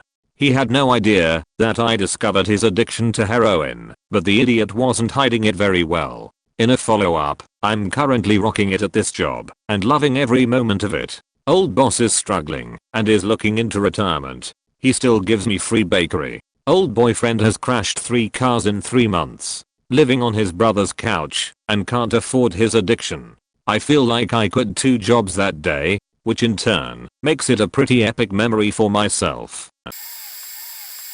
Not exactly hilarious, but fuck, it was satisfying. And don't fuck with the faked. I will leave out some bits as it's a bloody novel as is. Worked full time for 4 and bit years for a private company in specialized field. Paid us sheet wages, sheet conditions and very physical job. Some would last 1 day, some would last couple weeks, but very few got past the 1-year mark due to all the bullshit that went on with politics.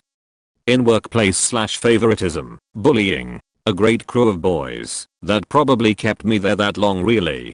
The number one was a slimy little man who had previously been done for sexual harassment. placed mates in high paying positions with little workload etc. But with all others less willed played games with the Chinese, can do the job cheaper. We have trouble paying the bills/overheads. He had hoped for a pay rise for everyone but budget doesn't allow. I knew very few that had a backbone to him overall, and over the years it built up to a point where he knew I would have a crackback if was warranted and done professionally and politely. He threatened me one day with my job because I made issues about health and safety problems not addressed in the slip of a tongue, and I remembered it. Fast forward few months, my son comes and works with us and been there maybe 8 months and was a bloody good worker. All liked him and thought he was a good worker as well. But because I had stood up to number one a few weeks prior in a heated discussion over his professionalism and the overall running operations of the company, when he decided to have a crack at the staff it didn't go down well, and my son wore it weeks later.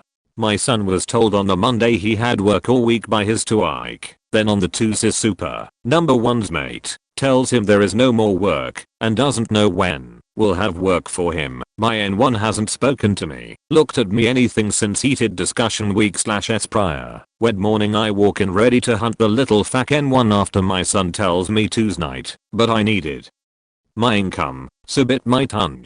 Until the N1 came looking for me while I was standing with couple of workers and tried to explain that my son had not been pulling his weight and why I was sacked. I knew it was shit, and in that split second all the bullshit just had to stop. Fuck him. It was now on. I told him he was fucking liar. You're full of shit, you little bastard. How dare you call my son lazy? Everyone here thinks you sacked him to get back at me. Admit it, you weak prick. To which he replied, mate, do you really think that, mate? I walked away and told him I was going to move away from him and go do my job that he pays me to do, not stand here and indulge in his bullshit. 8 hours later at the end of the day, N1 comes to see me, asks, can I come and talk to him? He feels bad about what's happened. My super had told him they would be lost without me. I'm a valuable person here, blah blah. Lol. I walk in the office. 2 hours. My super and number one Facknical proceeds to hand me a form that says I'm now suspended for a week on pay due to my earlier behavior, as he felt threatened for his safety. My super looks at me with every look of I'm sorry, I can't help. I straight up asked my super at any stage, did he feel worried that I would lose control? Has he ever worried, been concerned about my behavior? To which he replied emphatically no. My super had witnessed the events of the morning and my blow up over lazy son comment. I sat in shock for a second, thinking they are all weak here. No one at all will stand up to this bullying idiot. He dragged a mate into the office to escort me home. Lol. When my mate walked in, he looked at me. I said had suspended me. He then tried to argue and bring up all the N1's dodgy past and dealings. Threats etc. But I shut him down. He really did need his job badly. I was looking at the table in silence while chat took place. Turned my head to my mate and he said don't, lol. He thought I was going to bail off the seat at Fack Knuckle. Lol. I said, nah, fuck him Daz. Stood up, turned to N1. He leant back a little as if hang on, is he? But stood there, looked down on him and told the N1 he was a little bully. Stick ya fucking suspension and job. Do you really think I need you that bad, you fool? Told my mate to stay at work. We both found that piss funny. Escort home. We would have went home and celebrated. Lol. For 3 days my super kept calling with N1 in background. Could hear prompting the chat, asking me to come back. It's just a warning, it's nothing. I told my super that if the N1 mates who had physically assaulted staff 2 different occasions and verbally abused/threatened junior workers 4/5 occasions. One even smoked dope on a company bus trip and got us banned from bus lines and any further social outings. None of them had a warning. Why should I? After maybe the 30th call I didn't answer over a few days. I thought stuff it, maybe tell him again properly. My super called and I answered, said our pleasantries as always, and I asked, was the N1 there listening? And he said yes. I asked could he put the speaker PH on, as I had thought about the situation and wanted to talk to the N1. I asked could he hear me, and he said yes. Quietly and calmly I told him he was just an insignificant little man in the world with probably a little dick as well. You will always be a bully, a liar and arrogant little fuck. One day, somehow, sometime our paths will cross, and it's in years' best interests if you see me before I see you. If you're any type of real man, you have my address. I'm 2 minutes away from you. You will come to me and ask me personally, and hung up. I went seen a good solicitor that said unfair dismissal was good to go, but 10 grand bill to take the case. Lol, I'd rather save 10 grand. They paid me out every little bit plus some more to keep me quiet, I think. I then sat and wrote every detail of every little thing, from taking company profits for his personal gain, compromising safety, illegal activities / his drug use. Idiot would go out social events years previous and snort lines and brag about it. Head office got a copy, he got a copy, my super and anyone else that wanted copy got it. Still kept his job, but N1 demoted though now to maybe N26 in after it was bought out. Sorry for the ramble, first time written it all out. Lol, fuck you Anton, one day my friend we will meet, until then. Cave Canem. Not crazy funny, but I quit my job at Walmart a few years back in what I and my friends thought was a pretty chuckle-worthy manner. I worked in the back room, where all the boxed items are kept, ready to be brought out to the sales floor on pallets / carts, to be unboxed and loaded onto shelves. We received items via truck and loaded them into the back room, shelves known as bins. You scan the barcode on the bin, scan the barcode on the box, and put the box in said bin. You can also put unboxed, individual items into bins in the same way. So, when the supervisors kept stealing all my ideas, placement of certain heavy items in high up bins being ridiculous, mostly, I decided I'd quit and go somewhere my input is appreciated. Ironically, my next occupation was military. But quitting wasn't enough. I put in my 2-week notice 2 weeks prior to Christmas Day. On Christmas Eve, I took a sole bottle of water and scanned it into each and every bin, over 500. I did my job as I usually did, but as I went, I scanned it into each bin I passed, successfully loading the one bottle into every bin by the end of the night. When I was finished, I threw the bottle in the trash, put my scanner in its appropriate area, clocked out, and left. From experience, I knew those bins couldn't be emptied of one single item all at once. From what I was told, the supervisors had to get their hands dirty and help the backroom crew unpack the place. Great success.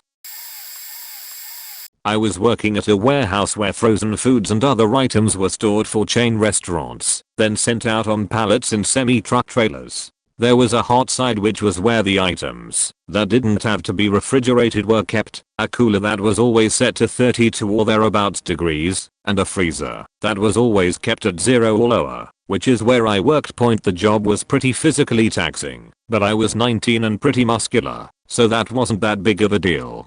The hours were terrible, 16+ hour days, and I got paid $10 an hour with shitty overtime pay. We basically worked till all the orders were completed, and you had to build pallets as fast as possible. The management was super shitty and treated everyone like garbage, always belittling us, saying we weren't working hard enough. So my last day I came in at 4 AM, worked my ass off all day. 5:30 PM rolls around, and I had just finished building a pallet and put it on a truck. I went to one of the supervisors and asked if I was done for the day.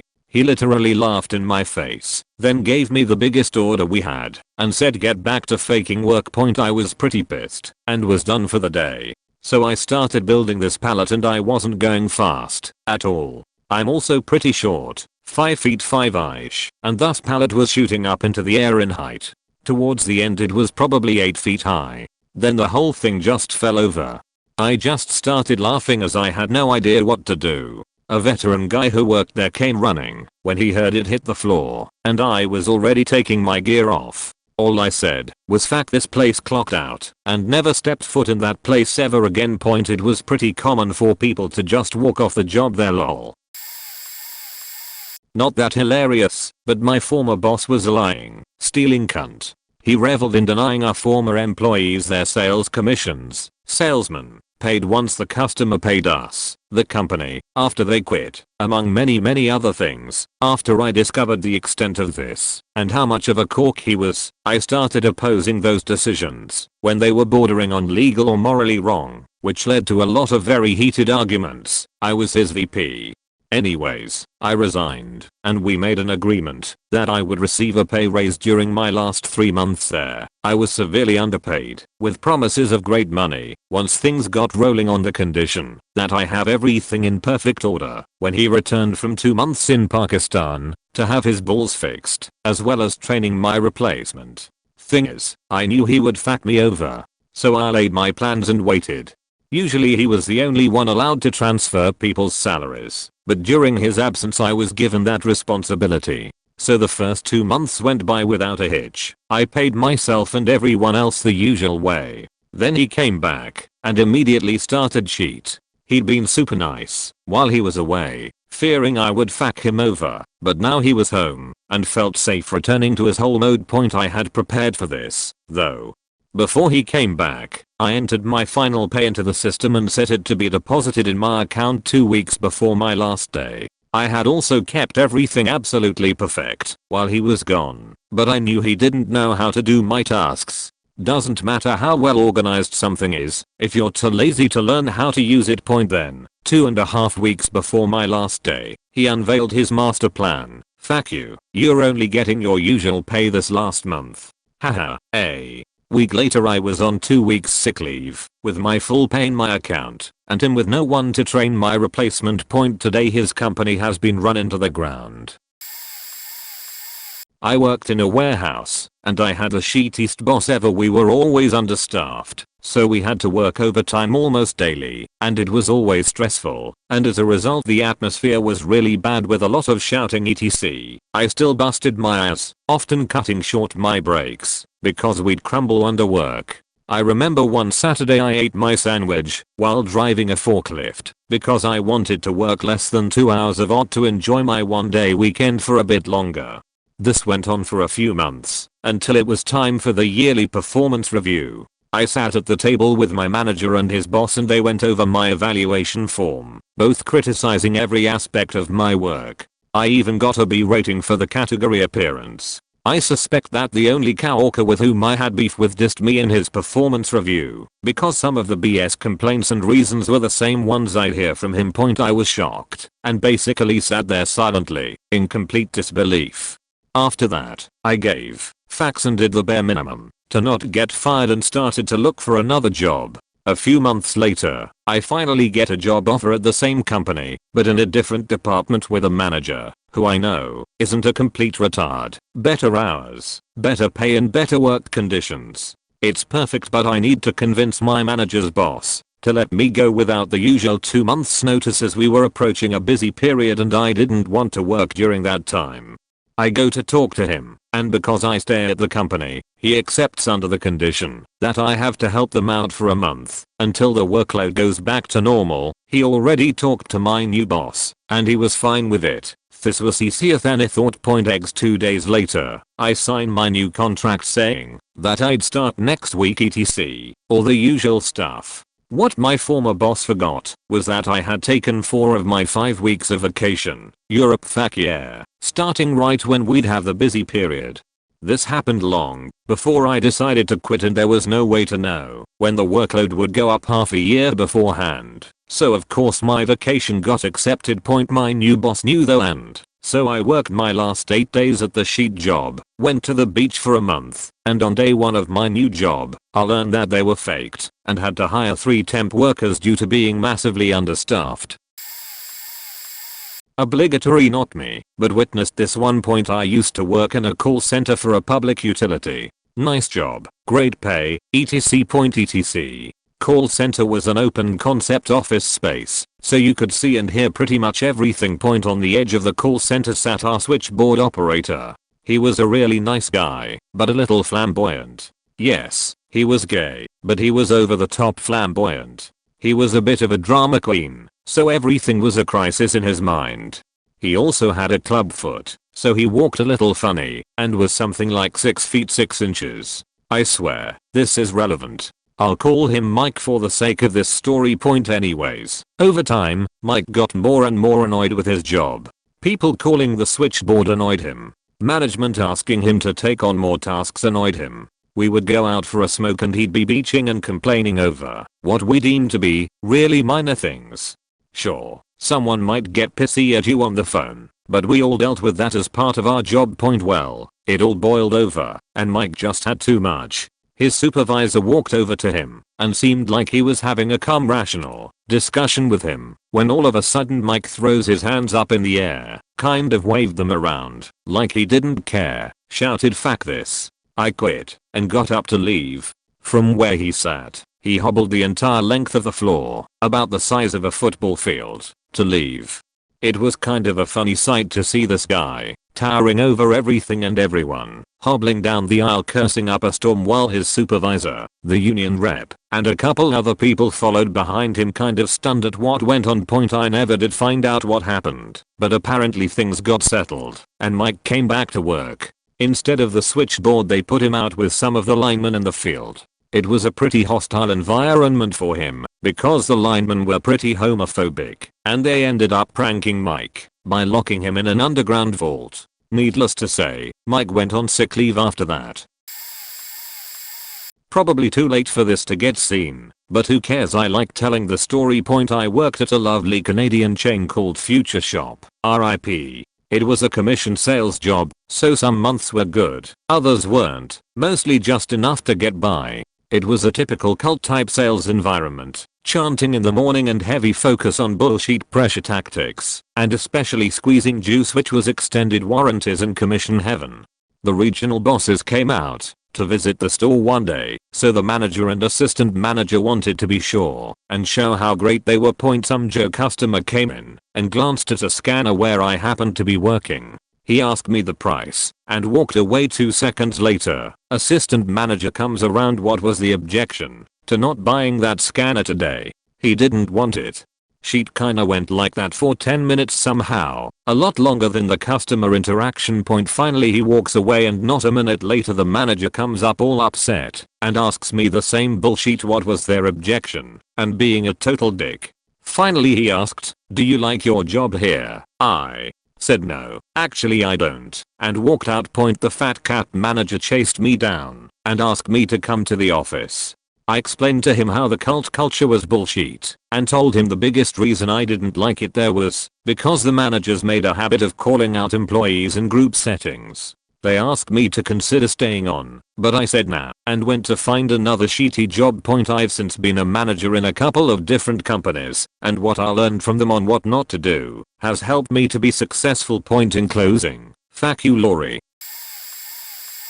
Not super hilarious, so much as the context was laughably annoying. I used to work in a high security retail area, and while closing shop one night I forgot an important security measure. Understandably, they put me on leave to decide if they wanted to keep me or not.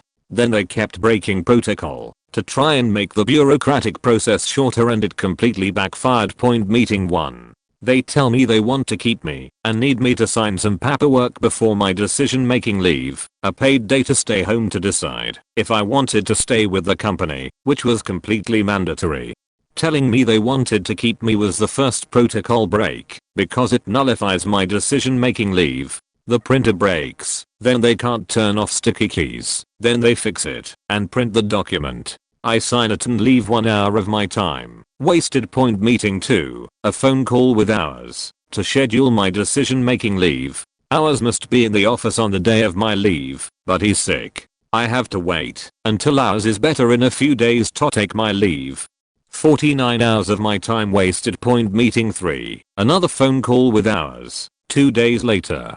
He isn't better, so we put it off until next week because he was going to take a vacation. 5 more days wasted. Meeting 4. He's back from vacation, but has an emergency meeting downstairs. Another couple days. About a week total of my time wasted on this bureaucratic bullshit. Meeting 5. Hours is now incredibly frustrated because I got sick. 10 days wasted.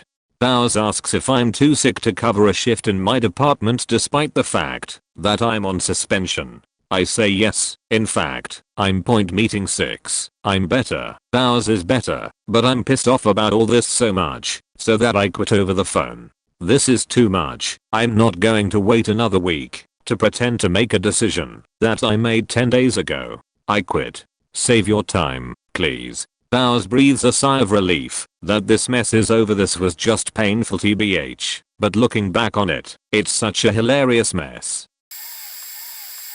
I worked for a shitty family-run marina, not my family's, from the time I was 13. The owners, a married couple, had me working well over 40 hours in the summer, and often doing dangerous things, especially for being so young. By the time I was 19 I was getting pretty fed up as I realized all the laws they had been violating, and how unethical they actually were. One day, a customer was calling to rent a pontoon. The one he wanted was already booked, and he was trying to bribe me. I convinced him that another pontoon would be just as good, but he kept calling and harassing me, saying I needed to send him a picture of the pontoon from my personal phone. It was August by this point, and I was leaving for basic training at the end of the month. I was overworked and seriously lacking in facts. This customer continued to waste my time with many phone calls, so I agreed to send him a picture. So, that night, I sent him a picture of a lawn chair with 2 floaters attached to it. I guess the customer complained to the owner. The next day, the day I shipped to basic training, she called me, told me I was a saboteur, a traitor, and that because I had misrepresented her business she would sue me. I told her I quit, and that customers had been asking me for years if she had cancer because she looked so awful, and then I hung up. I went off to basic, and at the end of 8 weeks I discovered she withheld the cost of the customer's rental, beer, and fuel from my check. I was out like $800. Basic was a faking cakewalk compared to working for those people. Fuck them. I have a story. Okie doke, Reddit. This just happened last week. I worked my ass off at this Malhawk for 2 years. It's locally owned, and, originally, was just supposed to be a temp job, until I found something else. My boss liked how I did things, because I'm a natural for customer service I guess, and kept me on point. I knew things were going south last fall, when I signed up for a physical class at my community college. My boss did not like this, he complained, and insisted I must have hated being in class, trying to entice me to just work. I loved it, actually. I'm not good at math, by any means, and I scraped by with a C, but I did it. And I got through with a B in my online class, which was awesome. I saved up money, and attended a summer class, which I failed. This was my own fault. I psyched myself out, and ended up not doing the work I should have, though being in a very stressful event during work didn't help either, but I accept this was my fault. I told my boss I was signing up for classes. I explained I needed to finish just 4 more classes, and I offered him Monday and Wednesday, or Tuesday and Thursday, as days I could be off. I offered to work through the weekend. I offered to go in the mornings, and be at work in the afternoon. He has himself, and 3 other employees. I thought this would be an okay offer. You would think I told him I was stealing out of the registers. He insisted that I couldn't go, that I needed to work. What if one of the employees got sick? What if they couldn't come in? Then I'd be to blame if he had to come in. Beach what point? So I settled on 1 Saturday class, and 1 online class, and the winter semester, the other 2 classes. I failed the other one, so that made it 5, but I didn't need him knowing that would be completed in spring. I wanted all of them at the school, so I'd feel motivated enough to do it, or at least just 1 online point. So, it came to a head last Thursday, when I explained I needed November 5th, a Saturday, off, for an event I have to attend for a grade. He lost his sheet. What? Doesn't your teacher know people have to work? Yes, sir, which is why I'm telling you 2 months in advance, so you can prepare. That's on the day of our open house event. Ugh, I knew it. I told Sharon, I knew your schooling was going to be a problem. I explained the event wasn't until the week after, November 11th, but that stuck with me. A problem? My schooling, which I'm paying for, which is going to get me out of working at Hallmark my entire life, was a faking problem. Hell no. A la verga, I muttered to myself at the register after he left. I told my mom what happened at lunch, and she went mama bear. I told her I would handle it, and wrote up my nice, formal 2 weeks notice that night. September the 1st, I turned it in. I didn't let him get a word in edgewise. I just told him I was resigning. I explained September 15th would be my last day. Apparently, he had to cancel a trip he was taking, because he told me I could quit right then and there. I reminded him of the trip and that I was giving 2 weeks, so he had a chance to go and not worry. He stammered something, and I just took it. I didn't need to deal with his anymore. Apparently, all my favorite customers have been asking for me, and one of my especially favorite customers, a nice gentleman who treated me like a granddaughter, was listening to me tear into my boss for not letting me go to school. Life is good, as Amel Hawk Products says. Hey everyone, long time lurker, but this question finally made me cave and make an account. Right out of high school I got a job for a large technology company. The job overall was pretty easy, and my coworkers were enjoyable to be around, but management was an absolute joke. One higher up was fired for sexually harassing one of my coworkers, and the other one quit due to the pressure from even worse upper management.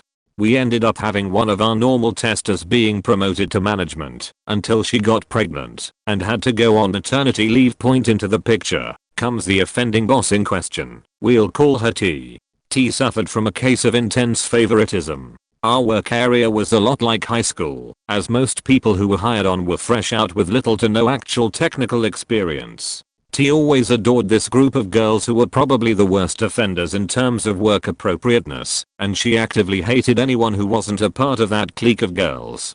She especially hated the group of people I regularly talked to and went to lunch with, so in turn, she hated me as well, despite the fact that I always came in, did my job, and often went above and beyond to get everything done. I ended up getting tired of the complete lack of competency from management, and combined with my desire to go back to college, I decided to quit after 2 years. Seeing as how it was my first job and I actually, with the exception of T, enjoyed it there, I submitted my formal 2 weeks notice. 2 weeks passed with no issues at all, until my last day. My coworker, we'll call her K, wanted to take me out to lunch to celebrate my leaving, so we leave the office together, and when we head back in, T is standing in the hallway waiting for us. She glared at me and K and said mildly in K, "You guys have been gone for 3 hours, and that is absolutely unacceptable. I'm writing you both up." I was absolutely livid out of my mind. K and I had only been at lunch for 30 minutes, maybe 40, accounting for driving and walking, definitely not 3 hours. What I later discovered is that K had not been doing any testing for 3 hours without informing anyone that her test was broken, which is unacceptable in any circumstance, but ultimately not my issue, since mine was running the whole time I was at lunch, which is why she was accusing us. I politely tell T that my test has been running the entire time I was at lunch, and I was only gone for around 30 minutes, to which she essentially tell me "Fuck off, I'm writing you up anyway."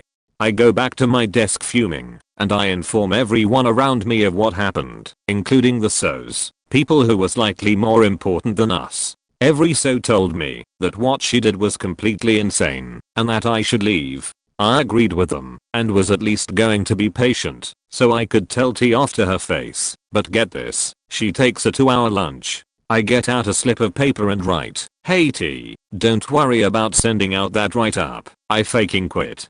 Hope you're really enjoying your 2-hour lunch, you flaming hypocrite," or something of that nature, and leave it on her desk. I walked out the door and never looked back. Turns out that T got fired a couple years later for talking back and acting beachy to upper management. As she walked out of the conference room, the head guy there asked her boss what her name was and told him she was fired that day. TLDR. Boss tries to write me up on my last day for something I didn't do. Write her a note and GTFO. I was working 2 jobs at the time. The full-time job was at a car dealership. I worked doing oil changes and basic maintenance. We did not have customers' cats to work on. We would do an inspection of the new cars before they would go out on the lot. Part of the inspection was to test drive the vehicle and put gas in the car. My shift was 8 AM to 6 PM. My second job was at the gas station we used for the cars at the dealer. My shift was 10 PM to 6 AM 2 days a week. At 6 AM, the gas station manager was supposed to come in and take over. He was notorious for being late. After leaving the gas station, I would drive to the car dealer and get some sleep before work. One morning, the manager doesn't show up by 6:15. I call him, got voicemail. I call every 15 minutes and could not get him to answer his phone. My last voicemail said if he wasn't there by 7:45, I would be locking the doors and leaving. He showed up at 7:44. Later that day, I had to do inspections on several cars, meaning I would have to go to the gas station while he was still there. First visit, while I'm using the purchase order for the gas, he asks me, when are you going to start cleaning while you work at night? I said I do, but the morning rush usually gets the place dirty. This is in a Colorado winter. I leave it at that point. Second visit, when are you going to clean at night? Me, when are you going to show up in time? Third visit, he asks me the same thing, and my response is, you would know that I do if you showed up at 6. I quit because I was scheduled to work that night. He was begging me to not quit. I told him my sleep was more important and I didn't need the job. Last I heard of it, he had to come back and work that night because there was only one other person that would work nights and they were out of town. I had taken a job at a gas station, and the manager there was this crazy Indian woman. She had me work second shift, 3 PM to 10 PM, one day and then 6 AM to 3 PM the next day. I showed up the second day looking very tired, with bloodshot eyes. Weird, right? And she asks if I'm on drugs and if I'd submit to a drug test. I'm there for about a month, working graveyard shift, not a great area of town. I kept a Glock 26 on me, and I was offered a 6-month contracted job for a state agency. I of course accepted and asked for 2 weeks. I go to my boss, and I'm about to tell her what's going on. She says she's busy and to come back later. The next few hours, I can't grab her for 5 minutes. Eventually, I say to her, hey, I have to talk to you. And she tells me that she'll be right back. She leaves, and I don't see her for the next 3 days. The next day, I show up, finish my shift, pass off to the next person and leave all my stuff on her desk with a sticky note, I'll be right back. She calls me that day, I don't answer. Never hear from her again. A few months later, I go back. It was right near my home, so it was the most convenient place to fill up, and find out that she got fired shortly thereafter for lying on her time card. She was taking vacations and not putting in the PTO for it. I stopped going to that gas station a while later after my debit card was compromised multiple times and the only connection to the fraud was buying gas there.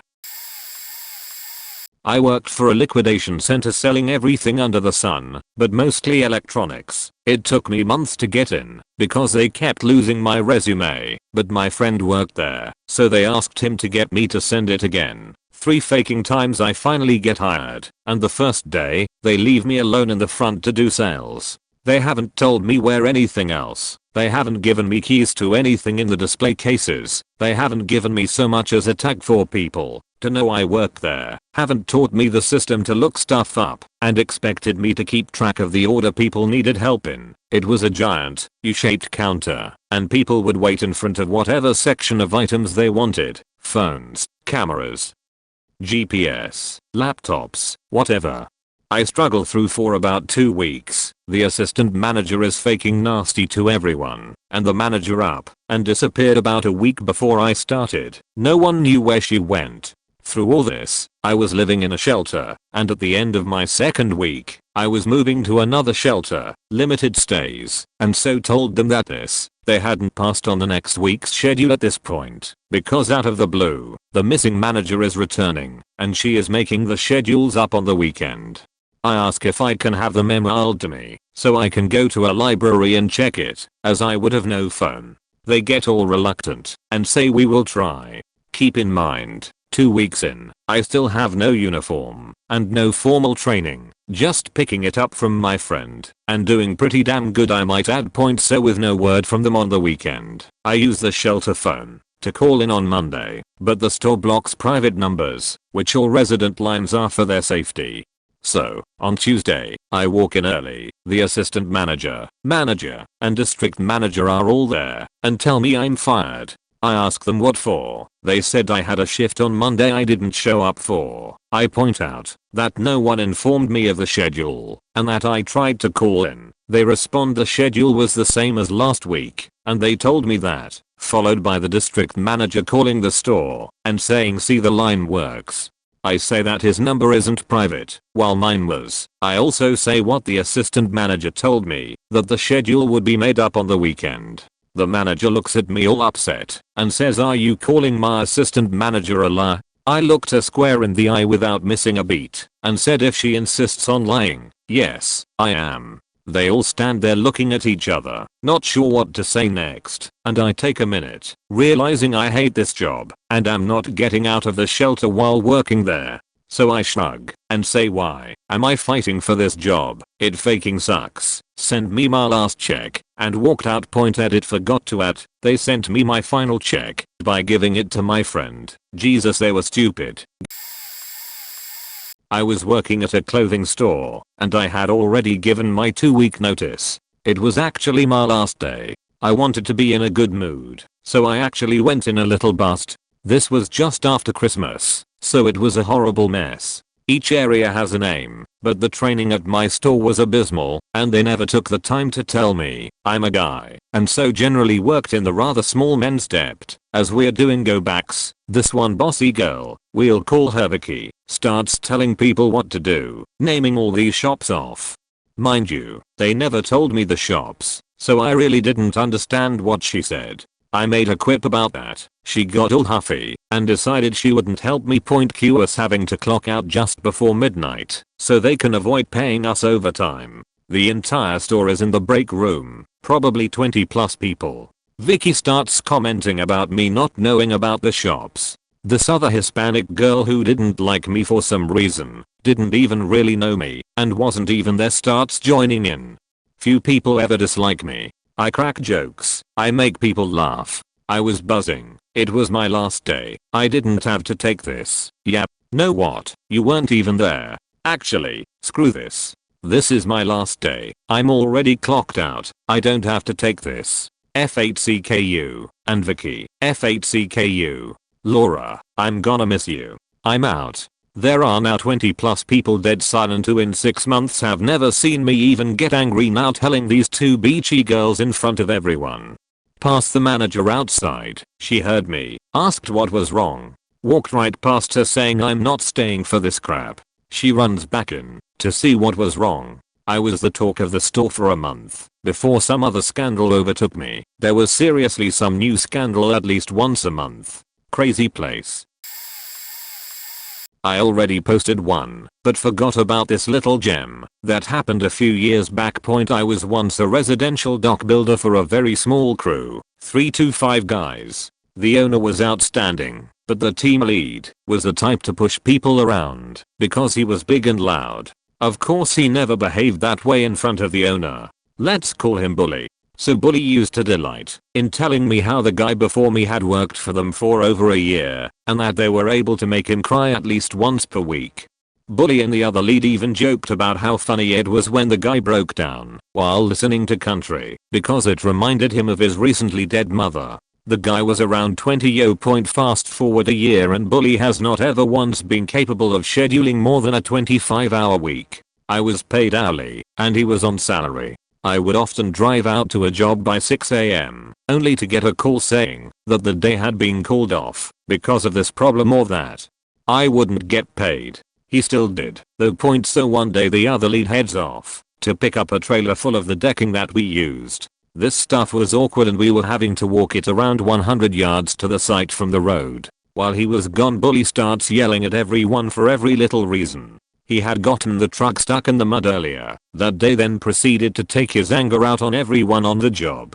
At one point we were working on a piece of the dock that would be submerged forever, never again to be seen, and he noticed that I was off from one side of the pontoon to the other by 1/8 of an inch. This after he decided to cheat the dock owners over materials by using galvanized bolts that would wear down faster than was promised. As he stops the project and yells at what a fuck up, I look around to realize that this isn't how I want to continue living my life.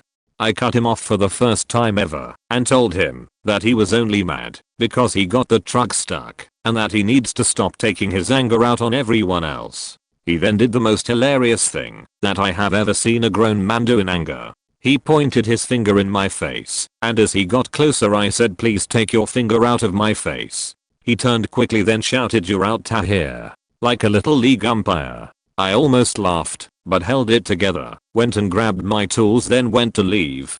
As I drove away the other lead pulled up with the trailer full of work. That day, the 2 leads were going to be offloading the decking alone. It was well worth it. Bully was one of the most miserable people I have ever met. His blood pressure must be off the charts. With his attitude I was glad that he wasn't raising children and predict that he will die alone. Sad for him. But if you reach your 40s and haven't figured out how to treat people, then you probably never will.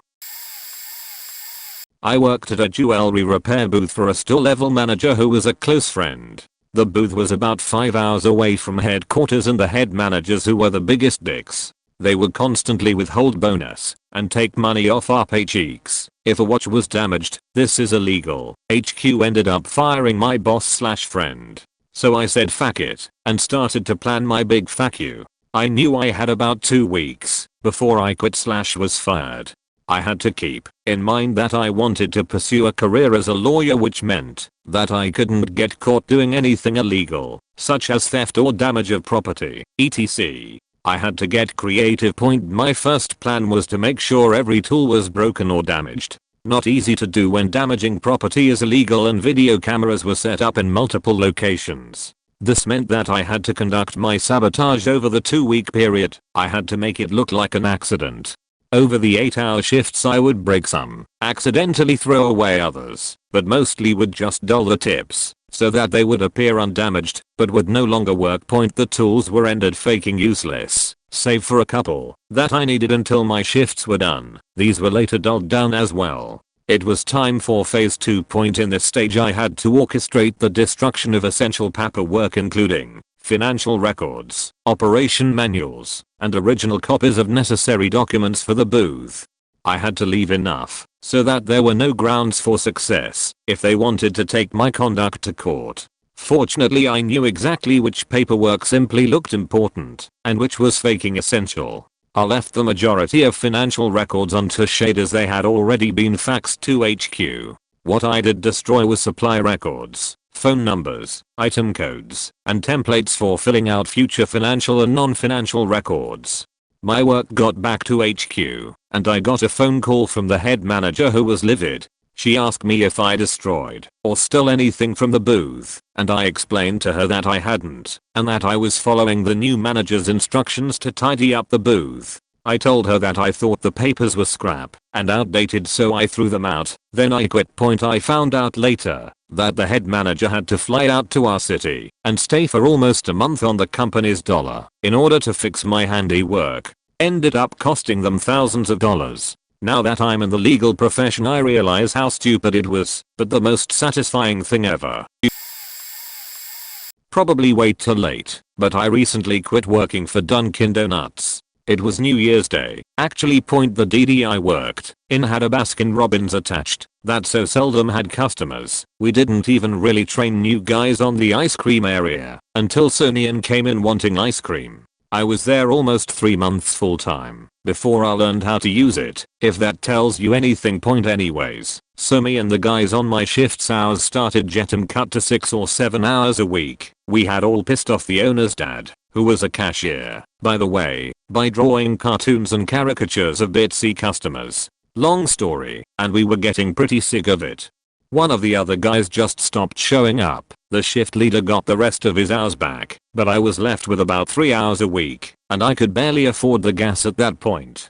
So my last fuck having shriveled and died, went into work the day the next week's hours were posted, and what do you know, 3 faking hours next week. So I went over to this buffet of old as fuck ice cream, grabbed a sample spoon, and started eating the butter pecan ice cream straight out of the barrel.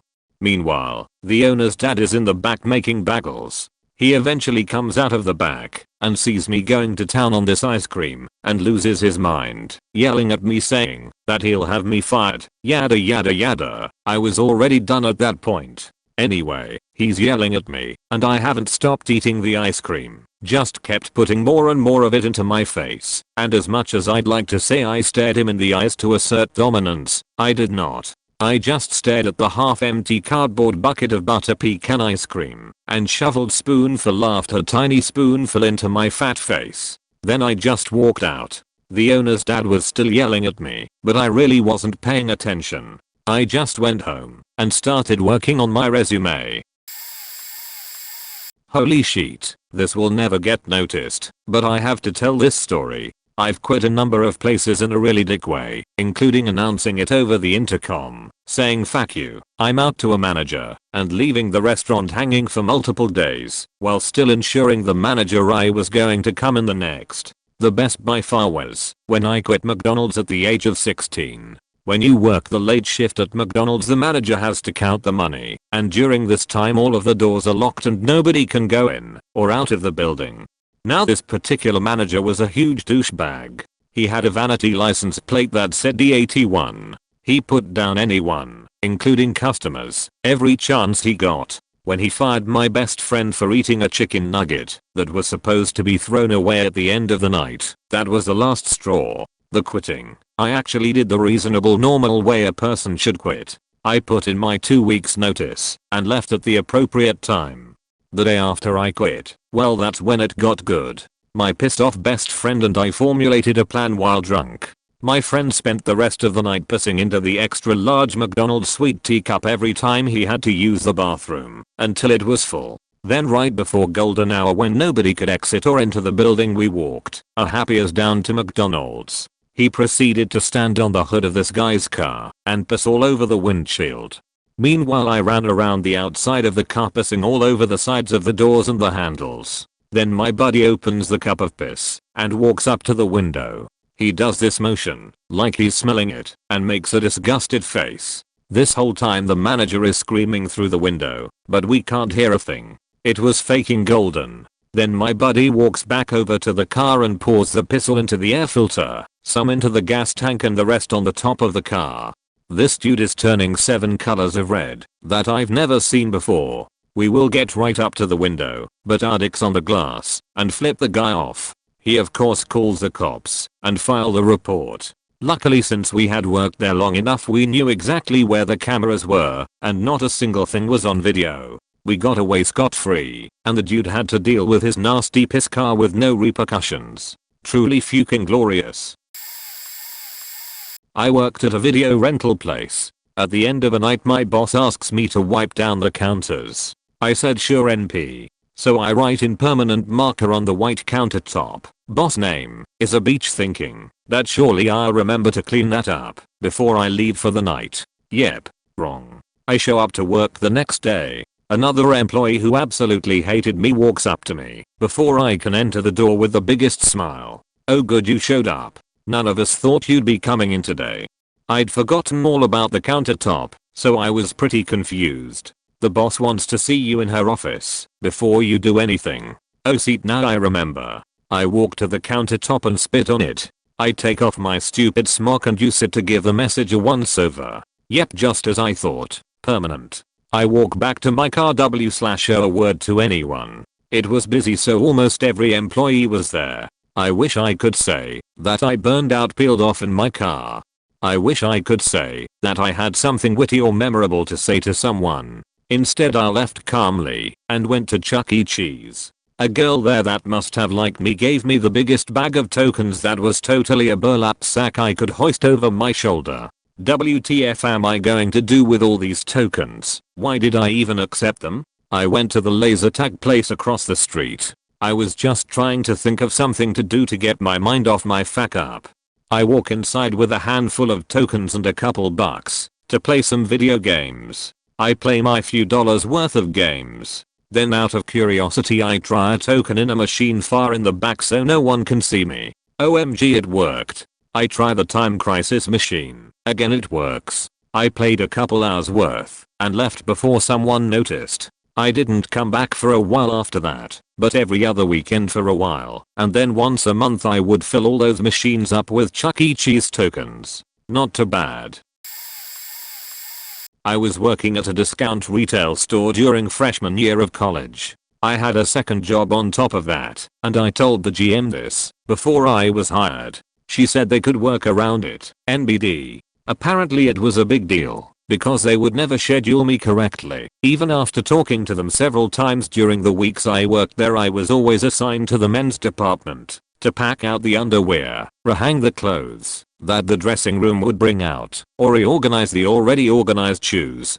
I had one man who came in multiple times while I worked there and would ask me to check what size his underwear was, and when I would say we had a bathroom you could use for that, he would say a sexist/harassing thing and then leave. The GM and ours didn't give a shit and wouldn't let me swap departments with a guy. I walked into the GM's office, told her I was putting in my 2 weeks because my other job paid better. Ours wanted it in writing, so I planned on giving it to GM at close.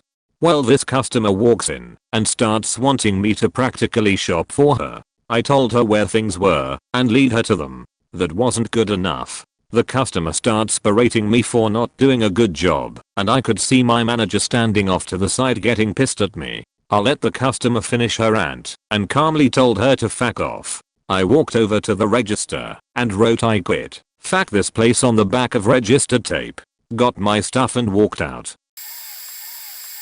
I worked in a really shitty seafood restaurant where everything was just horribly managed. Everyone talked shit about anybody they could. I know, very typical. It was just an overall low quality place that somehow got a shit ton of business. I started out as a dishwasher and worked tirelessly to get a spot on the cooking line. I'm not exaggerating, I was a college student working from 3:30 to 12, and that was considered leaving early. There was just so many faking dishes that would pile up and someone had to do them.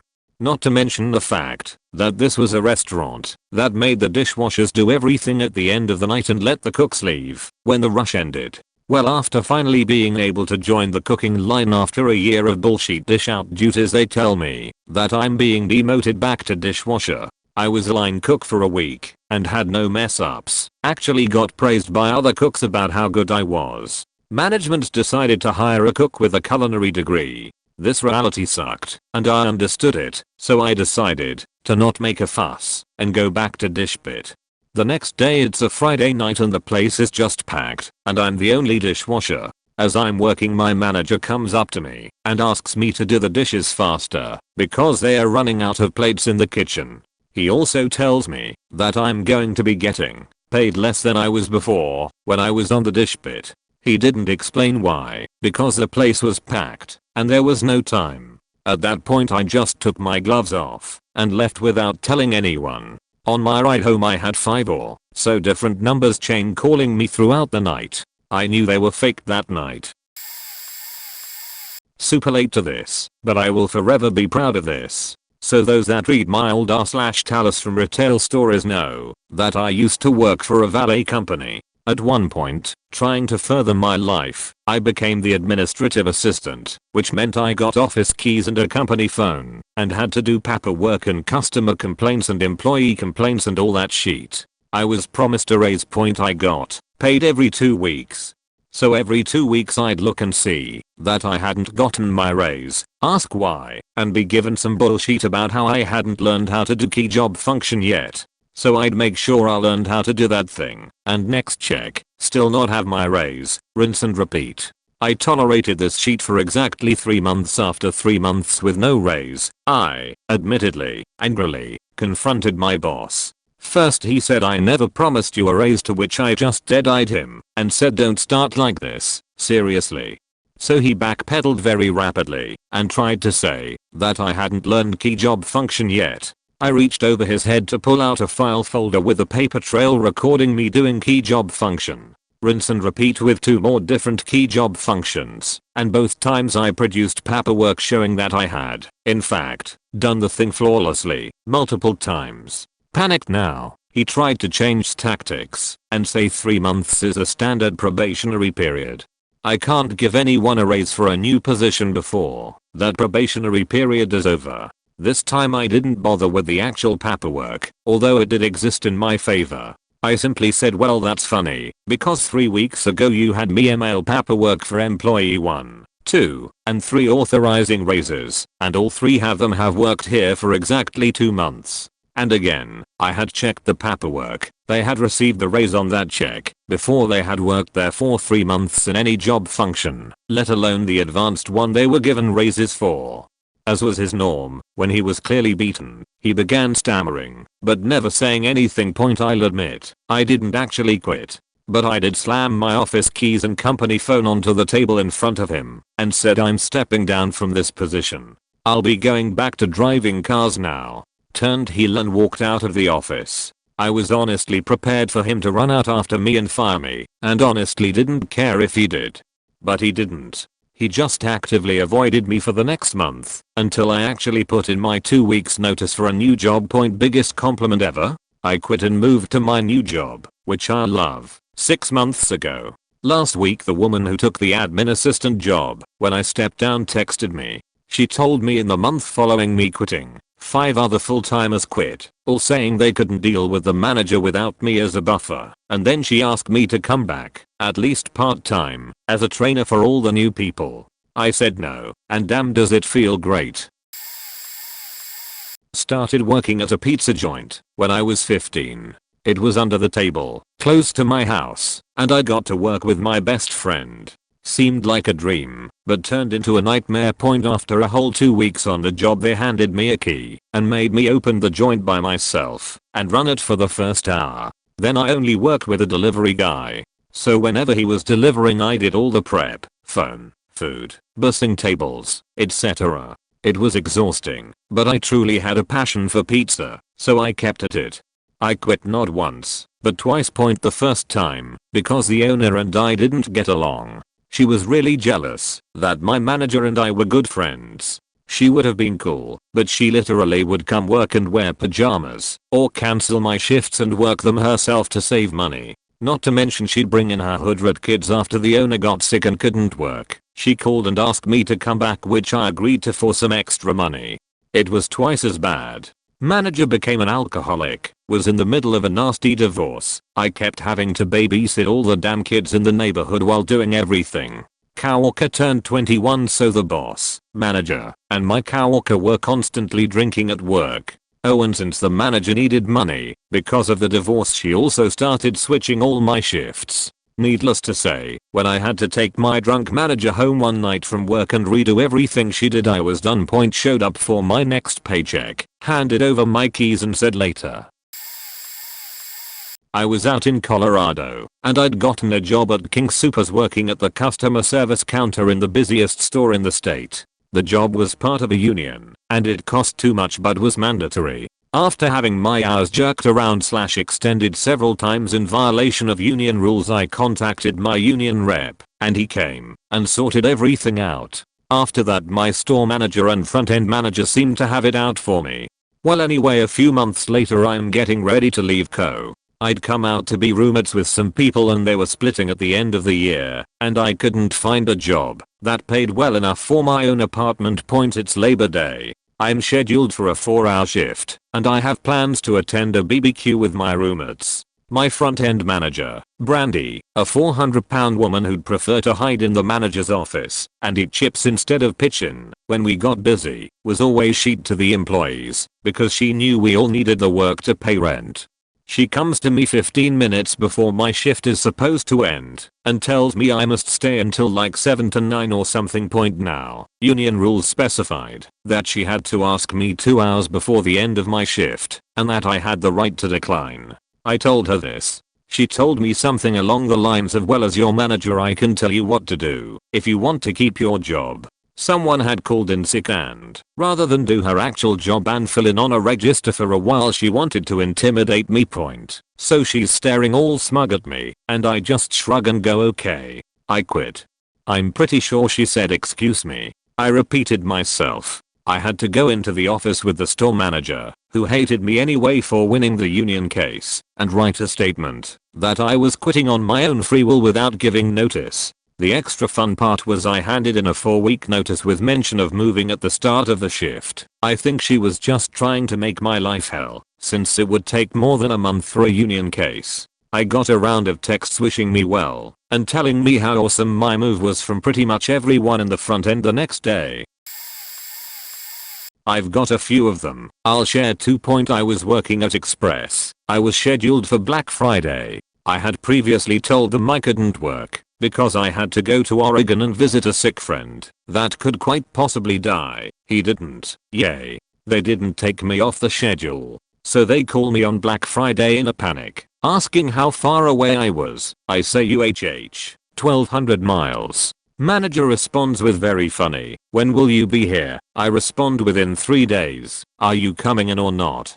I say not. We'll have a talk about this when you're in tomorrow. I quit. She starts yelling into the phone saying that I don't appreciate anything, and I hang up. The less funny one. I went on a weekend club bender. My manager calls me on Monday to tell me got my schedule switched and had to be in at 11. I told her I was sick. She said that if I didn't come in I was fired. So I came in, dilated pupils, stinking of club. I left the club like an hour before she called, vision wandering, hadn't really slept in 2 days. I was so faked up.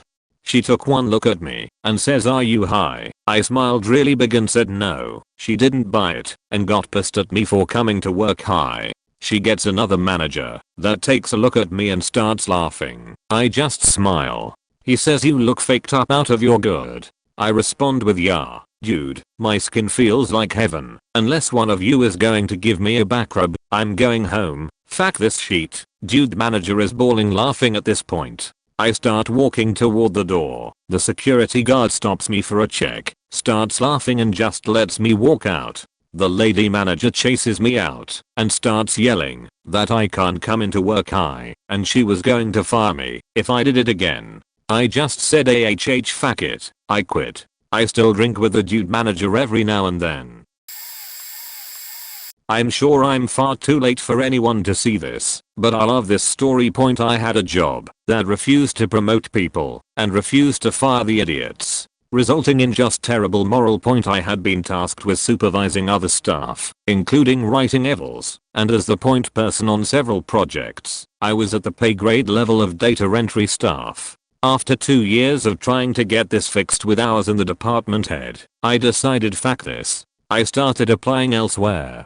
I have 2 job offer a day or 2 before my annual interview. The one I took was a nearly 70% increase and has since bumped me up a pay grade. But I decide to just sit through the evaluation before turning in my letter of resignation. Why not? The whole evaluation is nothing but singing my praises, how I'm so great, and how they're certain I'm going to do well / have a great 20+ year career there. Bullshit, and blah blah blah. I sit through 30 minutes of this. Then the department head asks me if I have anything to say because I have been silent. I smile big, like this praise is the best thing ever, then say, well, it is great to hear you think so highly of me. I hope you'll share that with others, because I accepted an offer as a insert much higher position and they'll probably call to confirm my work here. I didn't use him as a recommendation, but the new job wanted to have contact info for all of my past bosses. The look on his face was priceless. The department head wasn't a bad guy, but fuck that place. Great life lesson. If they don't promote / pay you, when you ask them you need to start looking for other opportunities and stop expecting anyone will ever help you get anywhere in that company.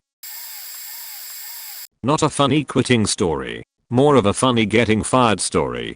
But, in college, I waited tables in a pretty high-end restaurant. Everybody there was very pleasant. Everyone got along, mainly because the owner never came in. He was in his 70s and essentially retired. I'd heard stories of his epic rants, but only met the guy twice in 3 years. Apparently, he showed up one Saturday morning before the lunch shift and got it in his head to change the way waiters got biscotti, SP, out of the bowl they were kept in. No more reaching in with a napkin. Now we had to use a pair of tongs. Bear in mind, I didn't work Saturday lunches. I wasn't there. Nobody told me about the rule change. Flash forward to Saturday night in the middle of the dinner rush. My section was 6 tops in the bar area. Each and every one was occupied by a different call table of mine. Call tables are customers who come in requesting a specific waiter. We were busy, but as previously stated, the crew were pros. No problems. I grabbed a cappuccino from the bartender, grabbed a biscotti out of the bowl using a napkin, and turned to find the owner 2 inches from my face. He was magenta. He started screaming at me. And I don't mean yelling. He was full on screaming at me, not 10 feet from my tables. I was too shocked to say anything. He was screaming, "You motherfuckers are all out to ruin my business. You think I'm crazy but you're crazy, etc., etc. You're fired, motherfucker," was a memorable line. He actually said you're all out to get me.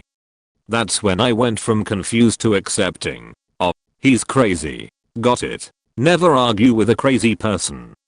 The whole restaurant came to a grinding halt as he screamed and cussed at me. I stood there passively, trying to look bemused. One of my call tables, on the other hand, wasn't so passive. A man I'd waited on 20 plus times walked up and tapped the owner on the shoulder. When the owner turned, my customer knocked him unconscious with one punch. A left hook Tyson would have been proud of. Right in the middle of the bar. Nobody came to his aid, but my tables all walked out. I went with them. I worked for a small startup company in business-to-business sales. I was the only person who generated any business and had billed $6,000 in my first 3 weeks on the job. My manager wanted me to start using a different method, specifically using her previous workplace's clients which she stole details of. Illegal. Obviously didn't like the way I worked. She then tried to make me take demerit points and pay a speeding fine because she was driving to meet with one of my clients when she got the fine. On top of this, the boss came down from interstate on the day new online advertising portal was rolled out. I posted my advertisement and went to lunch, only to get an abusive phone call demanding that I come back and post my advertisement. I came back and showed him what I had done, including the finished ad, and he called me a lying cunt. I went home sick. I returned to work the next day with my resignation and my 2 weeks notice. I was told I could clean the toilets and fridge. I refused, pointing to my job description. I was told to sit at my desk for the remaining 2 weeks. I put my feet up, played Nintendo DS on loud, before getting asked to turn Mario down. I then did some crosswords and asked colleagues for their opinion for clues. After lunch, I started calling my clients. "Hi, this is Sarah calling from this company. Just letting you know that I will be moving on, but it has been a pleasure working with you." This meant that clients could get away without paying fees, as after I left no one would know what the agreements were. I was asked to please go home. I confirmed that I would be receiving my 2 weeks pay. Before leaving, I went around to the entire 5 staff and said my goodbyes, and when I got to my manager, I said that as for management, you couldn't manage a root in a brothel, which hit hard as she used to work part-time as a madam, doing exactly that job. At her point the other staff were holding their breath not to laugh out loud and sent me congratulatory SMS all night. I received a letter in the mail firing me a few days later. I laughed and laughed. I worked on a bar way back, and they used to run these super cheap deal nights. There were 2 wheels, one with a drink and one with the price and duration. Sometimes it would be vodka and Red Bulls for a 2p, about 3 cents, for 10 minutes. So the bar would go crazy for the next 10 minutes. The bar was more of a club really and super rough. We had a lot of bouncers because there were lots of fights, drugs, people faking all over the place. Classy joint. They would make these nights balance out by halving the amount of bar staff we usually had. The club would have about 2,000 customers a night, 800 over capacity, and you can imagine what it was like when 5 people try to serve 2,000 people 2p drinks for 10 minutes. Pure hell. The customers were super abusive. At the best of times they would often attack bar staff on a whim. We had panic buttons which summoned bouncers, but you had to get to them, and the consequences would often be worse. Several times I had customers wait outside the club for me to finish to give me a kicking. Anyways, one night I had enough and just poured myself a sheet load of cheap drinks, paid for them out of my tips, then just went round the other side of the bar and started drinking with the customers. Thankfully most of the customers found it hilarious despite getting less service. Soon, other staff followed suit and we were all drinking on the other side of the bar, no one serving. The management were not amused but no one got fired. I left soon after, but did go and work part-time for their sister club. TLDR, Bar was too cheap to resist, joined the customers. I used to work for a retail store that rhymes with Naples, in Idaho. I had been working for them for about 3 years when I decided to start looking for another job. While in the process of looking for a job, I got hired within the company to perform district level work. This is including, but not limited to, work, resetting planograms in 10-ish stores, stocking shelves, moving inventory from one side of the store to another, a reflow as some may know it as. During this reflow, I found out that 90% of the crew was talking about me behind my back because I have a passion for fixing computers and love video games. They said things ranging from "that idiot talks too much" all the way to "I bet his girlfriend is a computer." And while I do talk a lot, you can use your words to also politely ask me to stop talking too. I found out who said what because none of them could keep their mouths shut and confronted each and every one of them. The last being the manager running the whole operation. Things got very tense after that day because the trust between their gang was lost. In Idaho, I get a call from a place I never applied to. I went there and heard them out, accepted the job, and I handed in my 2 weeks to the general manager at the store I was working at prior to this district work. I requested he not tell the reflow team until the day of, and since he and I got along well, he granted it. At the end of my last day, I took off my name tag and handed it to the manager running the reflow. I told her I quit. Good luck with your team of backstabbers. 1 or 2 of the people I got along with became targets for mocking after I left, and they left shortly after I did. The team of 10 to 12 dropped in size just enough to get the reflow manager written up. No idea what became of her, and frankly I don't care.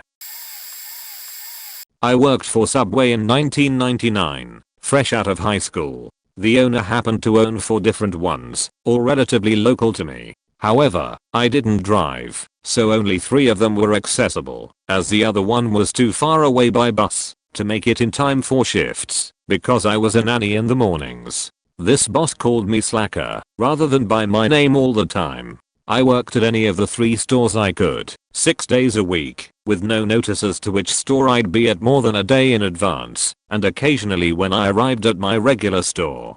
They also put me working 4 PM midnight at the store closest to my house. Boss knew that I'd be walking home alone the 1.5 miles after I closed. That one was a standalone store and was supposed to be staffed with a minimum of 2 employees at that time of night, especially since a sports bar had opened up next door. I was always busy, right until I locked the door at midnight, except since I was busy and the only one in the store, I'd have to keep letting people in until I finished off the line, so I could run and lock it up.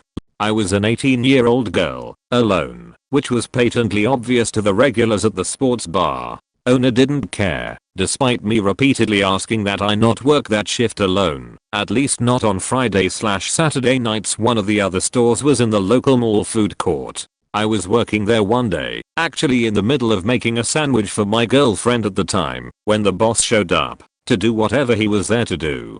He called me slacker in front of her. He had no clue she was someone I knew, so he did this in front of a paying customer with zero reasoning to do so. I broke down crying after he walked out. My girlfriend comforted me and pointed out that he wasn't worth it. She had a car, so I waited long enough that I knew he was out of the mall and on his way elsewhere, then called him up, told him to come back, and when he asked why, I said, because I quit, asshole. Took off my apron, locked down the register, made sure the soda machine, which he made me keep, turned off unless someone had just bought one from me, because even though it was supposedly free refills, he refused to do so, was on, and left. Best decision I ever made. Got a job at a law firm a week later and started making $13 an hour with full benefits. Much better than the $6 the asshole was giving me. Never once put it on a resume and never went back to working food service. 1995, I got hired at a rather large movie theater chain in November. I told them I didn't care about working holidays, except that I had concert tickets for New Year's Eve, and I wanted that night off. I'd work opening shift if need be, just not the night. I was assured that it wouldn't be a problem. I worked Thanksgiving, Christmas Eve, and Christmas Day. I was on the schedule to close 9 and open mid. I told the managers I was not going to be in on New Year's Eve, and they just took the "you're on the schedule, you have to work" stance. Went to my concert. Rocked out. Showed up on time for the opening shift on New Year's Day 1996. Managers were furious that I didn't work the previous night. You'd think the loss of one concession stand worker / usher was directly responsible for the Holocaust. Anyhow, I dealt with the passive aggressive turned completely aggressive behavior of the manager until I finally, 5 minutes before the actual opening, said "fuck this, I quit" to the senior manager. She said "good deal." Without any forethought whatsoever, I tore off my uniform and shouted "go fuck yourself." You know how many people go to see movies at noon on New Year's Day? A lot more than I ever would have thought. I got to walk past the entire line of them wearing only a t-shirt and underwear, which somehow was worse than the walk after I exited the building in the middle of winter in Michigan, wearing only said shirt and underwear.